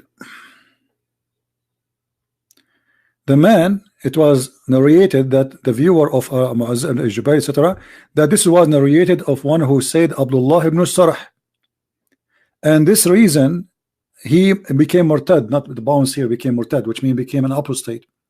And he said, well, this is what came to me as I came to Muhammad, because he's the one who said that. Muhammad, he took it, he put it in the Quran. What came to Muhammad is the same as came to me. Muhammad, he says that to him, but he is the one who recited this first. He is the one who says, so I said, blessed be the best of the creators. And then Muhammad, he took it, he put it in the Quran, and this is why he became. My friend, don't tell me I'm totally wrong. It's not me who's saying that. This is Al-Qurtubi. I mean, do you see the madness? This is Al-Qurtubi. What I'm wrong? Unbelievable. This is not me. This is your book. And do you see here that says the guy he bounced? This is very close person to your prophet. This is the brother of Uthman ibn Affan, the caliphate.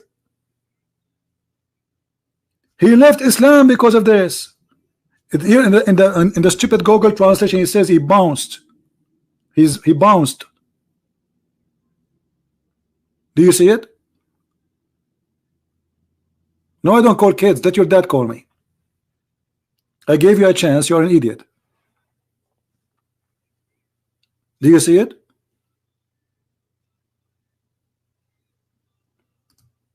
Your prophet is copying the guy and adding it in the Quran.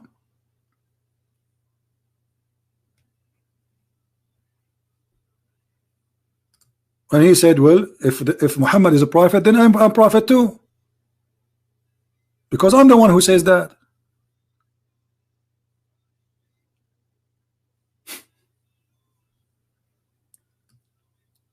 And Muhammad always, he copied from people. You know, he copied poetry from Imru al-Qais. He copied from Umar ibn Khattab, as we showed you. Crazy stuff.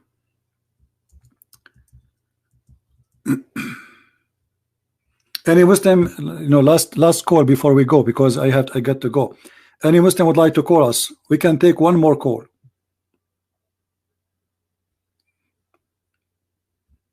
I'm talking alone, because when you call me, you were talking alone, you idiot. Get out of here. I gave you a chance to call me. I am the one who called you actually, and I wanted to have a conversation with you, but you did not let me talk. You're a mad person. I feel sorry for your wife, by the way, if you ever get married. I mean, what kind of a person you are? You can't let people talk. Are you calling me to talk? Only you? Oh, go open your channel and talk.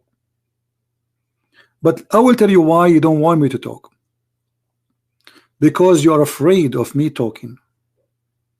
So the only way you defend your religion is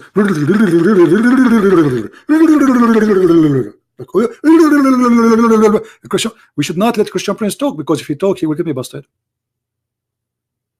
So you call me because you are terrified. You are talking to Christian Prince. How I can silence this person? The only way I can silence him, if I keep talking, screaming. That's it. Otherwise, I take Muslims call all the time, and we talk. The guy before you, we spoke for almost 2 hours with all the crazy stuff he said. But at least he let me talk.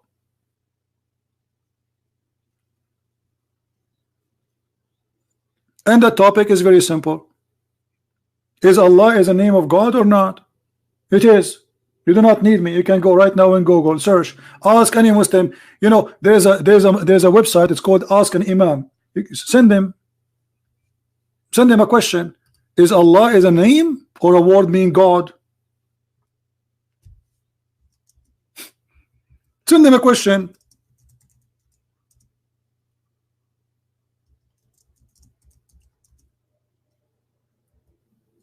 You're an idiot. You are literally an idiot.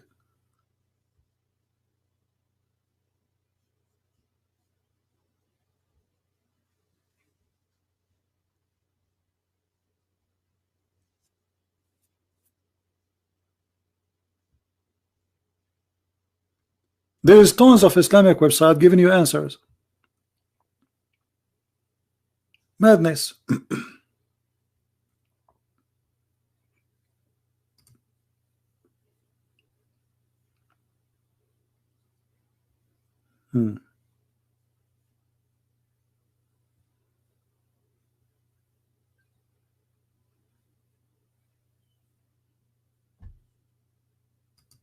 Any Abdul? Last call. We have to go. We cannot stay here forever. Any Muslim?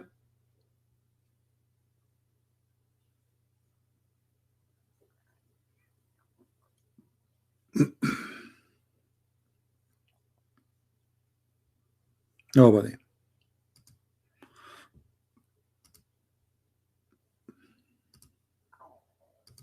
I don't know if you can hear my stomach is talking.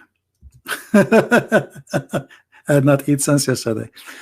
Anyway, guys, I'm busy publishing my books. So yesterday we sent for print my book 6 and Allah in Spanish. So those who speak Spanish, my book will be maybe out in Amazon maybe in 48 hours from now. All right. If you speak Spanish and you are waiting for the translation, so it's going to be out, and then we will start working in the second publishing. My voice is not good. I lost my voice, and actually I have a dry throat. I wasn't planning really to go, but I said those guys, they did not hear me for 3-4 days. They might kidnap me if I didn't show up. I burned even my upper lips. I was drinking tea, you know, and you know those things like the cup, it have a cover, you know what I mean? And that thing came out, and it was very hot tea, burned the upper side of my lips, so it's hurting me when I talk too.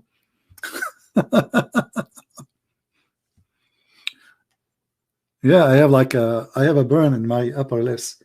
It feels weird actually when I talk. It feels numb. But I said, okay, you know, I did not show up for a few days. You know, that will not be good. And tomorrow, I hope I will be able to do so. And actually, I have to cut the grass today because tomorrow we have a snow. You believe it? I have to cut the grass before the snow comes. Otherwise, I will not be able to cut it until the coming year, the coming summer. You know, so I have work to do, and you know, when it get late, we cannot turn the machine to cut the grass. Otherwise, people will be upset because of the noise. Tomorrow we have a snow. Unbelievable. There's a global warming everywhere except around my house. Me. And by the way, how Allah He sent the snow? Who remember? Where Allah He sent the snow? He sent it from mountains which is located in heaven. Right? Remember that. Science. This is God. This is God.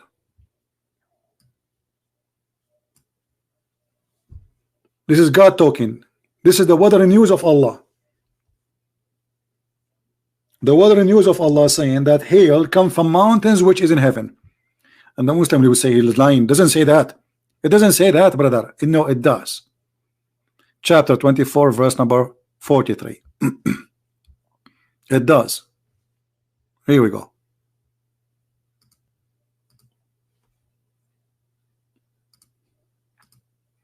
Don't even try.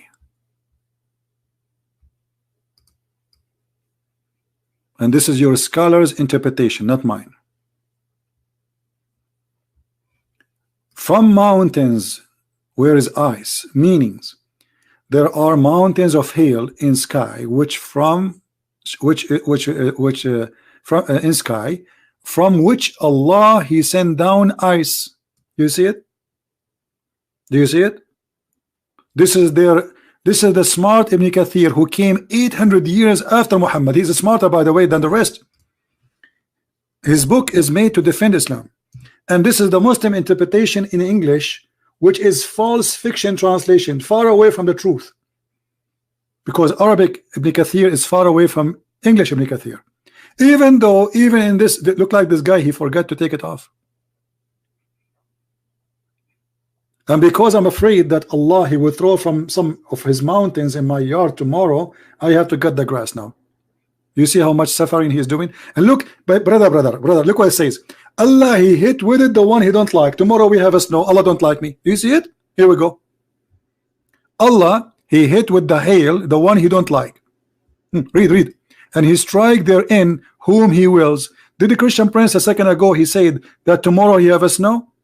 Did he say that? Did he say only around his house, brother? Brother, did he say that? Did he say there's a global warming everywhere around around my house, brother? Did he say that? Here we go. Brother. Brother editor. Did the person name Christian Prince? And he always think about Islam. And sorry, I cannot talk more because my voice is gone. Did he say that? Yes, he said that. So what do you want more proof that Allah is God? In my city, nobody will have a snow tomorrow. Only my house, around my house, only. Yeah. I think I forgot the refrigerator door open, the freezer.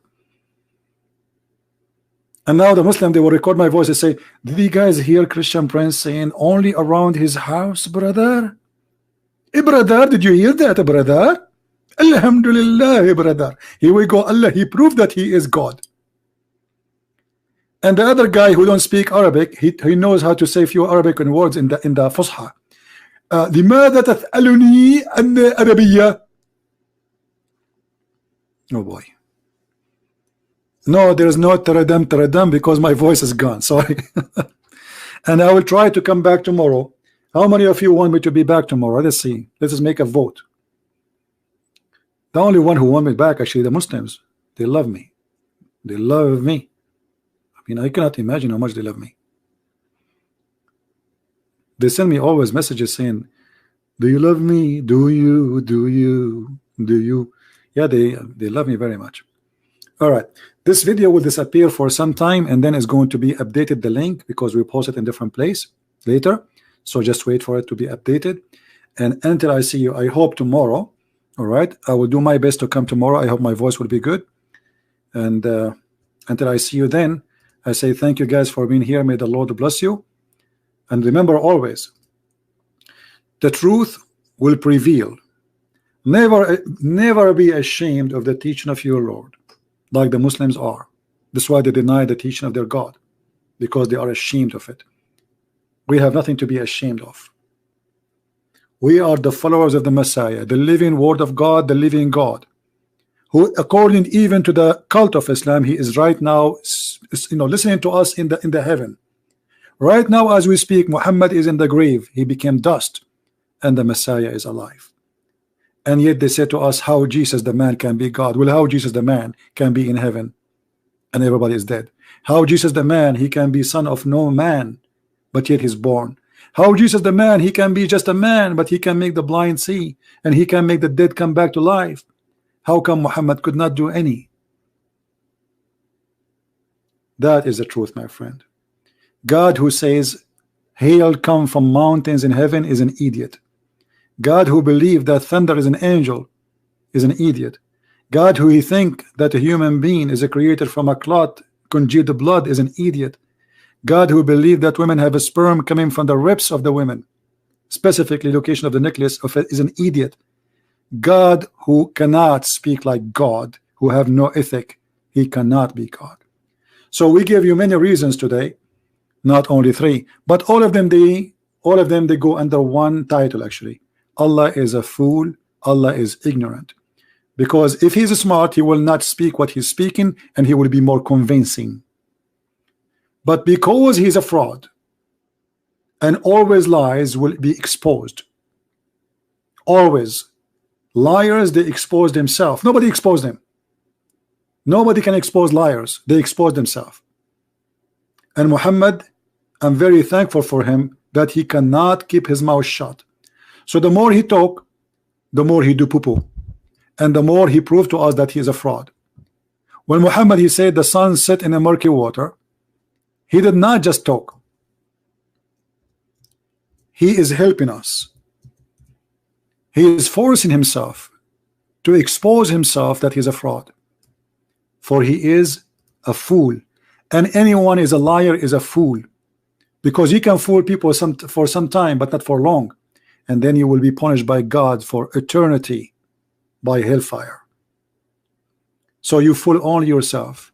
Nobody can escape the punishment of the Lord. And this is the fool Muhammad claiming that the sun sit and sleep in a muddy hot water. Can Muslims say this is not true? This is not my words. This is your prophet, and this is Sahih Hadith, and this is confirmed the Quran. Thank you for being here. May the Lord bless you. Until we see you soon again. Christ is Lord, Islam is false, and we prove it always.